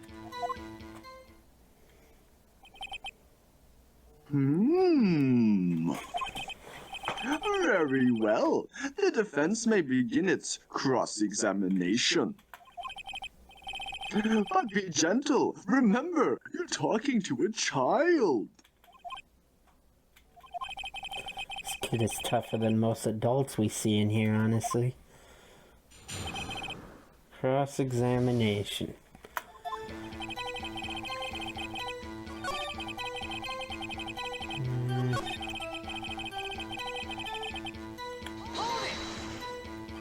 Off the path?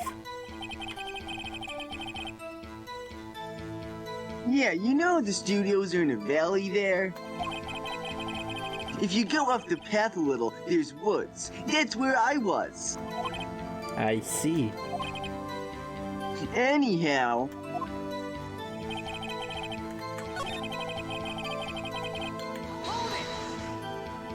You got lost in the woods? Yeah, I couldn't figure out which way I was walking. Man, was I relieved when I saw the blue studio doors. But guess what happened next? The Steel Samurai? Yeah, he was standing by the studio gate. It looked like he was thinking about something before going in. Then he opened up the gate and went inside. I see. What then?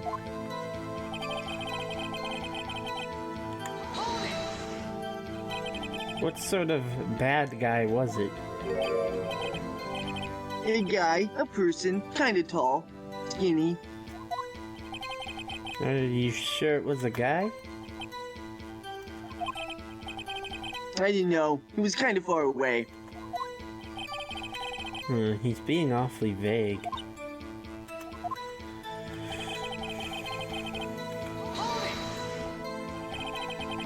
What happened to the bad guy? Huh? Well, he kinda didn't move. Not a bit. Like he was dead. I guess he's a real pro. What a great actor. Yes, I suppose he was.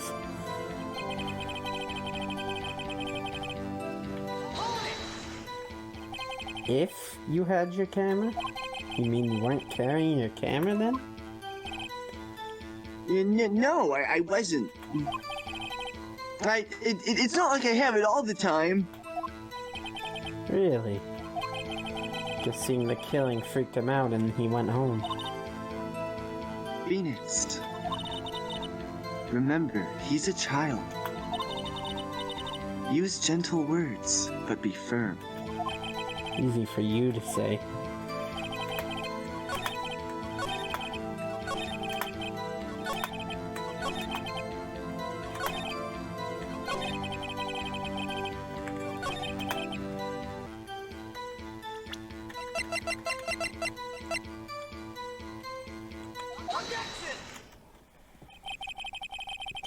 Cody, what you just said seems, well, a little strange. Didn't you say before that you always bring your digital camera wherever you go? You were quite clear about that. Cody, you shouldn't lie here. You understand that, right? Mr. Wright, a word with you.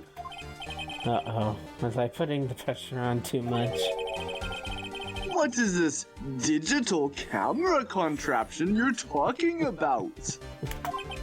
It's, a digital camera, Your Honor. It's kind of a new sort of camera. How do I explain that? I see. Anyway, Cody, I can't believe you wouldn't bring your camera on a trip to the studios. You did bring it, didn't you?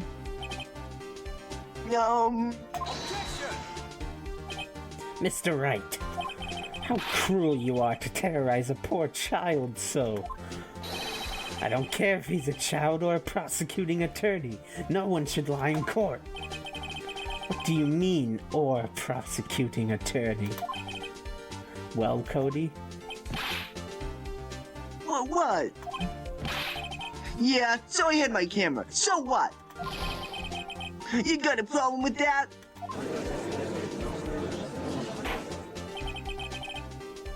So, you did have a camera? And you did use this camera? Why would I use it? I was too busy watching.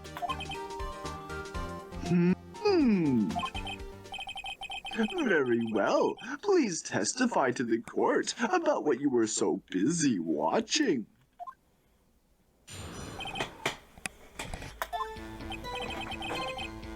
Yeah, I had my camera with me. But I was glued to the action. I couldn't take my eyes off of it. The Steel Samurai, he goes for the bad guy. Wham! Then the bad guy stopped moving. He's so strong. The Steel Samurai rule.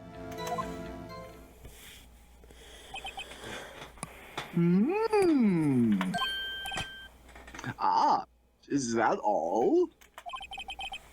Well, that was brief. Mr. Wright, your cross-examination.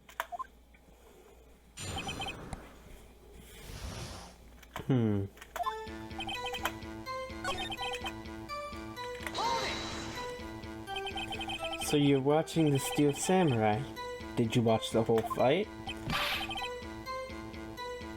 Yeah, of course. You didn't turn away, not even once. No. Okay, then tell us exactly what happened. Yeah, I'm getting to that.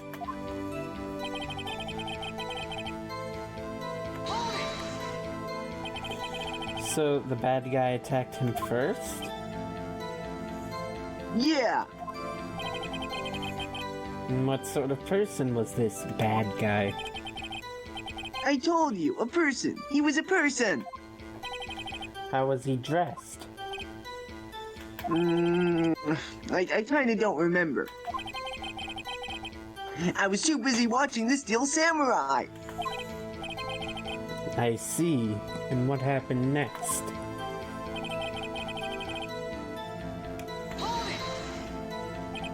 Why? Huh? What do you mean, why? Why wasn't the bad guy moving? Well, 'cause the Steel Samurai brought him to justice. And how exactly did he do that? Hey, how did he do it? With a samurai kick, and a samurai punch, samurai chop, samurai slap, something like that. He's still being vague about this. What? Don't give me that look, Pops. How should I play this? Listen harder. Cody? What? Something's bothering me. Before you said that you couldn't take your eyes off the action. Yeah? So what? Yet you missed the most important part. What is the meaning of this? The witness has stated what he saw quite clearly. You know as well as I do that he's being vague. Tell me, what kind of murderer uses a samurai slap? My point is this. Cody, you may have seen some of the Steel Samurais fight, but you missed the most important part, the killing blow.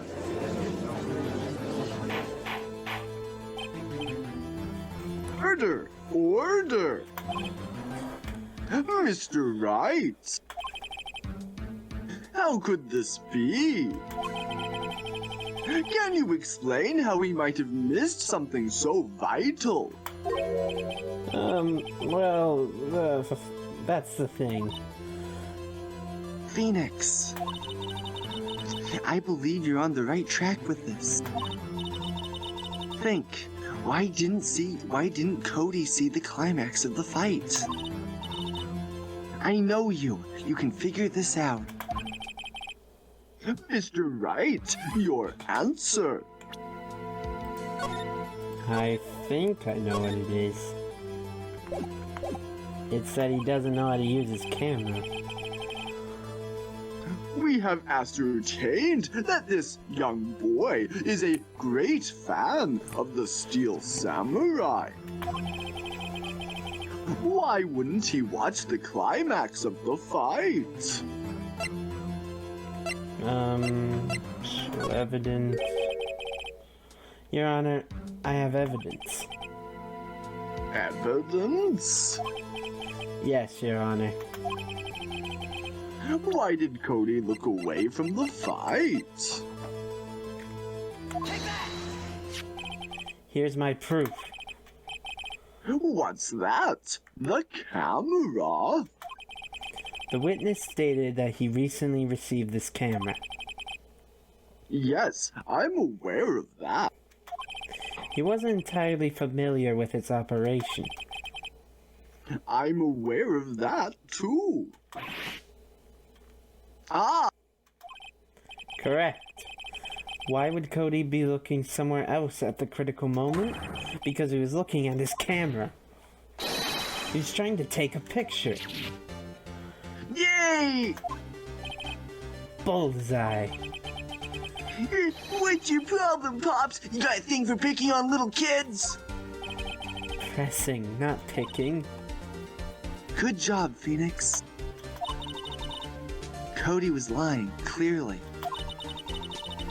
Smart of you to realize there was just no way he could stand there watching his hero and not take a picture. Right. Cody? There's only one reason why you would have looked away from the fight. And that was because you wanted to take a picture. But having just received your camera, you weren't used to using it yet. So you missed the climax of the fight, correct?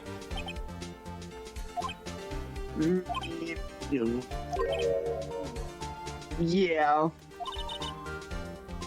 Well, Phoenix? I'll bet you anything he's hiding more than that. Have him testify again. Right. Yeah, means business.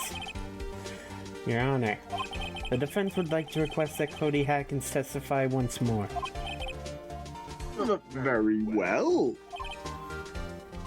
Cody? Could you please tell us about your camera? And about why you didn't take a picture of the fight? Yum! Welcome to the real world, kid. This poor kid, honestly. Yeah, like, seriously. He witnessed like a traumatic event. Yeah, you're right, Pops. The Steel Samurai had just escaped from the clutches of the villain.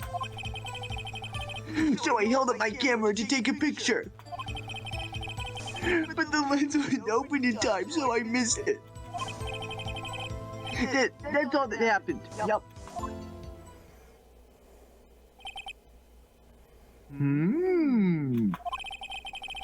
Anything strange in that testimony, Mr. Wright? I'm not sure.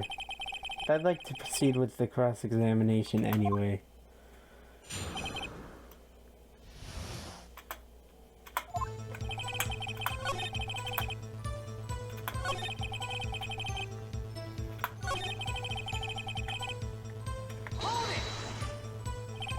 When the lens opened, what did you see?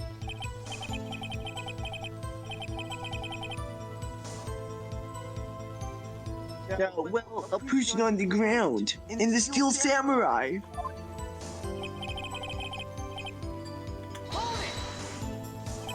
That's all? Yeah, I told you. I didn't take a picture. I would have, once I got that lens open. Did he really not take a picture? Not even one? He definitely would have taken a picture. There's gotta be something here I can use. Cody. Listen up, Cody Hackins. I know exactly what happened that day. You took a picture. Hey! Bullseye? How did you know? I see through all your lies, Cody Hackins. It's one of my powers. Well... This feels great. I'm bullying a kid. I took a picture. Perhaps you can change your testimony to reflect this, Cody. This poor kid, I feel bad for him. He just can't keep a lie up for long. Though, he shouldn't be lying, I suppose. I just feel a bit bad. He clearly witnessed something terrible, and here Phoenix is relishing in tearing this poor kid's testimony apart. I took a few shots, but it was too late, so I erased them. Present the scrapbook. The glory. Cody. What? Man, every time you say Cody, you follow it with something bad. I just wanted to thank you for giving me this the other day. Huh? No, Wright. What was it you told me then? I told you every live performance. I always take a picture when the Steel Samurai lands the final blow. Where's Zam? I got them all. I never missed one. A perfect collection. Cody, did you really get a picture of the Steel Samurai standing victorious over his foe? If you did, I find it hard to believe that you would just erase it. Wouldn't you keep it for your album? Yeah. Mr. Wright. What exactly is this album? It's called Path to Glory. It's a collection of pictures of the Steel Samurai, all taken by Cody Hackins. He claims it's a perfect collection of every battle the Steel Samurai has won. I see. Don't you find this very odd, Your Honor? Among all his pictures of the Steel Samurai, none were taken that day.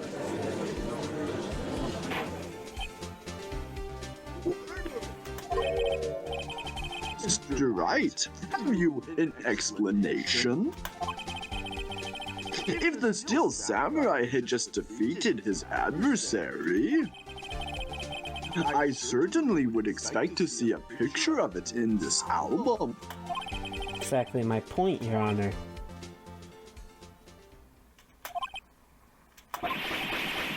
Shock. No, wait. No way. Phoenix? I think we've finally discovered the truth. And what a truth it is. Mia, are we sure about this? Did he actually... Yes. I'm pretty sure what you're thinking is right. Phoenix raises a good point. We are at a dilemma. If Cody had gotten a picture of a victorious Steel Samurai, why on earth would he delete it? Could it just be shock from realizing someone had died for real, maybe? I doubt it. Even throughout his testimonies now, he seems blissfully unaware of it being a real murder. So why is there no picture? Phoenix and Mia seem to know exactly why, but I forgive you if you don't know. Because the first time I played this, I had no idea what the answer was. Tell them, Phoenix. Tell them what the truth is. I remember playing this the first time and having no idea. I know, I always hated that. It's not just this case, but there are other moments where, like, Mia or Maya or Phoenix are all like, oh yeah, I know exactly what it is. Yeah. And then they leave it to you to, like, guess. Yeah, like, I have proof. I'm like, do we? Like, where? Mr. Wright, please explain to the court what is going on here. Why was there no picture in the album from the day of the murder? Why would the boy have erased the photos he took? I can think of only one reason, Your Honor. The Steel Samurai didn't win. That's why Cody deleted those photos. You mean the Steel Samurai lost? Yes, the answer is that the Steel Samurai did not win. So, this would all mean that whoever was in that costume would actually be the victim. I honestly love this twist. It's one of the times these games genuinely caught me off guard. Nothing feels better than that, honestly. And it all makes sense when you go back over everything. Other than not yet knowing why Jack Hammer would be wearing the costume, you just don't really think to even consider it was him. I think it's great. Well, Cody, I'm right, aren't I? Tell the truth. The bad guy defeated the Steel Samurai. No way! No! It's impossible! The Steel Samurai never loses! He never loses to anyone, ever! Your Honor, the witness has revealed everything with his words. There was a reason why he lied and told us he didn't take a picture. The same reason he erased his precious photos. For Cody, it was inconceivable that the Steel Samurai could be defeated. However, Cody witnessed the impossible. He saw the Steel Samurai lose. Yet to admit what he saw would destroy everything he believed in. That's why he lied and said the Steel Samurai won. He couldn't handle the truth. Oh, I missed that the first time I played this. Order! I will have order! Well, witness! I mean, Cody! Is this true? Well, what did you see? Tell the court what you saw!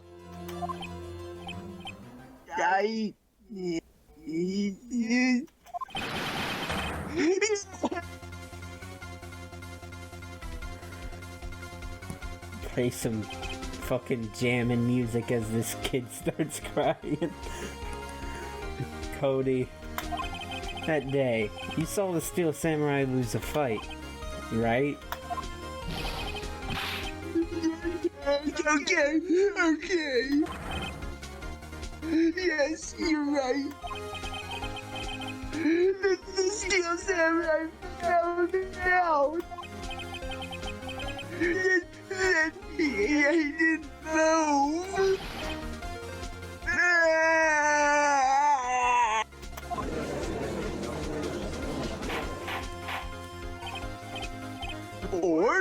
Order! What kind of stunt are you trying to pull, Wright? The Steel Samurai was the murderer, not the victim. Yet according to your witness's testimony, the Steel Samurai was the one who fell. Right. What's going on? Apparently, we have all made a serious error. An error? What's this all about? The Steel Samurai was the victim.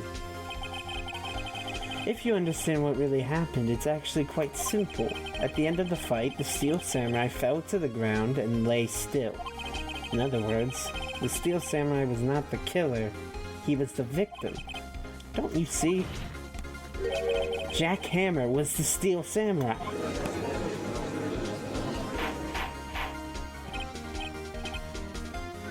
Order! So, the Steel Samurai in this photograph? You're saying the man in this costume was the victim, Mr. Jack Hammer? That's what I'm saying, Your Honor. Jack Hammer was present at the action scene run-through that morning. Thus, he obviously knew about Will Power's foot injury. But wait! Hadn't Mr. Hammer gone to Studio One already?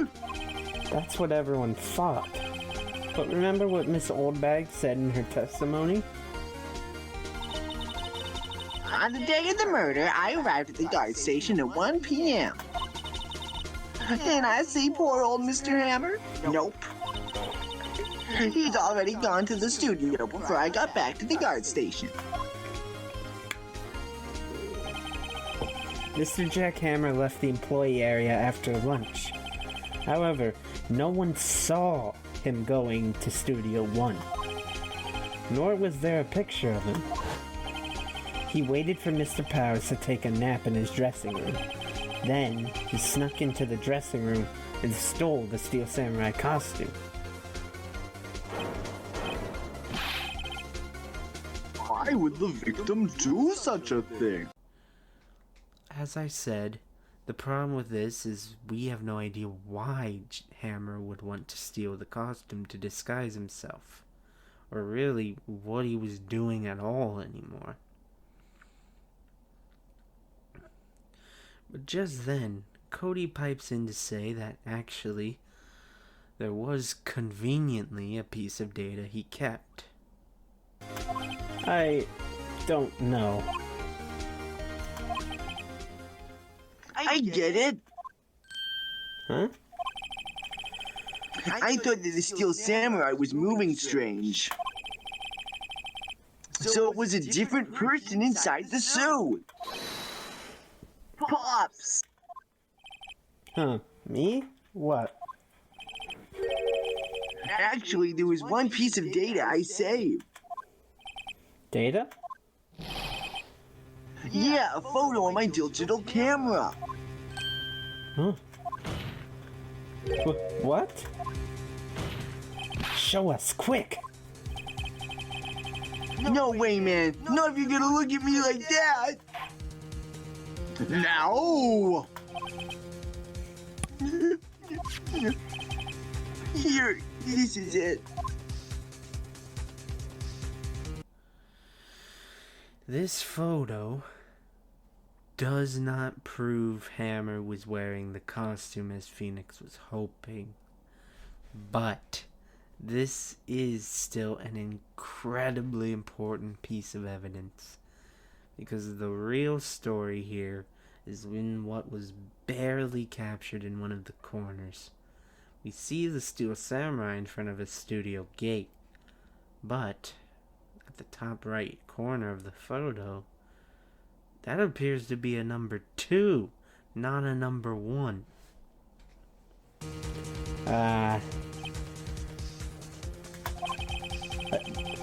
Well, looking at this, it's still a little hard to say. The decisive photo. I'm afraid that it could be anyone in that costume. Your opinion, Mr. Wright? I agree, Your Honor. This isn't decisive evidence. I'm sorry, this doesn't look like it's the proof we need. I'll give it back. Wait, Phoenix. Mia? What?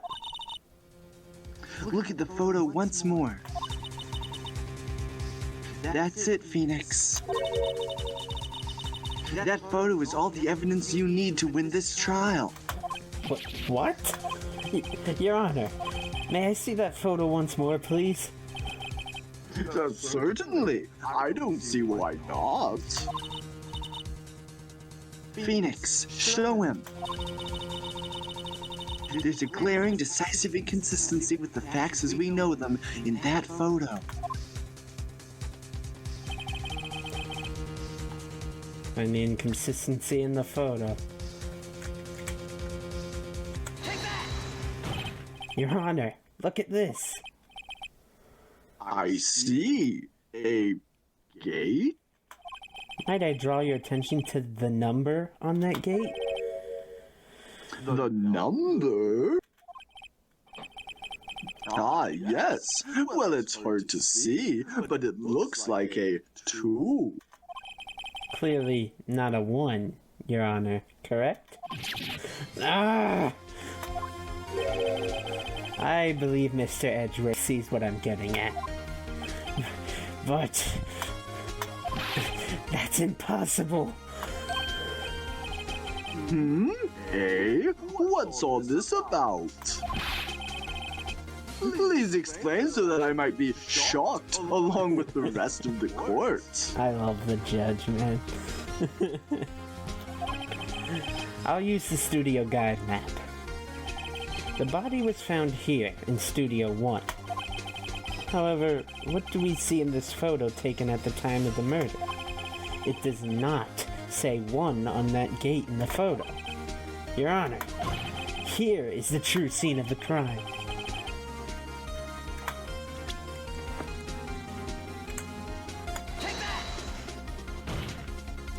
Here at Studio 2. I see. That would explain the 2 on the gate in the photo. Your Honor, I find it very significant that the murder took place in Studio 2. The trailer is there. As you may recall, there was a trailer in Studio 2. Now, on that day, a meeting was held in that very trailer. There was a break in the meeting corresponding to the time of death. During that break, Mr. Sal Manella and Miss D. Vasquez were outside eating steak. They were at the scene of the crime. The path to the trailer was blocked. So we have heard. The path was blocked at 2:15. In other words, the victim went to Studio 2 before that time. Yes, I suppose that would be the case. Remember Mr. Sal Manella's testimony? Allow me to remind the court. He said no one in the trailer was guilty because they could not have gone to Studio 1. Yet, in actuality, the reverse was true. Only someone in the trailer could have committed this murder. They were the only ones with access to the scene of the crime, Studio 2. Order! The defense makes the following claims. The scene of the crime was Studio 2. The person that the security guard, Miss Oldbag, saw was the victim, Mr. Jack Hammer. Mr. Hammer, for some reason, stole a steel samurai costume. Then, he went to Studio 2. This is madness. Jack Hammer is the victim. The victim. Why would he steal a steel samurai costume? Are you suggesting he did so to cover up the details of his own murder? Well, no, of course not. But do you have proof? Give me proof that the victim, Jack Hammer, stole the costume. I have proof.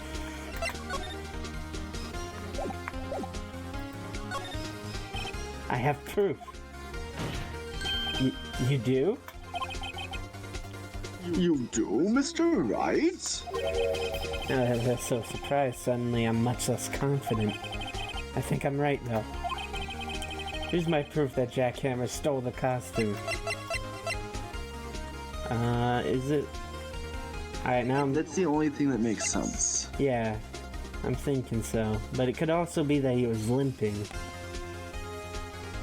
Oh, No, I think we already covered the yeah. one. This is it. An empty medicine bottle? I found this on the table in the employee area. The same table where Mr. Hammer and Mr. Powers ate. The label reads sleeping pills. Sleeping pills? The defendant, Mr. Powers, spent that entire afternoon sleeping. He was drugged by Mr. Hammer. Wait a moment! That bottle does raise some suspicions, yes. But there is no proof that Mr. Hammer used it. Your Honor, I have an idea. Fingerprint the bottle. An idea? Very well, let's hear it. I want to check this bottle for fingerprints. If my claim is true, Mr. Hammer's fingerprints should show up on this bottle. I suppose you're right. Very well. The court will take possession of the bottle. Empty bottle given to the judge.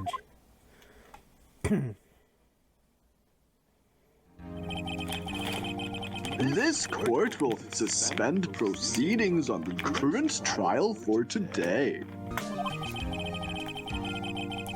Cody Hacken's testimony has revealed new possibilities in this case. In fact, things might have happened very differently than we previously thought. The steel samurai seen by Mrs. Oldbig may have been the victim, Jack Hammer. The scene of the crime was not Studio 1, but Studio 2. And those in the trailer did have time to commit murder. Mr. Wright. Yes, Your Honor? Your homework is to find the answer to the following question. Why would Mr. Hammer steal the Steel Samurai costume? Also, who killed him and why? Find the answers for me by tomorrow. That's a lot of homework. Mr. Edgeworth. Hmm? You will need to reconsider your stance in this case.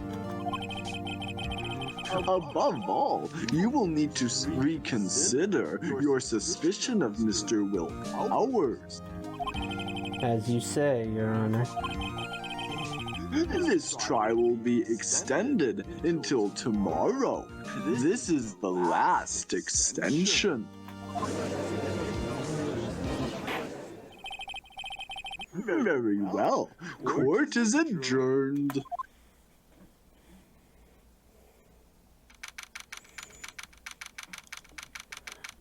I tell you, it's a lot better playing through this with someone here.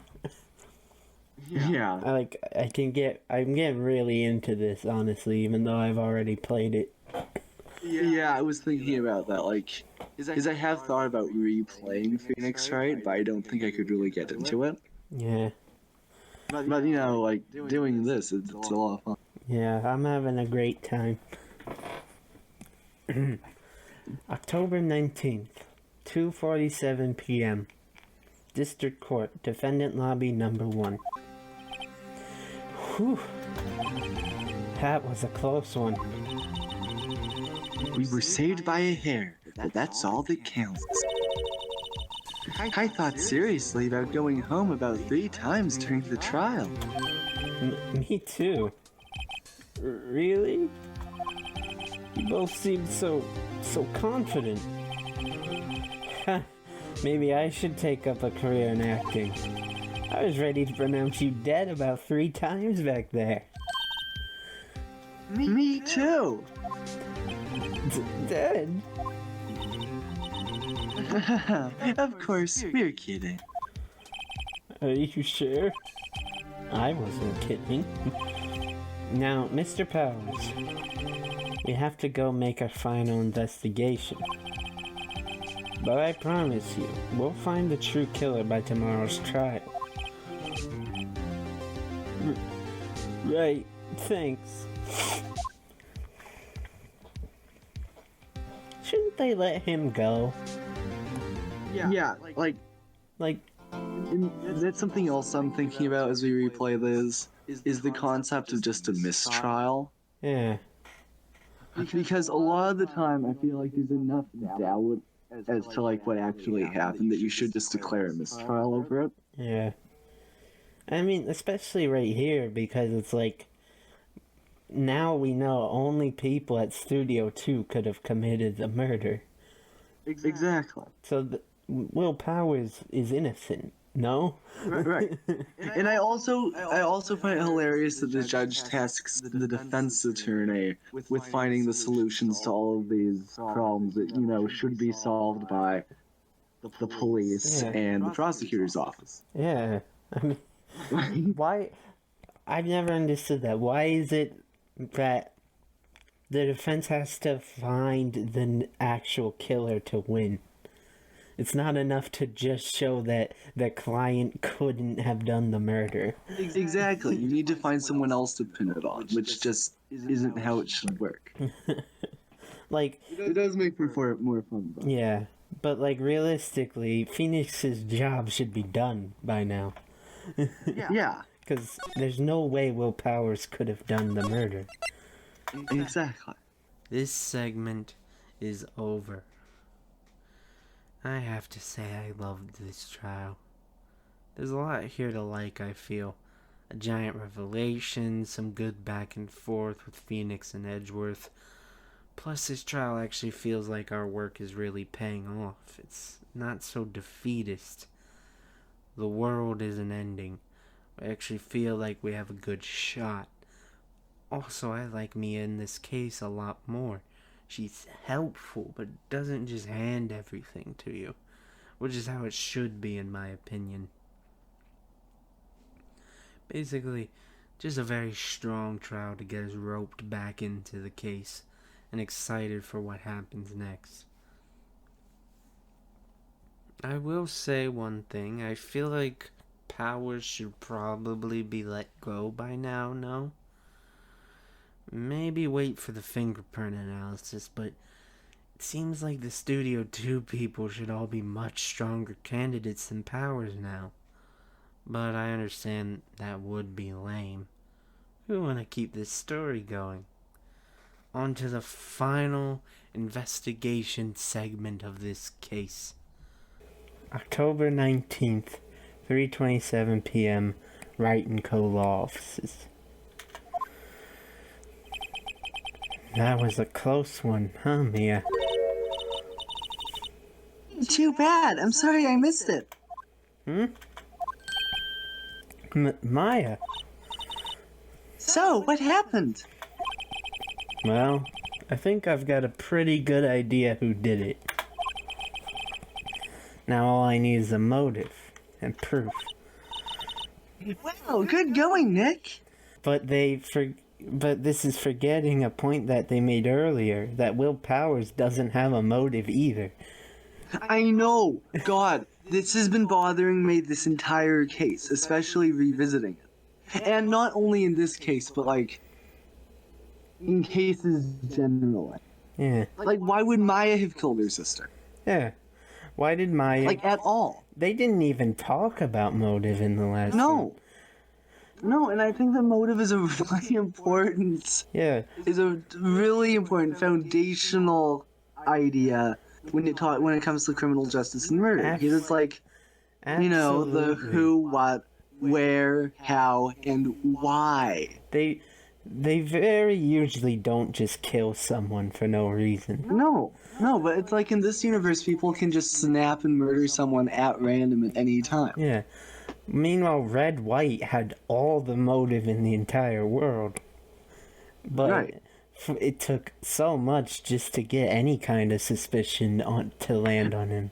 Right, and then like, again, if we're talking about this, like, the problems with the cases, is why the heck did Red White kill Mia himself? Yeah. He's so rich. Why wouldn't he hire someone? Like, I know, he's rich, he's got dirt on tons of people. Yeah. Like, it's another reason why I can't take Red White seriously as, like, a major linchpin villain, is because, like, what sort of idiot murders a woman with his own hands like that? And he planned it. Right. Like, yeah, really so far between that case and this one, we're not exactly going to, like, oh my gosh, this is why I love Ace Attorney. Yeah. The next The next one's very good though. Mm-hmm. And I mean, I really enjoyed both of these cases. Yeah. Playing them originally and going through them now. Like, I'm still having fun. That's not to say that they're... Yeah. I think it's like a problem inherent in anime sometimes, where it's just like you think too much about it, it kind of starts to fall apart. Right. Like Yu-Gi-Oh! Yeah. Like, alright, so you're stealing someone's magical item, but then you already have it in your hand, and you're running away, but you challenge them to a duel, because that's just what happens. Yeah, or Kaiba nearly killing an old man over one card. Yeah. Like, this is just how this world works. You have to roll with it. Yeah. Alright. Under the initial trial system, tomorrow is the last day we have. Initial trial? What's that? That's the new court system they introduced 2 or 3 years ago. They had so many cases in the system, they decided to speed the whole process up. So, under that system, trials have to end in 3 days? Yeah, pretty much. Well, we've no time to waste. Scariest part about that is that, like, didn't that happen in real life somewhere? I feel like it did.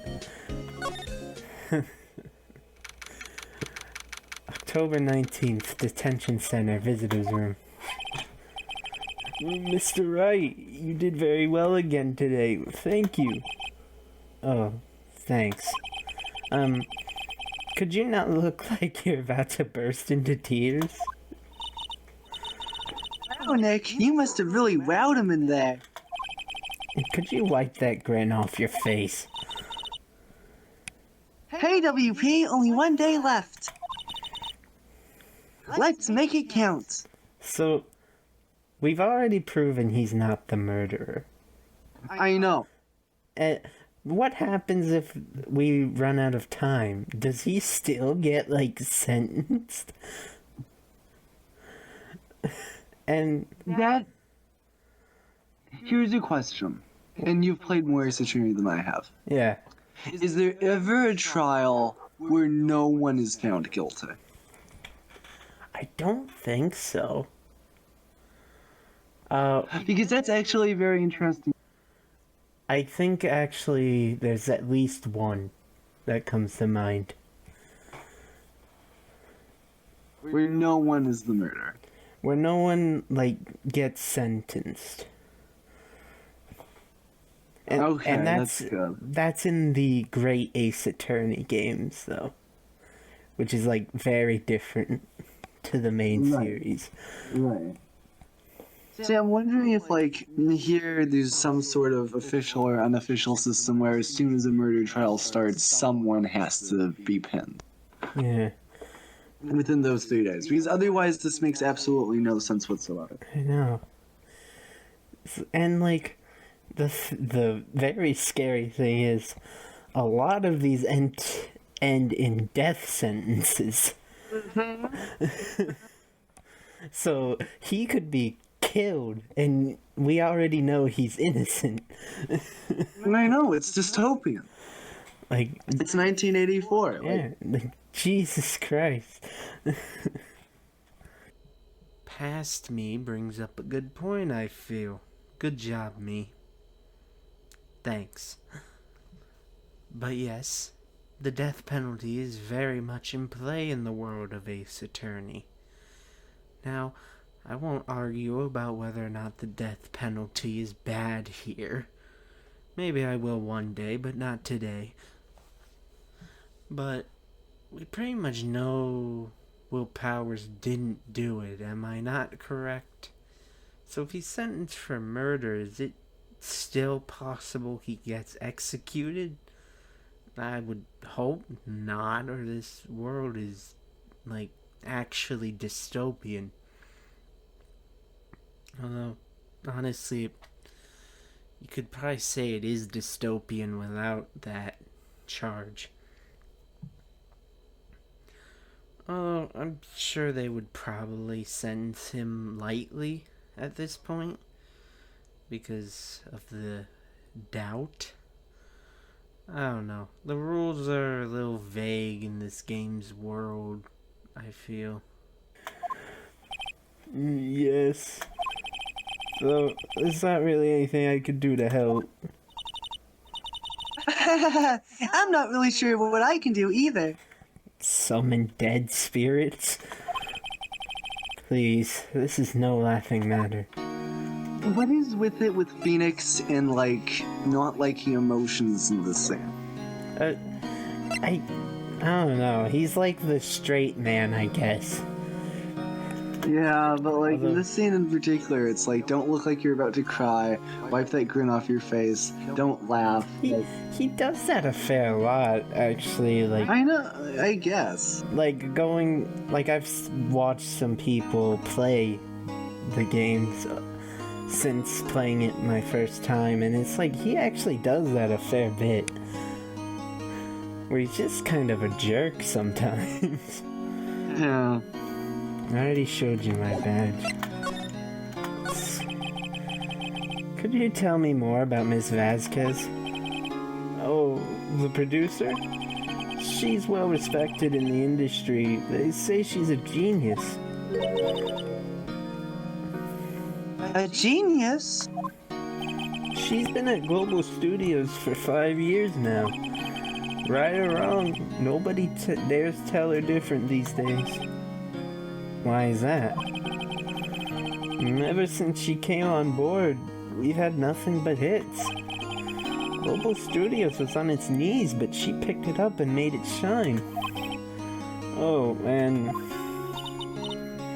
And? What? Nothing. Forget it. I've only heard rumors anyhow. Another thing is, they keep things from their attorney. Like, And that's true of any fiction. yeah, why would you keep anything from your attorney? Although, like, on another level, I almost feel like there are things I wouldn't necessarily tell my lawyer. Even if I should, but like on an irrational level, like, you know what, I don't want to talk about this. I can get away with not talking about this sort of thing. But this is something that's like, this could help his case. Oh, absolutely. Like, I guess what you just have to consider is a lot of these characters aren't conventionally intelligent. Yeah. He is just an actor, I guess. Yeah. Man, look at him. Does that look like a smart man to you? Can you tell me anything about Mr. Manella? Oh, he used to be a minor straight-to-video director. But something in his work caught Vasquez's eye. She brought the Steel Samurai idea to him. Now everyone knows the name Sal Manella. I hear he's pretty much at her beck and call, though. Whenever she says jump, he asks how high, and all that. I can imagine him being at her beck and call, though I can't imagine him jumping. Oh, God. At Vasquez's beck and call, though? Ah, God, I wish that were me. I can talk to him about Hammer. Maya will ask why Hammer fell off at +L+ ratio.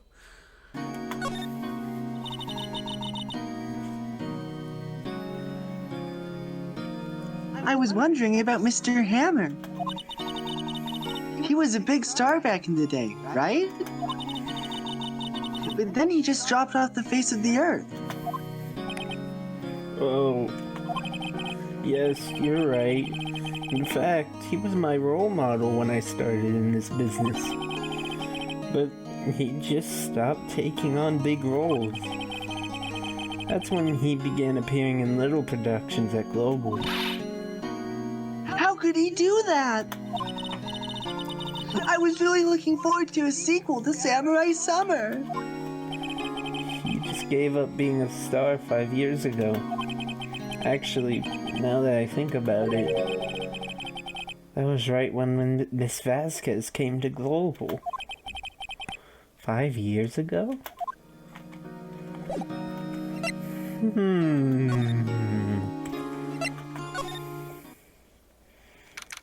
Oh boy, it's your favorite character. October 19th, Global Studios, main gate.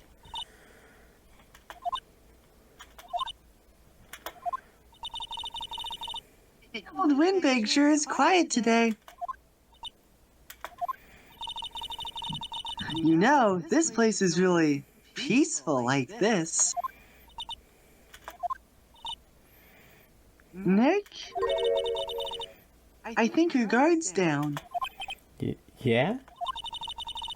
I bet we could even eat at those donuts in the guard station, if we wanted. You eat, you die. Whoa, she's alive! Alright. I was wondering about Dee Vasquez, the producer. Oh, the studio bigwigs love her. She always gets her way. She seems bitter. Do you not like the producer? Look, the studio people don't want me talking about her, so sorry. Can I ask you about Sal Manella, the director? Sal, he's a soft, a pushover. Does whatever Vasquez tells him to. She treats him like dirt, but I think he likes it. Huh? Why would anyone like being treated like dirt?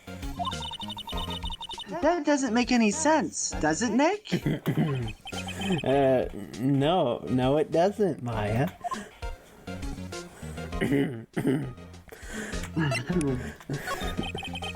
About Mr. Hammer. I heard about what you said today, shaky whippersnapper! Poor old Hammer, you drink a star down from the sky and stomp on it! Calling him a criminal, a thief. I won't forget this! Uh-oh, she's really pissed this time. Listen to me, whippersnapper. My poor old Hammer would never do such a thing! Why would he steal Powers' gossip so he could sneak by me? I would never stoop so low! It's impossible! Uh-oh. Let's leave. Let's get out of here. October 19th, Global Studios employee area. I guess they're not filming today, either. I did want to see them filming, just one time. This trial will be over and done by tomorrow. You can come see them film later. I guess. This is where you found that bottle of sleeping pills, right? Uh-huh. I wonder if there are any other clues lying around. Yeah! No touching! Eek! Oh, sorry, pal. Didn't mean to frighten you. That didn't mean I almost had a heart attack. Guess I can be a little dramatic at times. I suppose it's the actor in me. Dramatique, indeed. To him. Anyway, I'm here to examine the plate on that table. Wait, are you looking for sleeping pills? Yeah, pal, traces thereof.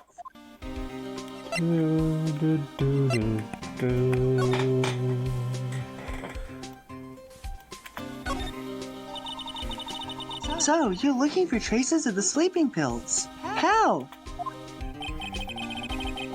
For a thorough examination, I gotta take the plate back to the precinct. But I have the capabilities to make a cursory examination right here. Our science guy even gave me some testing solution. This reacts to these sleeping pills, see? If there are traces, it'll change color. Wow, neat! Well, Detective Gumshoe, what are you waiting for? Now, everything in due time, pal.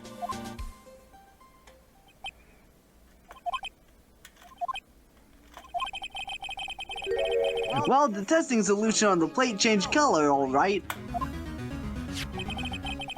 So the food on this plate had been laced with sleeping pills. Looks like it.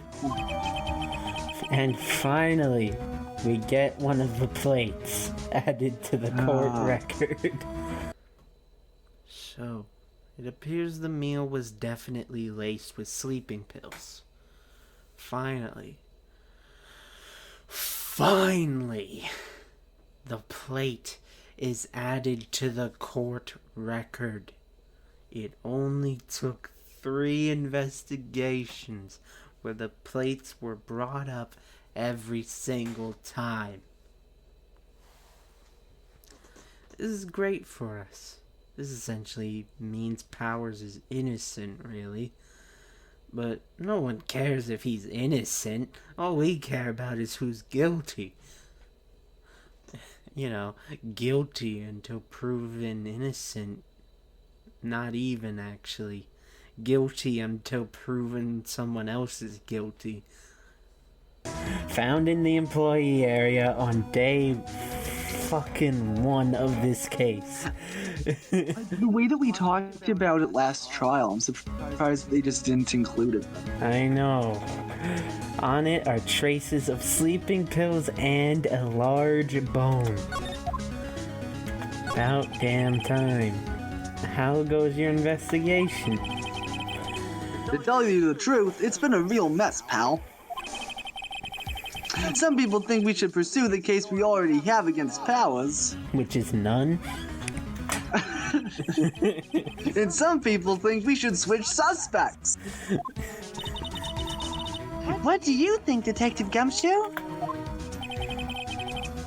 Well, pal, I hate to admit it, but I'm not so sure I buy the case against Mr. Powers anymore. I feel kind of bad for Mr. Edgeworth, though. Prosecutor Edgeworth. How is Edgeworth doing, but anyway? Mr. Edgeworth is out of control. He was in the waiting room when he crushed his paper cup with hot coffee in it. Oh no. Whoa. Talk about burns, pal. Wow, the fury of Edgeworth. Yeah, crushing paper cups. Cups, bottles? So, whatever happened with that empty bottle? Oh, the bottle of sleeping pills? Well, I got some good news for you about that. They found the victim, Jack Hammer's, prints on the bottle. So that means... Yep, it sounds like the one who put Powers to sleep was none other than the victim. So I was right. And so, that officially makes Powers innocent. because he was asleep when the murder occurred. Right. He just so happened to have ingested sleeping pills, which I think would give him a solid alibi. Yeah, so his alibi is confirmed. And they have no case against Powers. Well, some people say they have no case against Powers, but some people want to pursue the case they already have against him. Yeah, but that was just proven wrong. Yeah, but don't you feel bad about Edgeworth, though? I know. You know how he crushed paper cups with hot coffee? Talk about burns. You're right. I mean, yeah, they should probably pursue the case against an innocent man.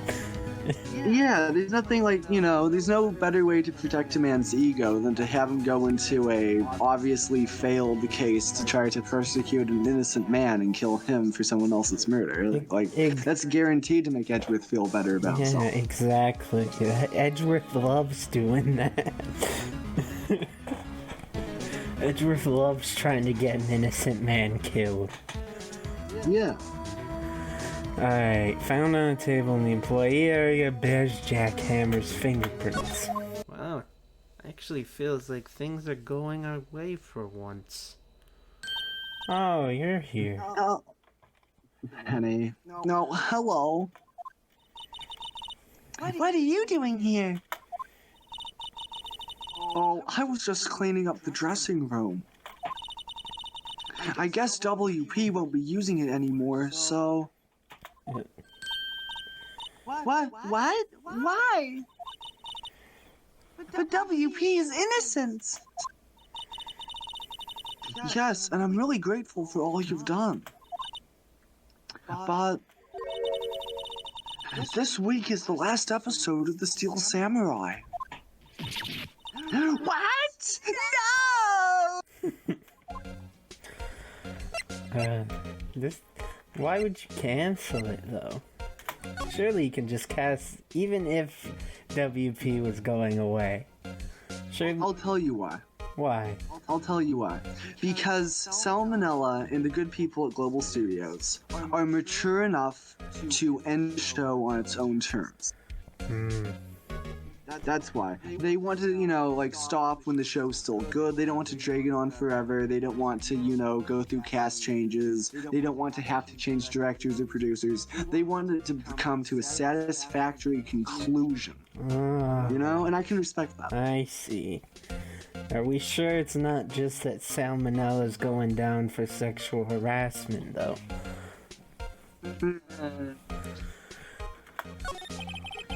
I was wondering if I could ask you about Mr. Hammer. Yes? On the day of the murder, he went to Studio 2. Huh? I thought he went to Studio 1. He stole the Steel Samurai costume too. What? Why would Mr. Hammer do something like that? Oh. I guess the rumor must be true then. The rumor? Yeah, Miss Vasquez, that producer, had some kind of hold on Hammer. She had some dirt on him. He'd do anything she said, apparently. Some dirt? What dirt? Dirt, bad stuff. I know what dirt means. About 5 years ago, they were filming a movie starring Mr. Jack Hammer. They were using the new studio, Studio 2. Some sort of accident happened during filming. After that, they never used Studio 2 again. They left the film set the way it was, too. Film set? Was that trailer part of the film set, then? But what do you mean, The Last Steel Samurai? I know it's a shock, but nothing can be done to save it now. Whoever really did kill Mr. Hammer also signed Steel Samurai's death warrant. No! No! Also, I hear that Global Studios is going to change its programming. They're not going to make kids shows anymore. What? Why? Oh no, they're gonna go edgy. I don't know. It's sad, but that's what Global Studios decided. Wow. Maya's one of the ones that can't let the show go. He's going to demand some sort of spin-off. Yeah. Gonna write threads online. Mm-hmm. Why aren't they going to make kid shows anymore? The studio bigwigs don't want the Steel Samurai around anymore. They want to forget all this ever happened. They want it quiet, you understand? How can they just do that? What about all the kids who love the Steel Samurai? It's okay, I'm sure the kids will be fine. They'll find a new hero to follow. No, that can't be true! If the program just ends, they'll be heartbroken for sure. Nick, say something. Yeah. I think evidence rather than words is called for here. These were always so hard for me because it's like to convey some personal information or to tell them something about themselves, show some evidence. And I'm like, yeah. The attorney's badge. I'm the new hero kids look up to. Isn't it? It's terrible, especially when it's like you only get one chance at it. Yeah, it has to be the samurai scrap. Yeah, I'm pretty sure. And this is? A fan collected all these photographs. The kids love the Steel Samurai. The show shouldn't be cancelled just so some adults can save face. I think you would understand that better than anyone. You're right. Okay. But what can I do? Sign this change.org petition. No, what I would love is if they spin off where Phoenix decided to go children's programming to save the Steel Samurai, but just balled them in Hollywood, so to speak. Oh, they should do more dumb spin-offs like that. Yeah. It's always investigations or let's go back to like the 20th century. That was cool. I like that they went back to the 19th century. That's exactly the sort of ingenuity and outside the box thinking that I want to see more of in the series. Go back to the 19th century and include Sherlock Holmes, but we had copyright issues, so now he's Sherlock Holmes. Which fits the whole world of Phoenix Wright so well. I know. Honestly, I don't think I'd like the character as much if he was just called Sherlock Holmes. Yeah. It doesn't feel right to me. Mm-hmm. Like, I haven't played it yet, but I've seen one look of him, and I'm like, yeah, that's a Sherlock Holmes right there. I think you'd love him. Yeah, I think that I would. Well, for starters, you can tell me something. Tell me what it is that Global Studios is so intent on hiding. Tell me about this incident 5 years ago. Okay. Side quest completed. Save the Steel Samurai. Could you tell us what happened 5 years ago? Well, I can tell you what I've heard. Apparently, 5 years ago, someone died, and it was Hammer's fault. Someone died? It was an accident, of course. Anyway, the producer, Miss Vasquez, managed to hush it up. And that's the dirt she had on Hammer? And that's why Mr. Hammer would do anything Miss Vasquez asked him to do. But it was an accident, right? Why didn't they just make it public? Well, you know Mr. Hammer was a big star back then. They were afraid about what would happen to his career if word got out. I see. You know who knows more about this? Ms. Oldbag. She was here at the studios back then, you know? Thanks. I'll try asking her if she'll talk.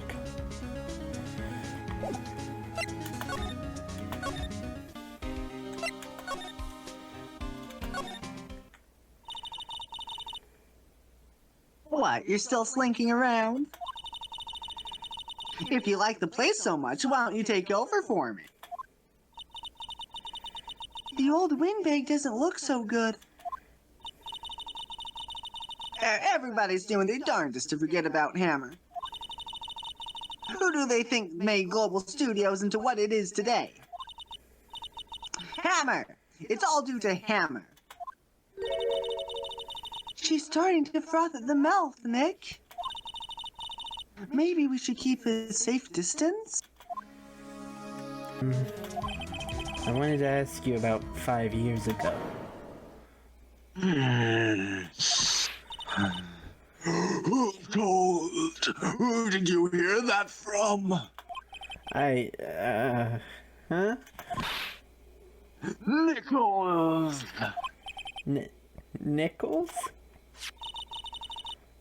Nichols, Nick. Penny Nichols, the assistant we talked to. She's so forgettable, he forgot about her in like 5 seconds. Right. Anyway, we heard about the accident. It was during filming with Jack Hammer. He killed a man, didn't he? Snappers! Dredging up dirt on someone's past like that, and to the recently departed, no less. I suppose you think this is fun. No, I'm just doing my job to protect Mr. Powers. And you claim that Hammer stole Powers' costume? You expect me to believe that rubbish? Or do you have some kind of proof? Run. Save it. Just in case. Got spit all over my computer now. I have proof. I'm sorry, Miss Oldbag, but I do have proof. I can prove that Mr. Hammer stole Mr. Powers' costume. It's the bottle, right? Here's my proof. What? What's else little empty bottles supposed to prove? It's a bottle of sleeping pills with Mr. Hammer's fingerprints on it. What does that prove? I'm sure old Hammer had some sleepless nights. Where's the proof that he put those pills on Power? The steak plate. Mr. Powers ate a T-bone steak for lunch, correct? Well, yes. So? This is the plate that he used to eat that steak. There are traces of sleeping pill powder on the plate.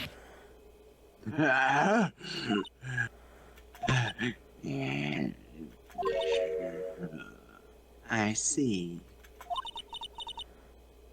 Poor Hammer.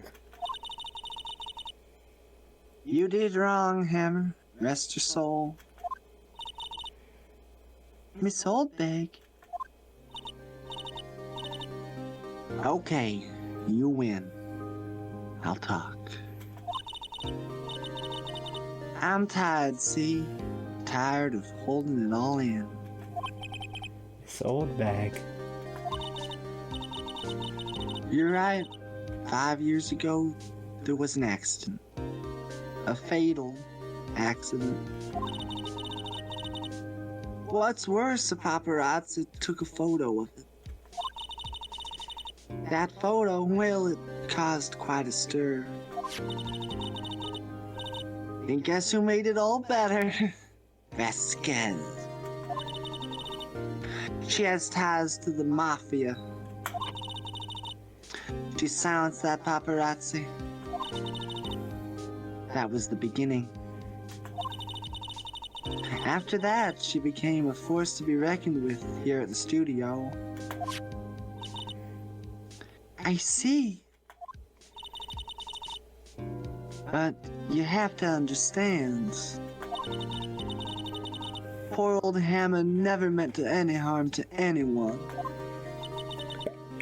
Miss Oldbag. Hold on a minute.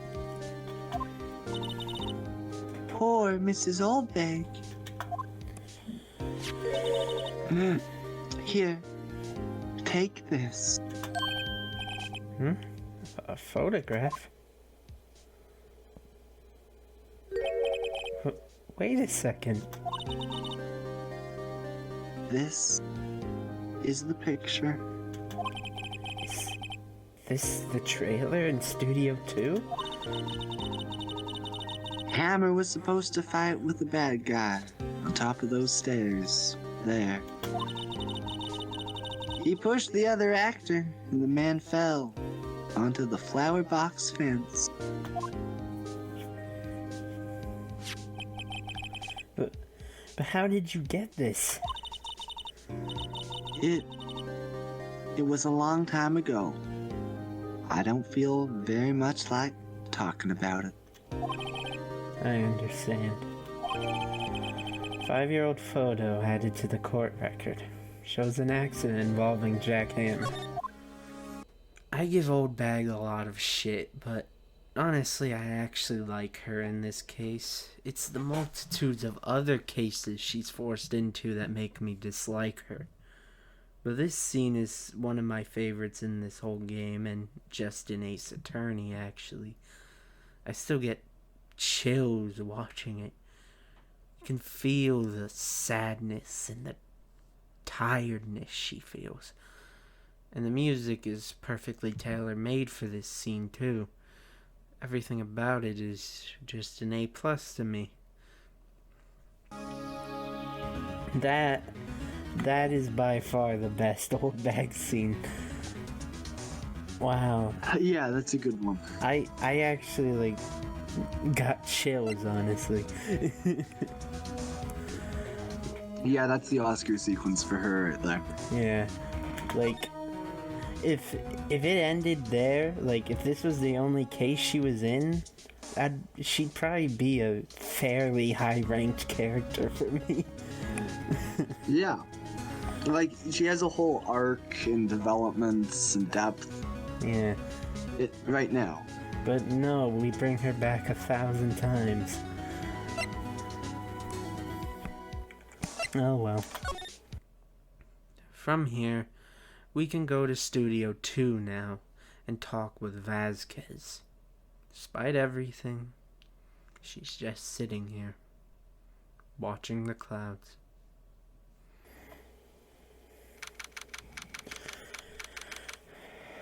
October 19th, Studio 2 entrance. Hey, man.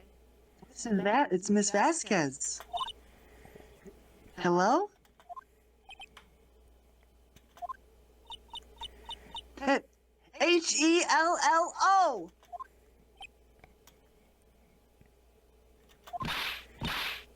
Hi, Hello. Maya, you should at least try to be polite.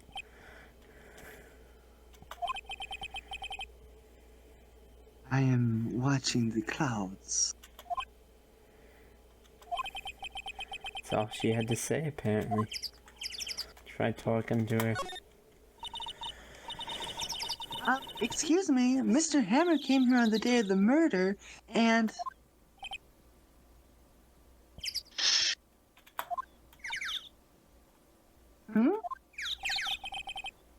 Perhaps you didn't hear me. I am watching the clouds. I am not interested in talking to you. Do something, Nick. She's really ticking me off. Oh dear. Mr. Powers wasn't the killer. You don't have to cancel the Steel Samurai. I think I am tired of the Steel Samurai. You did it!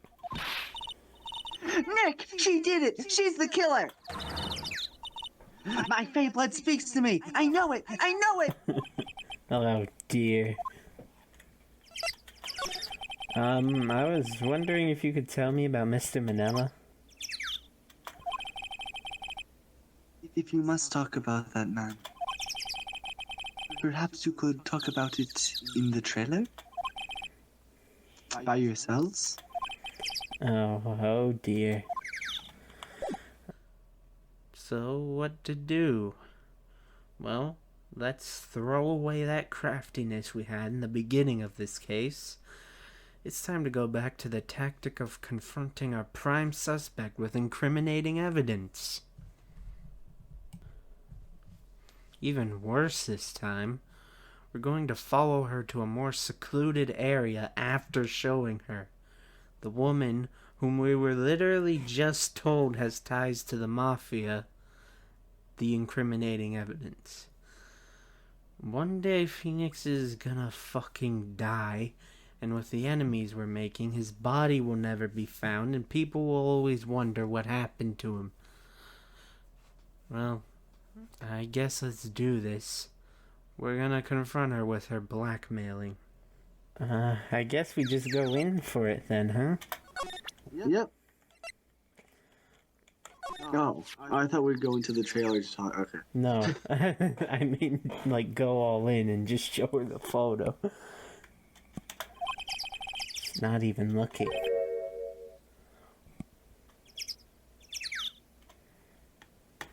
Where? What? Where did you get that? Well... Old Pig. Oh? She means the security lady, Ms. Oldbake, Nick. Right.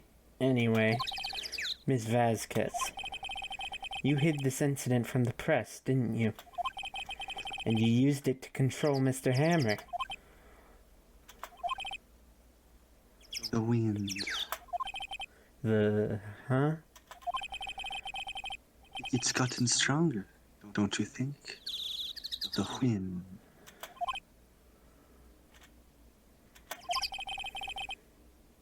Your conversation interests me. Let's talk about it more inside the trailer. Nick, she went inside the trailer. You absolutely would not follow her in there. I would. You would? Yeah, I would. I can fix it. I mean, we literally just got told she has ties to the mafia. Which makes her so much more God. You're right, man. I don't know why I'm trying to deny it. I would too. Look at that spike. Again, see, no, they don't say anything different. That fence looks dangerous. Yeah, we know it is. To say it after seeing the photo, just like... That looks dangerous. It looks like someone could die on these things. Yeah. Okay. Well then, what was that you were talking about? Why is she so eager to talk all of a sudden? Miss Vasquez. You were using that accident. You were blackmailing Mr. Hammer so you could control him, weren't you? That's why he was doing kid shows for petty change. So I am a blackmailer now? Well, that's what it was, wasn't it? I mean, sure it was an accident. But you used it to drag Mr. Hammer down from his rightful place as a star. Oh? I haven't pulled anyone down from anywhere. Mr. Hammer's career went sour of its own accord.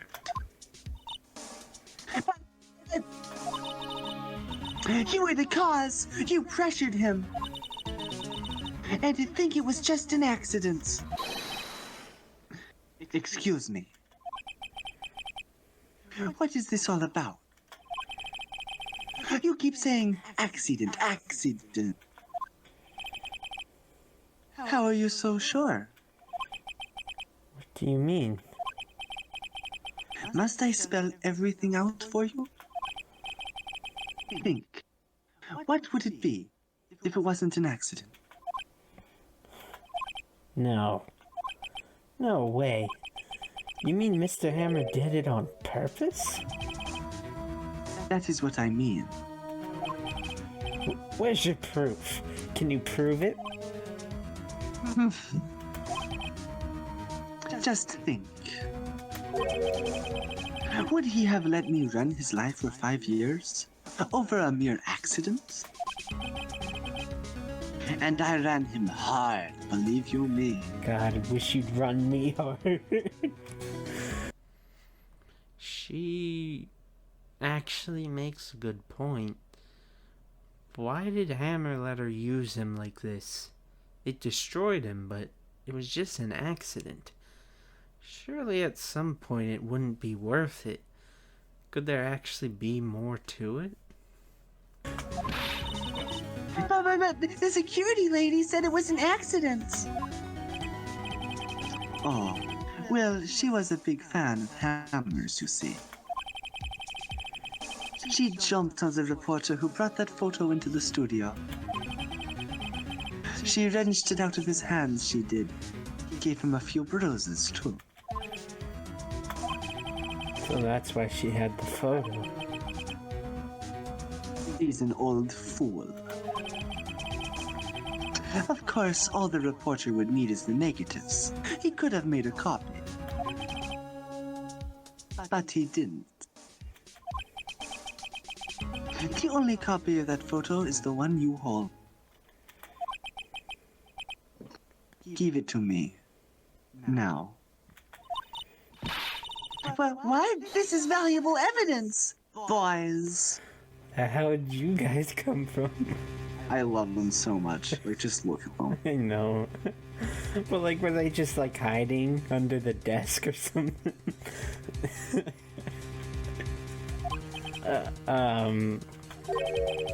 Who are they? Professional. They're good at erasing various things. What do you think? Would you like to be erased? Uh-oh. What? The trial ends tomorrow. How unfortunate. It's a shame you'll have to miss it. Tell me why.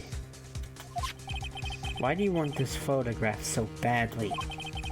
This is Mr. Hammer's dirt, no? Why should D. Vasquez care about it at all?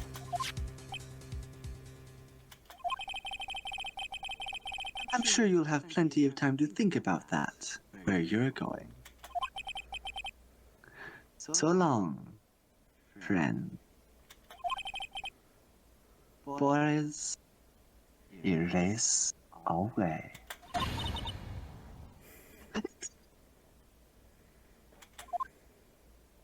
But just before, we are literally shot a bunch of times and who knows what else by the Mafia. Our knight in shining armor shows up, our beautiful big man, Gumshoe. Hold it right there! Yeah, it's Gumshoe. I heard everything, pal! D. Vasquez! You're coming down to the precinct with me! Now! Imagine they just shoot him, too. Yeah, that'd be so sad. Like, as he's saying, like, he explodes from the back of his head and, like, it's slow motion shot.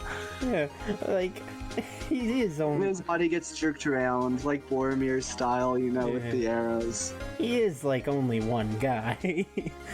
Right. I think he's confusing them by calling his pals, you know? Like, and he does have the New Yorker thing going on. Maybe they think he's Mhm. one of them. Yeah.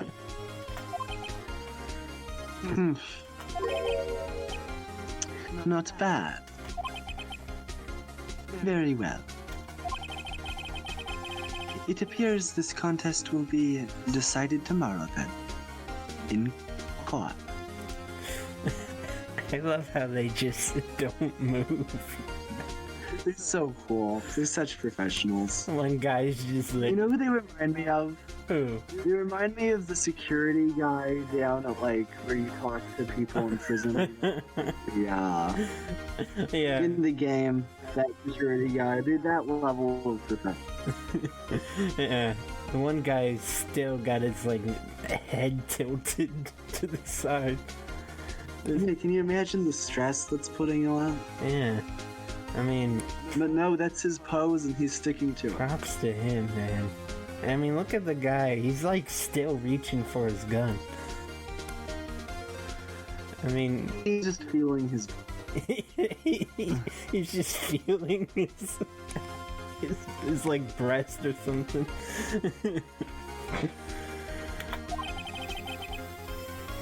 I'll be looking forward to it. Thank God they. Hey, you okay, pal? Yeah, thank God they didn't just decide to kill you, Gumshoe. Sorry I was a little late with my entrance. I don't get many chances to practice that sort of thing. Detective Gumshoe. Thank you, thank you, thank you! I was really scared. Huh? Don't mention it, pal. Just doing my job.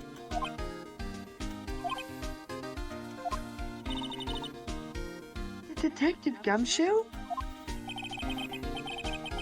Sorry, it's just... I've been wanting to say that line ever since I became a detective. I love him so much. Yeah, he's so good. Why did they stop putting him in these games? They did? Yeah, since Apollo Justice, Ace Attorney doesn't show up anymore. What?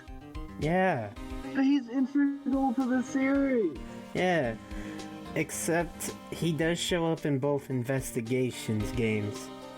But in the main series, since Apollo Justice, he has not shown up. There's another reason why I hate Apollo Justice. Yeah. Dual Destinies and Spirit of Justice is not in those either. And it sucks. I love Gumshoe. Yeah, he could have arrested a killer whale. It would have been hilarious. Yeah.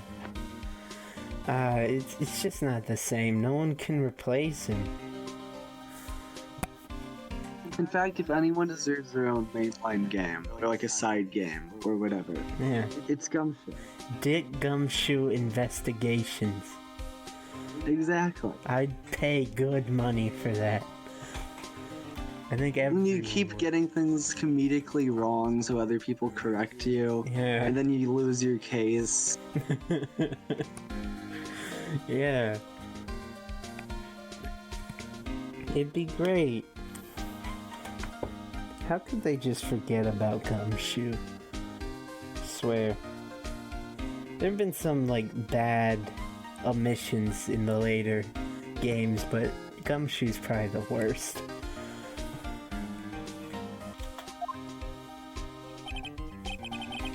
Okay, I've got one more job to do.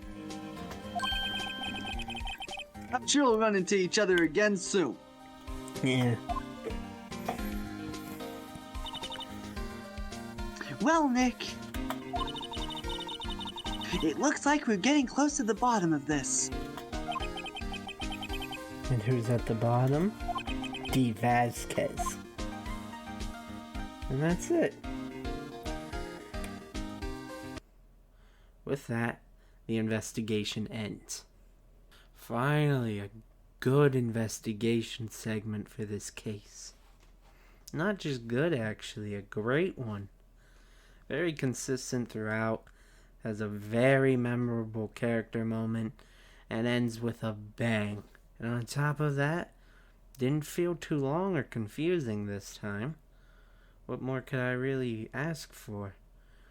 And it does a great job of getting us excited for the trial, too. Especially since there are multiple questions we have no good answers to yet. It's time to finally confront D. Vasquez. October 20th, 10 a.m., District Court, Courtroom number 4.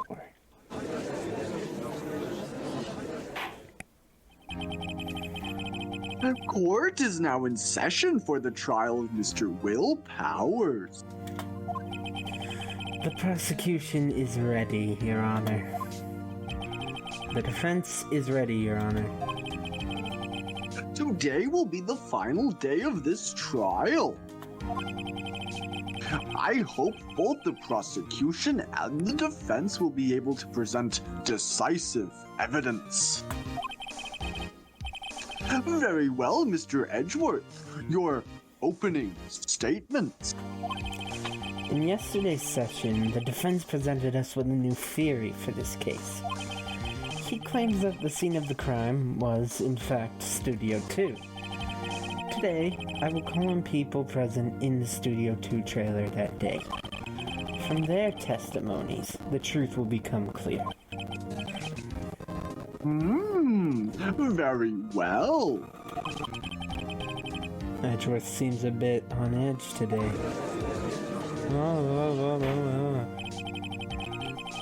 You may call your first witness, Mr. Edgeworth.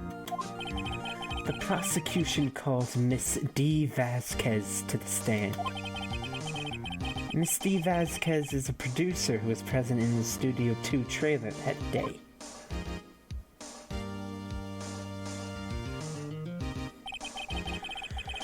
Will the witness state her name and occupation?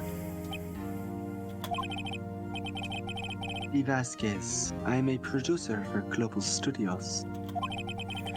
On the day of the murder, you were in the trailer in Studio 2. As everyone here knows, yes? Huh? I dislike needless banter. If you must pontificate, do it when I am not here.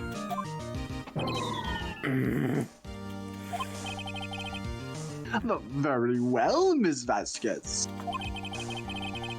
Please give the court your testimony concerning the day of the murder. Nick, I know she did it. Make her pay. Right. She's guilty. I'll catch her with her pants down, so to speak. Oh, so hot. God, I wish. Yeah, I entered the trailer, a little before noon. The meeting began at 12 o'clock sharp. It ended at 4. There was to be a rehearsal afterwards, so we went to Studio 1. I was fatigued, so I had Sal take me. At 2:30, we took a 15-minute break in the meeting. Sal and I ate T-bone steaks on the table in front of the trailer. we found Hammer's body later when we all went to Studio 1. That's all. Why didn't you take the other plates? What's wrong with you? Yeah, plates. I have a question about one part of your testimony. You were fatigued, so you had Sal take you? Get your mind out of the gutter, bro. The van.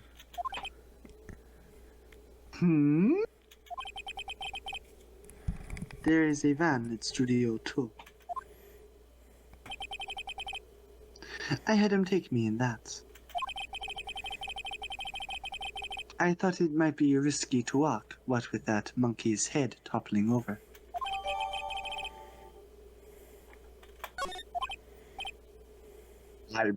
I see. Very well. Mr. Wright, your cross-examination. This is the final battle, Nick. Let's do it. I'm a little confused about that. Wouldn't the monkey head toppling over mean they couldn't take the van? Yeah, the order doesn't... I don't know. Unless, like, there's a road that connects around the outside, but in which case the whole monkey's head is useless as evidence. Like, I don't know. Yeah, if there's a road on the other side, then what's the whole thing about no one from Studio 2 could have gone to Studio 1? We forgot about cars No. and roads. Damn it, Phoenix. Just because you don't have a license doesn't mean that everyone doesn't. Well, before noon, 12 sharp, it ended at 4. There was to be a rehearsal afterwards, so we went to Studio 1. And when exactly was that? I've forgotten.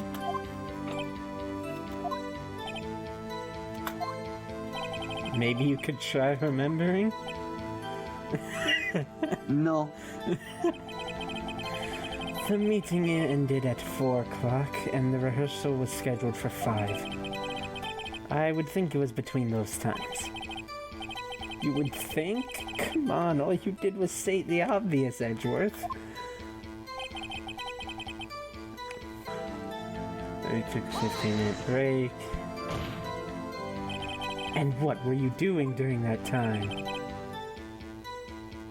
Do not hit your desk. It irritates me.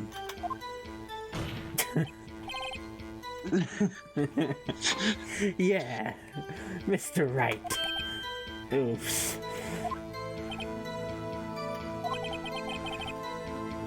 It was a 15-minute break. T-bone steaks, but there's no bones. Do you have someone who can verify this? Sal. No, I mean someone else? One person is enough. She committed murder during that break. She wouldn't have had time to eat a T-bone steak. I had some evidence that proves she didn't eat that steak. Yeah, if Well, only. Nick, find anything? Like an empty plate that was at the murder scene? I kinda wish she'd said a little more.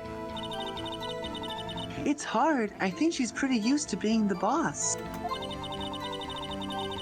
But I'm sure you'll find some kind of contradiction in what she said. Somewhere. So do I just present the plate we do have? There's a contradiction here, but idiot Phoenix left the dirty plates at the trailer. So we have to figure out how to show they didn't actually eat. Luckily, we can do this by presenting the other plates that do have bones on it. Why this makes more sense than just taking both plates, I don't know. But this proves that she didn't eat anything. So, why the break? You just come out and say it. There's only one other reason. She's the one that killed Jack Hammer. We're going on the offensive quick here. One testimony in and we've already indicted our killer. This is good though, because now we've goaded her into challenging us to a Call of Duty 1v1. Sometimes it's very easy. Yep, that was it. I always know when it's it because the music stops. As I thought. You claim you ate a T-bone steak. But I say you did not. Oh, what's this now, Mr. Wright? Look at this. It's a plate? This plate was on the table in the employee area. As you can see, a large bone has been left behind. Mr. Wright, need I remind you it was a T-bone steak? Exactly my point. Remember, if you will, Miss Vasquez and Mr. Manella ate at a table outside the trailer. Yet there were no bones left on the plates. The plates were bare. Miss Vasquez, tell me, how can a person eat a T-bone steak and not leave the bone? I think I know how. You ate the bone too. Yeah, no, Sal ate the bones. You didn't eat any steak during that break. You took your steak and threw it somewhere, like that incinerator. I see. Then what was Miss Vasquez doing during her break? Isn't it obvious, Your Honor? Picking on Sal Manella. She was meeting with the Steel Samurai. Order! Are you saying? Yes, Your Honor. As Miss Vasquez left the trailer to eat her steak, she ran into the Steel Samurai. And then you did it. You killed him with your own hands.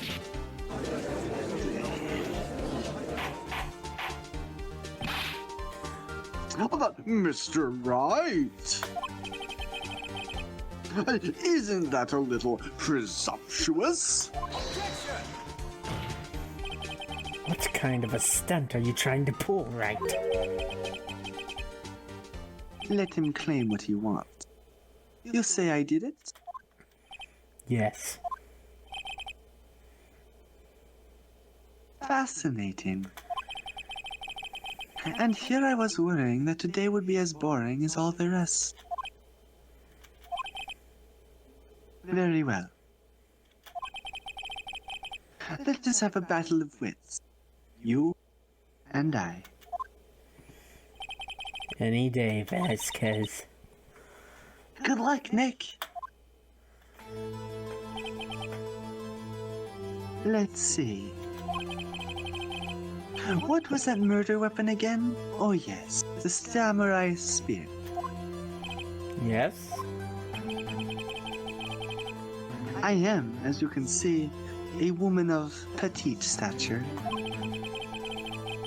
How could I possibly use that heavy spear as a weapon? I just want to say, to be honest, it's not very hard to imagine Sal Manella just eating the bones on the steak.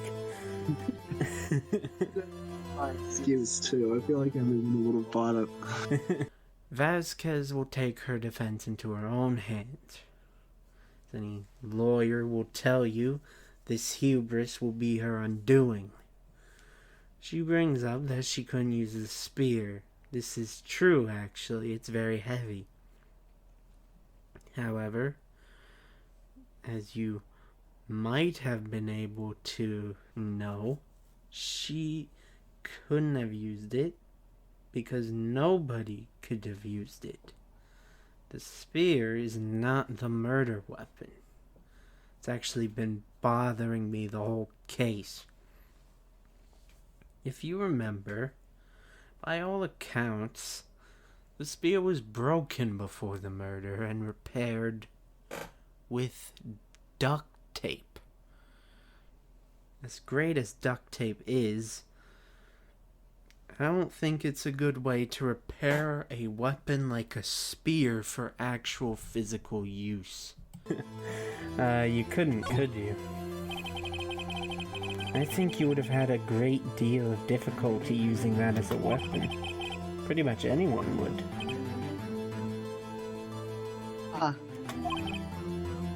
You see? Yes. However, that has no bearing on this case. Meaning? The samurai spear was not the murder weapon. What? You know what you're doing? What? You're updating the samurai spear in the court evidence file. Yeah. What is the meaning of this?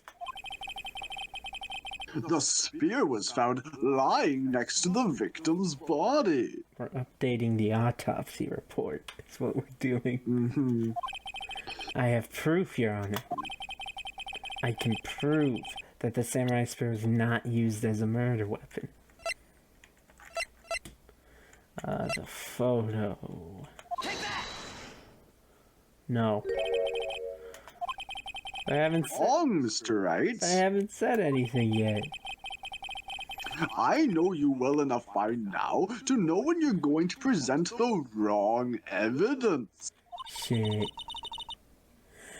I can sense it too with my Fey blood. Shit.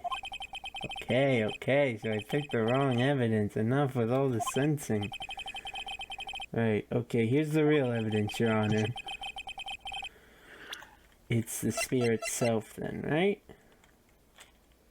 I don't know. Because it's now I'm broken? completely lost. Because it's broken. I present my proof. The so-called murder weapon. I thought it'd be more complicated than that. Yeah. It seems a little bit straightforward to just present the spear. But that is the murder weapon. Not so fast.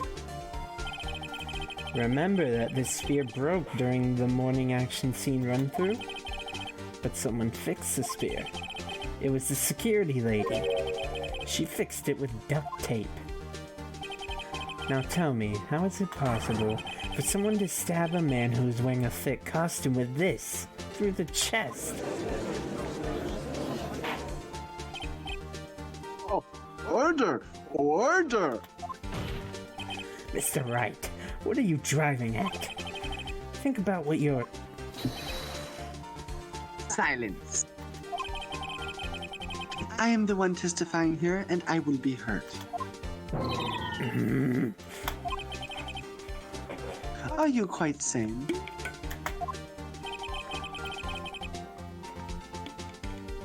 Are you even aware of what you're saying? If the samurai spear was not the murder weapon, then pray tell, what was? How was Hammer killed? Well, Mr. Wright, can you tell us what weapon was used to kill Mr. Hammer? I can tell you. Would I make a claim like that if I couldn't tell you what the weapon was? I'm afraid your confidence can sometimes be unfounded, Mr. Wright. Very well. Let's see this murder weapon, then. Now it's gotta be the photo. Look at this photo. What is this? Why, that's Jack Hammer standing at the top of the stairs.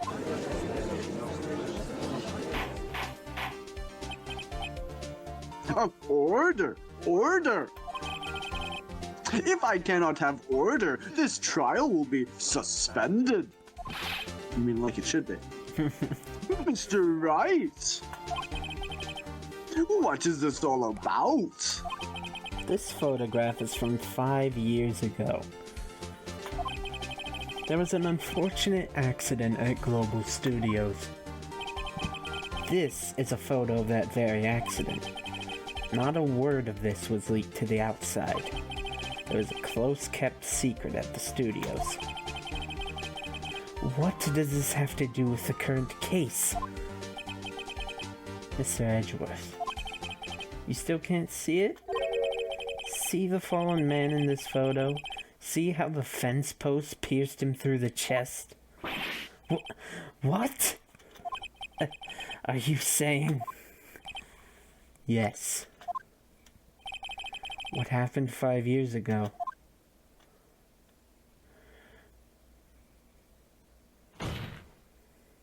Has happened again.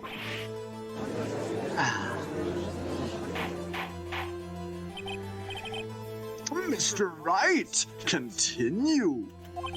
It's 2:30 p.m. on the day of the murder. Miss D. Vasquez meets Jack Hammer outside the Studio 2 trailer. Then, she did it. She pushed Mr. Hammer off the stairs onto the fence. Just like Mr. Hammer had himself done 5 years ago. Though whether she did it on purpose or by accident, I cannot say. In other words, the victim, Mr. Hammer, he died in the same way that he caused another man to die 5 years ago. Precisely. Ironic, isn't it? Oh, very creative, Mr. Wright. I could use a man like you on my scriptwriting staff. You deny that what I say is true? Mr. Wright, let's say, for the sake of argument, that Hammer died at the trailer, as you say. Oh, that line, let's say for the sake of argument, it never not makes me think of Ben Shapiro. Yeah. Let's say, for the sake of argument, that Hammer died at the trailer, as you say. Would that not then make you... Yet, the body was found at Studio 1, was it not? And in the evil magistrate's costume, no less. Are you then claiming that I carried the body to Studio 1? And returned to the trailer all in the space of a 15-minute break? How could I have disposed of the body? The break in the meeting at the trailer lasted 15 minutes, from 2:30 to 2:45. Could Jack Hammer have been pushed off the stairs to his death, then carried to Studio 1 and placed inside his costume? There wasn't enough time. Indeed. Well, Mr. Wright, how could she have dealt with the body? I'm pretty sure I know. I just like saving to be safe. I bet she could move it. Oh wait, no, that's the wrong one. No, I can already tell. You'd be surprised. I bet you could move it. She had another way, is what you actually have to press. What if she had another way to carry the body other than with her own hands? Instance? Actually, for that matter, there was no need for her to do the deed in 15 minutes. And there was a way for you to carry that body. Interesting. Let's hear it then. Mr. Wright? Please show us how she carried the body. The van.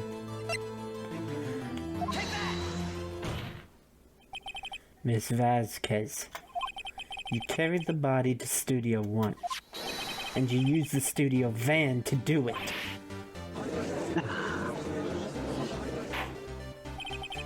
recall your testimony.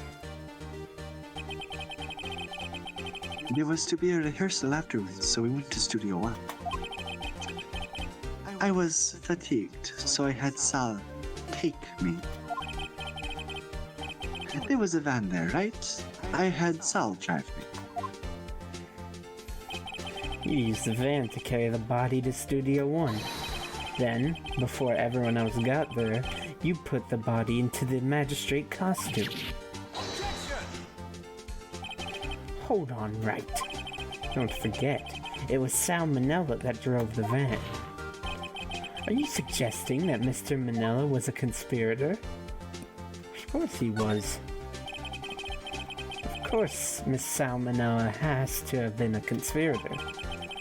The body had to be placed in a van and put into the costume. There's no way Miss Vasquez could have done that alone. Also, don't forget that they had to dispose of the Steel Samurai costume. They had to because it was covered in Mr. Hammers' blood. They probably burned it in that small incinerator. Well, Miss Vasquez, shall I continue? No need. You are smarter than you look, Mr. Wright.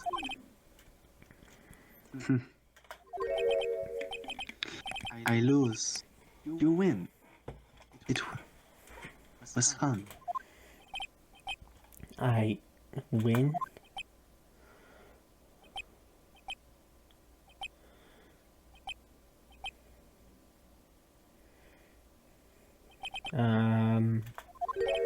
So what happens next? Don't, me? Don't you have anything to say? What would you like me to say? Huh? I lost? Something like that? I just said that.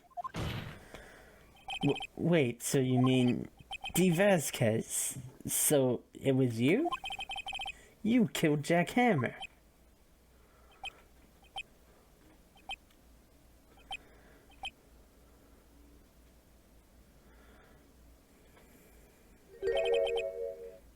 Who can say? Huh? Are you sure I did? Mr. Wright, we just engaged in a battle of wit. And the result of that battle, we proved the possibility that I murdered Hammer. Right. But that is only a possibility. Proof is another thing altogether. You lack decisive proof, Mr. Wright. What?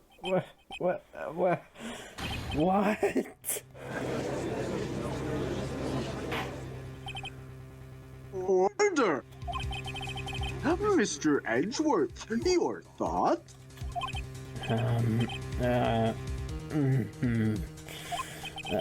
Of course, it's as the witness says. Certainly it does seem very likely she did it, but, there's no proof. Thinking like a defense attorney. Edgeworth isn't sure. Well, I came here as a witness today. If you've no more questions, I will be leaving. What do I do now?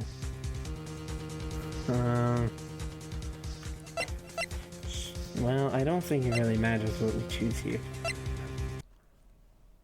She's doing the whole, so what? Sure, everything points to me, but do you have decisive proof I did it? That a lot of Ace Attorney culprits love to do towards the end of the case. And so she's just gonna leave and I guess Powers would be found guilty instead? I don't really know what would happen, but I feel like they'd sentence Powers for no reason still, honestly. But luckily for Powers, it doesn't end here. Edgeworth comes in with the face turn to save the day and make her testify once more. This time about after they found the body.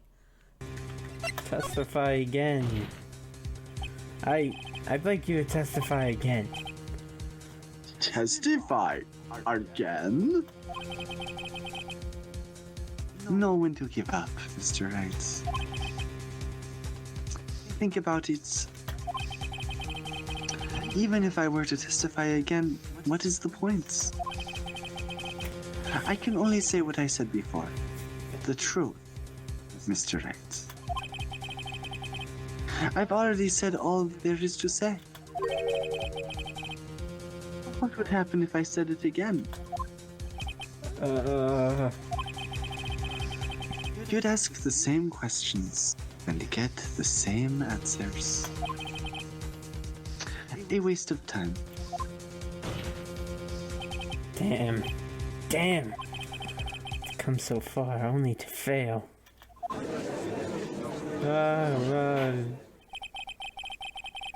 As it seems, there are no further questions. I would like to end the cross-examination of the witness, Ms. Vasquez.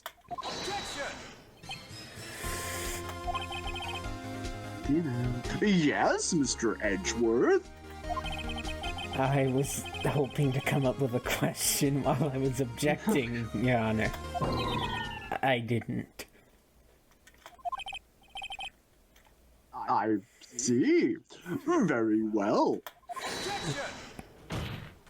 Your Honor, I request that the witness testify again. You are the prosecutor, are you not? Yeah, wouldn't he... He's helping the defense now. Wouldn't he be, like, thrown off the case for doing this? Well, he is a prosecutor, and this is someone who might have committed murder, right? Like, she's a suspect. Yeah. You could argue that he best does his job by finding the actual person who did it, right? Yeah, that's true. Why are you badgering me? I am your witness. I just want to hear your testimony again. Does this make any sense to you, Your Honor? I don't see that we have anything to gain by repeating the last several minutes. Mr. Edgeworth. I, too, see little point in making Miss Vasquez repeat herself. What exactly did you want her to testify about? Well, yes, indeed. Verily, I say.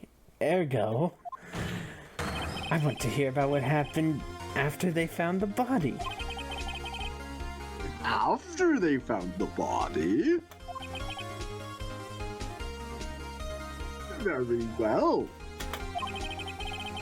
The witness will testify to the court concerning this matter.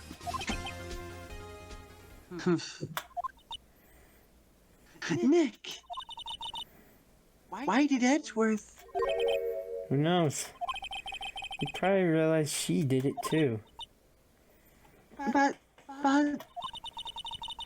Wasn't he the one that said he always gets a guilty verdict? After all that... Edgeworth.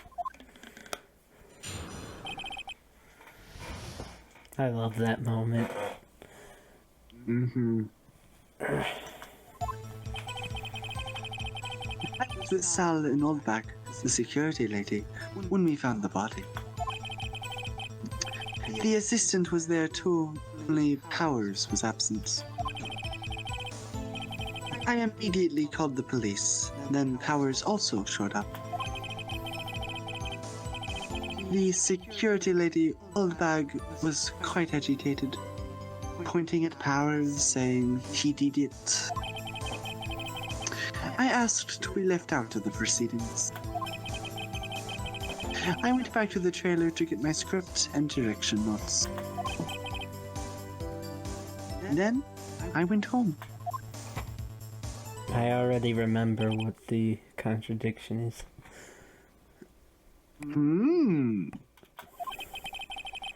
I see no issues raised by this testimony. Mr. Wright, your cross-examination. Okay, Nick, we're close. Real close. She might be acting tough now. But if you put her on the spot, she's sure to falter. Find the key you need and twist the truth out of her, Nick. Right. Cross-examination.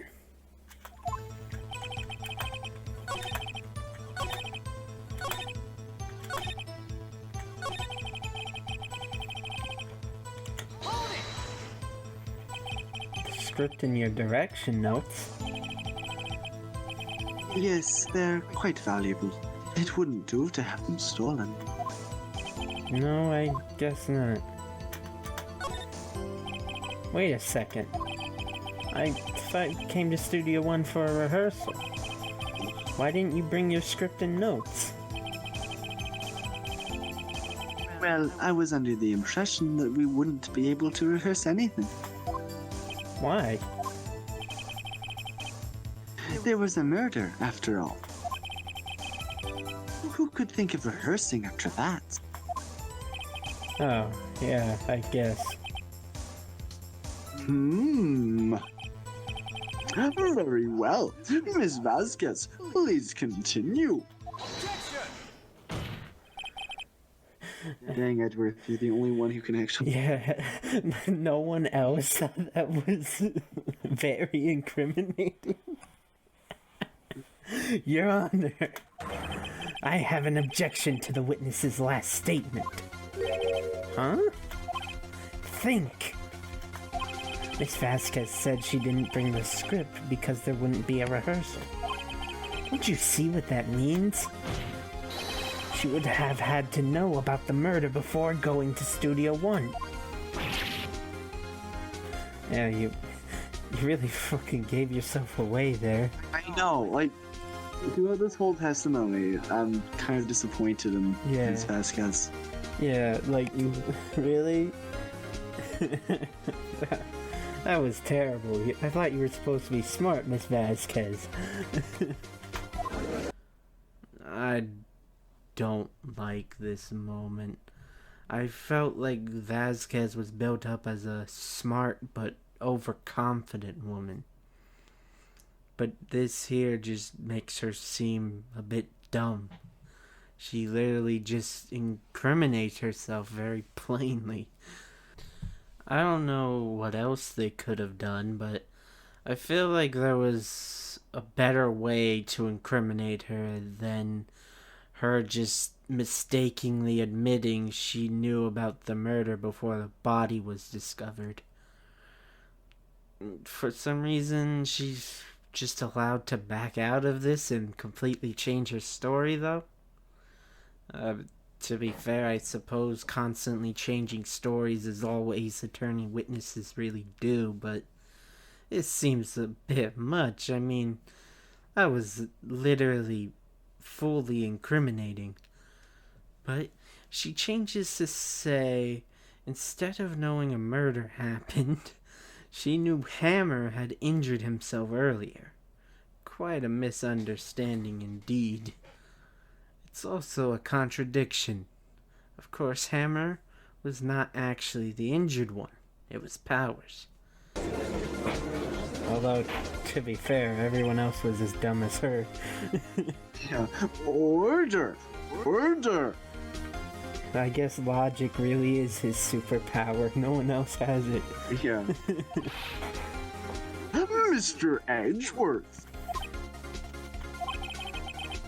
What you have just said is a reasonable observation. Yeah, that fifth grader could probably make. However, I find it hard to understand why the prosecution would make such a move. Or are you thinking of a career change to defense?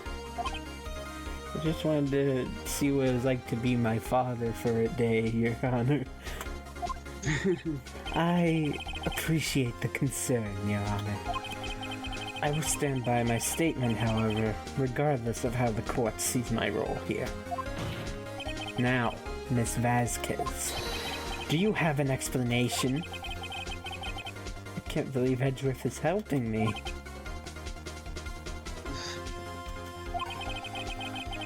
So the prosecution is in cahoots with the defense. What kind of court is this? No matter. It's a court where you're fucking guilty as hell. I think you misunderstood me. I had a perfectly good reason to believe there would be no rehearsal.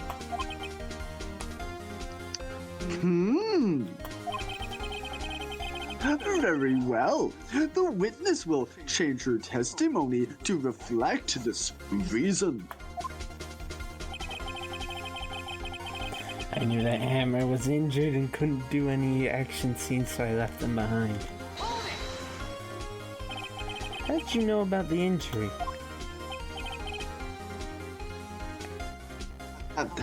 How did I know? Sal. He told me. Sal the director. You have to find something to peg this on her here. Or everything we've done till now will have been wasted. I believe in you, Nick. Go get him. Alright, hold on.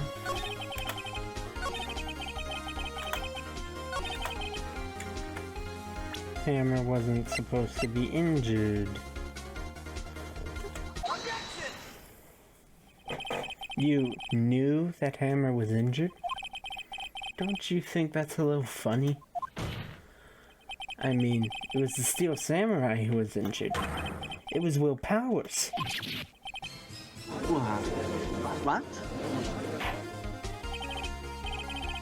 Mr. Wright, explain yourself. Now that's a more reasonable mistake to make, I think. Yeah, right. Yes, Mr. Hammer is dragging his leg in this photo, but that's because he was pretending to be Mr. Powers. Pretending? One person was injured in the run-through that morning.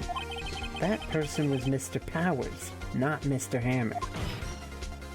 Now, why did you think it was Mr. Hammer who was injured? This is a more understandable mistake for her to make, I feel. Maybe we could have just cut that first part out and only have this. I think that would have been fine. I already said it was Sal who told me. That's right. He must have got it wrong. But he was there too, damn it. I think not. Mr. Manella was at the run-through that morning. He would have known it was Mr. Powers who was injured. He saw it happen. Why would he tell you the wrong person? Miss Vasquez. Actually, you didn't hear anything from Mr. Manella. You saw Mr. Hammer limping with your own eyes. Yes, but wasn't it Mr. Powers who was injured? Yes, but remember, Mr. Hammer was dragging his leg too. He was pretending to be Mr. Powers. Yeah.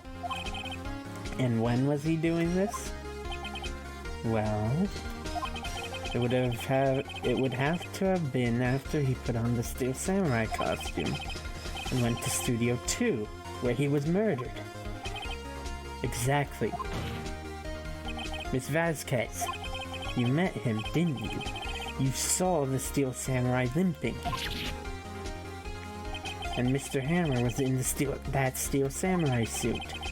That's why you were confused. That's why you thought it was Mr. Hammer who had been injured that morning.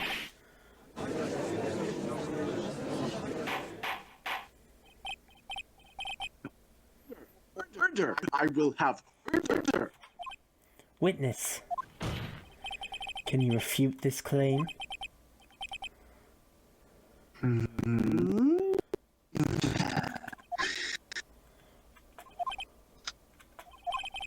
Yeah. Let's see you sneak out of this one, Vasquez. Very well.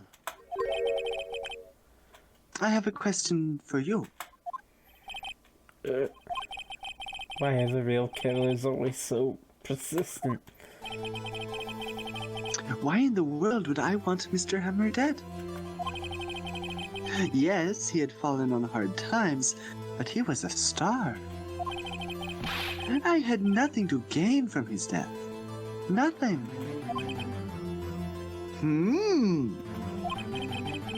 Yes, he would need a motive, unlike Mr. Powers. I was just gonna... Why would she have killed the victim? I was just gonna say that.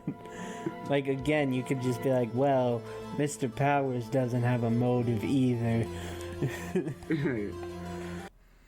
Good job, past me. That's right. Why should we prove she has a motive or not? Powers never had a motive. You even mentioned this in the first trial. Oh, well, I guess we'll answer it anyways. Nothing can ever go easy for Phoenix. If there is a reason, it is unclear to this court.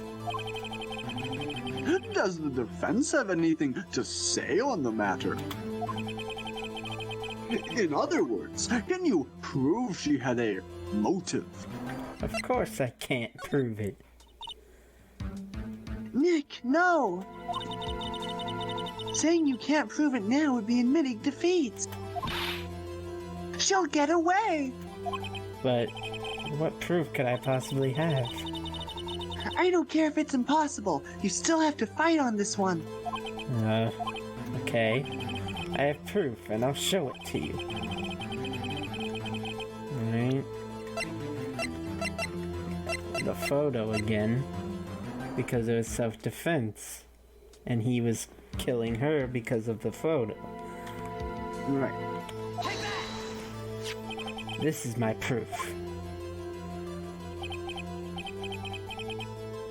This is the photo from before? This photo reveals the motive in this murder. I'm right, aren't I, Miss Vasquez?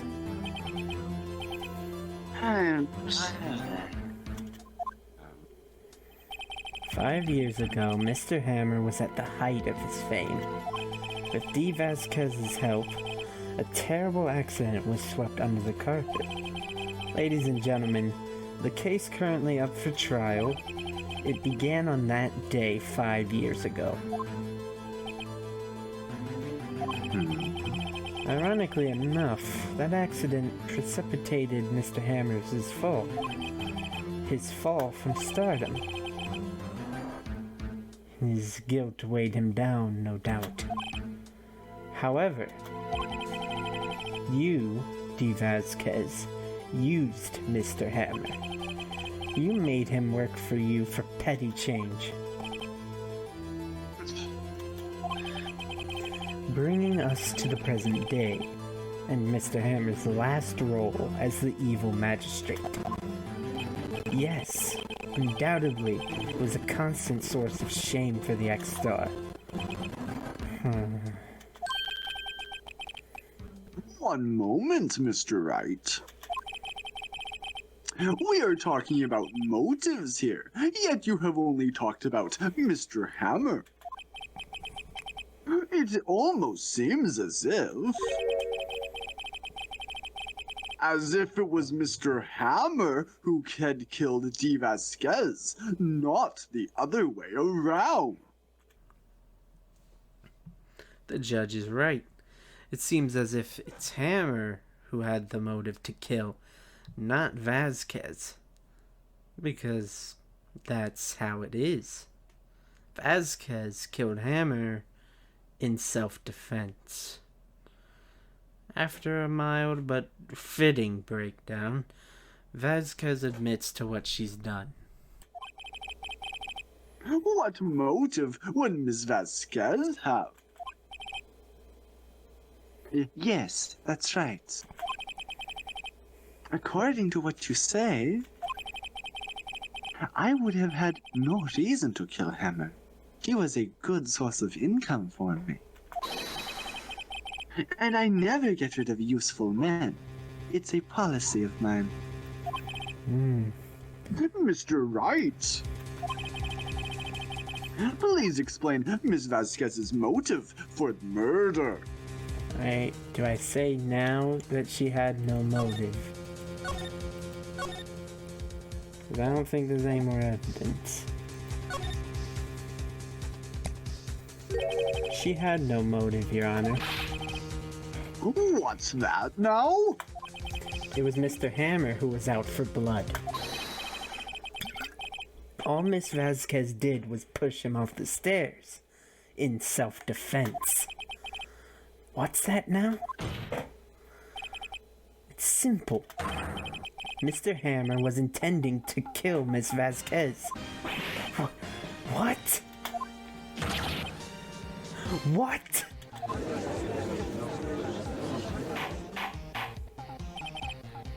Your Honor, Jack Hammer drugged Mr. Powers with sleeping pills. Jack Hammer snuck into the dressing room and stole the Steel Samurai costume. Jack Hammer wore the costume to fool the security lady into thinking he was Powers. Then, Jack Hammer made his way to the trailer. And for what purpose, you ask? To kill D. Vasquez, who had so cruelly taken advantage of him all those years.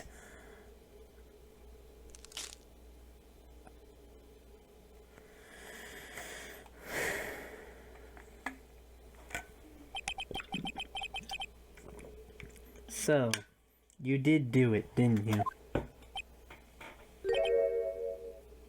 Yes. I am guilty. It was me.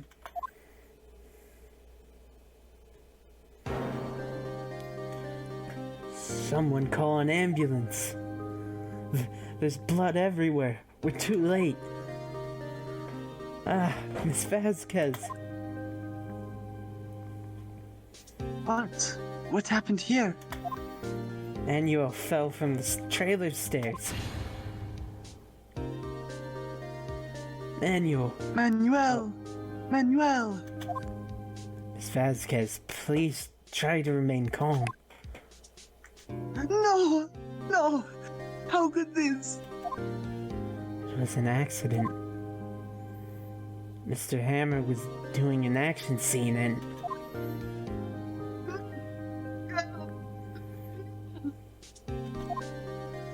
Don't touch him, Miss Vasquez. Oh! No! Please. Please don't die. Please. This scene from the accident 5 years ago, it's always very interesting to me. It's hard to say because it's not really elaborated on, but I think she might have had some kind of relationship with this Manuel. No idea what kind, but it clearly seems very close. She has a lot more emotion in this scene than any other. That could just be her changing after seeing someone die.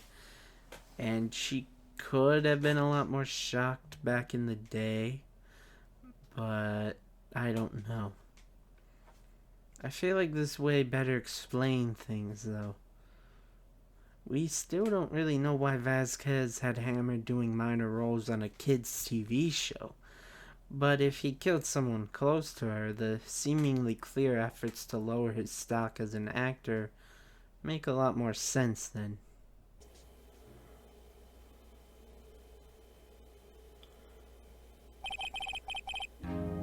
Congratulations, Mr. Wright.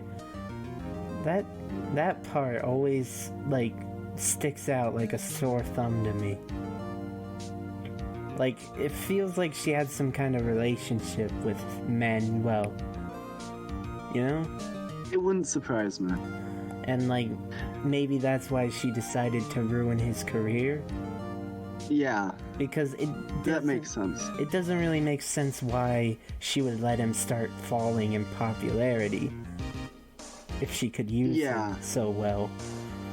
Right, it definitely, and like, I didn't really pay as much attention when I played through it, but like her emotion in that scene, Yeah, it's a lot different. combined with like, like she obviously tried to crush him, Yeah, which, you know, kind of makes sense. yeah, that kind of... that's what I'm going with, at least. I lose. Again.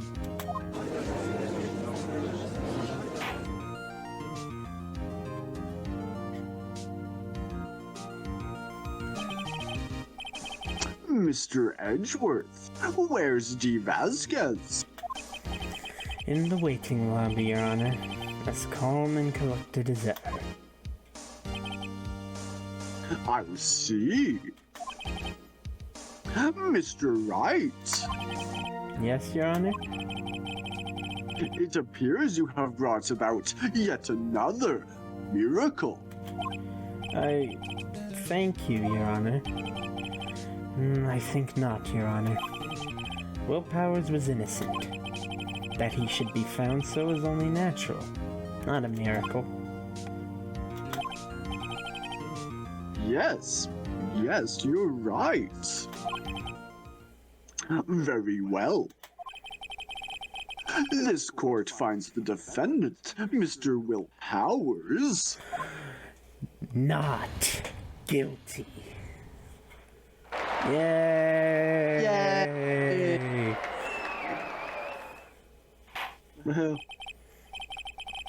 That is all. This court is adjourned.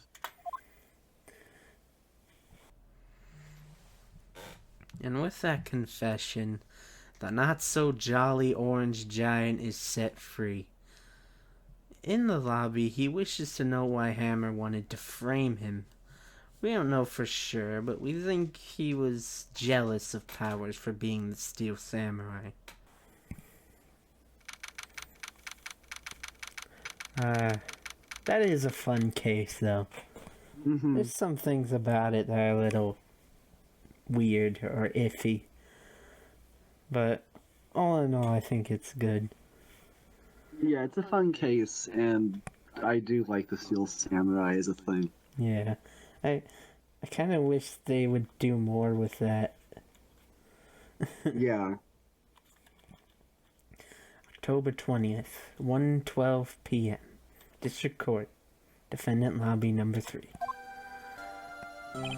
I don't know what to say. Thank you so much. I'm just glad you're okay. Yes, but it's sad. I know now that Mr. Hammer stole my costume. It's bad enough that he wanted to kill Miss Vasquez. But to think that he tried to frame me for the murder, it makes me sad. Tell me why, Mr. Wright. Hold on, they're gonna do one of those things. Like, show me evidence why he wanted to frame me for murder, Mr. Wright. Huh? Tell me, why did Mr. Hammer want to blame me? Well, this is what I think. Mr. Hammer wanted to put the blame on you because it's the scrapbook again. It's because you were the Steel Samurai. Because I was the Steel Samurai? Mr. Hammer was a big star once, but he was reduced to acting in a kids show, and as the villain to boot. The kids loved the Steel Samurai, and so he hated you. I think I understand. He could have just told me. I would have changed places with him many times. I think you're missing the point. Thank you. I'm just glad it's all over. So am I. So am I. Congratulations, WP! Oh. Thanks to you, I'll be able to don the Steel Samurai outfit once more. I can't wait to get back into that sweaty costume and... Huh? Is something wrong? No! Of course not! But then, someone approaches. It's Edgeworth, ladies and gentlemen. Something magical is about to happen. Nick! Edgeworth!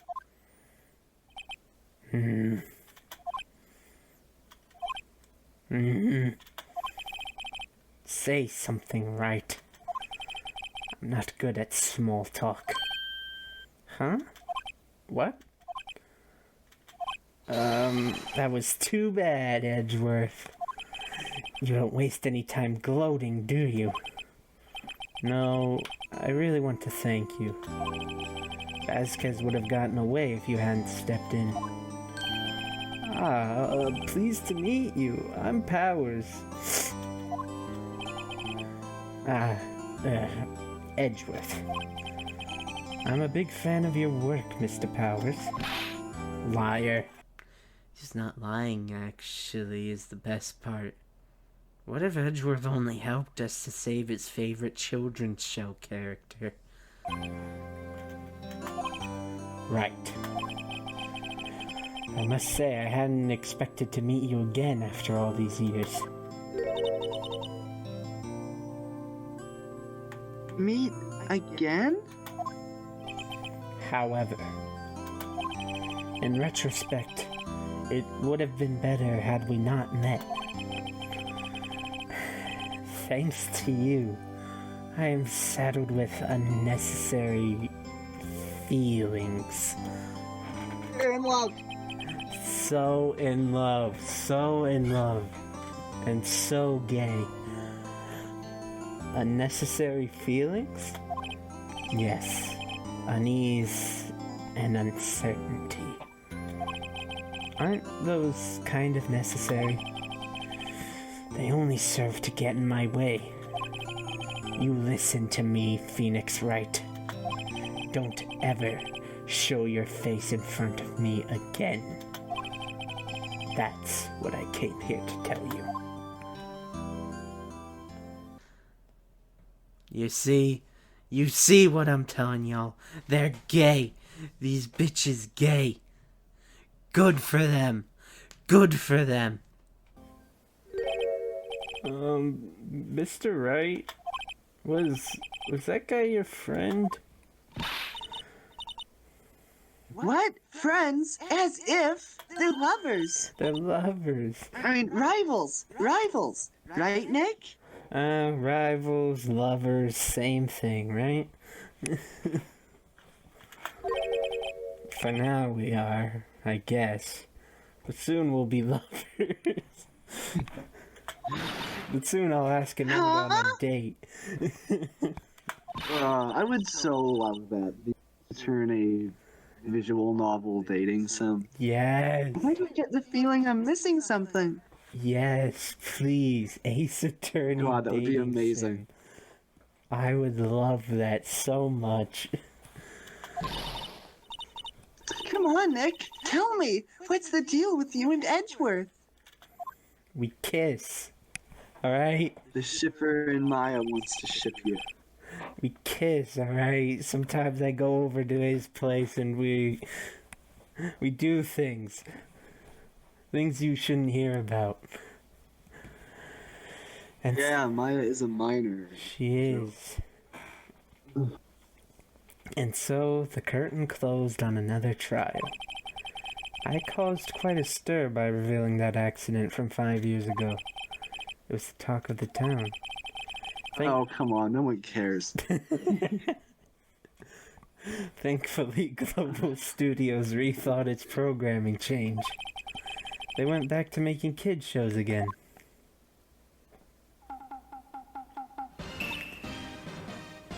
Nick! This is it! The new show starts today! You're going to watch it with me, right? I'll admit, I was kind of surprised. I didn't think they'd seriously go through with it. Oh no. This outro is bad. It implies Sal Manella didn't go to jail. We got the bad ending.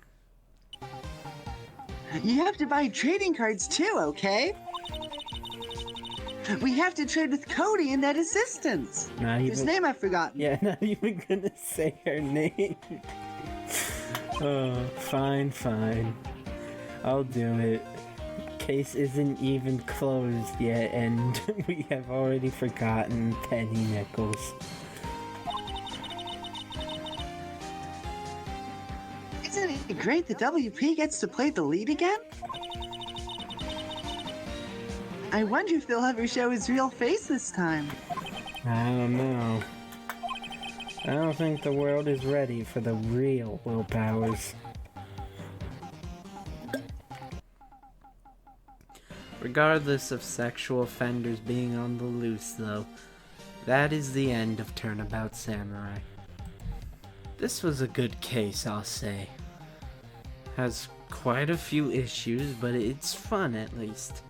Leaves you satisfied, does a bit of nice character work, and introduces the Steel Samurai, which I've always been very fond of in this series. As far as the whole third case syndrome goes, I don't feel it really falls in with some of the other ones. I'd go as far to say this case is better than the second case, honestly. It gets the ending a lot better, I think. Also, this case's murder mystery is more memorable. There were a lot of layers, and it was genuinely hard to see where the case was going at points. And the self-defense thing is something that is pretty exclusive in this series to this case. Although, it is a +1 on the counter to this series does not take place in America list. My biggest gripe, as you can likely guess, is the investigations. The first two, honestly, I'll just say, I think they're bad. I think they're annoying, overly long, etc. I already said all this. I think that's the main thing keeping me from saying this is a great case, because those segments do account for a strong chunk of the case's runtime. So I say this one goes as good, fun, but flawed at points. Can you believe it? We have made it quite far, haven't we? There's only one case left, my friend. And you're still watching this damn video.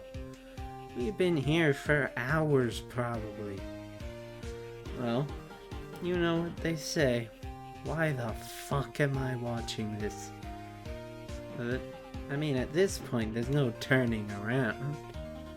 Not at the climax, the main event, the thing we all want to see. Or maybe you don't know what's coming and you just randomly clicked on this video. Whatever. It's time for the final case of this game. Sit back, relax, get a refill on your drink and your snacks. It's time to say our goodbyes. Our turnabout goodbyes.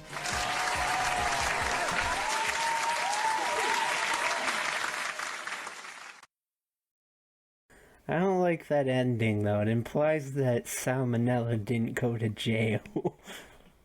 He didn't go to jail. She really should, though. Yeah, Really? yeah, but remember, this was all pre-#MeToo movement, so Yeah.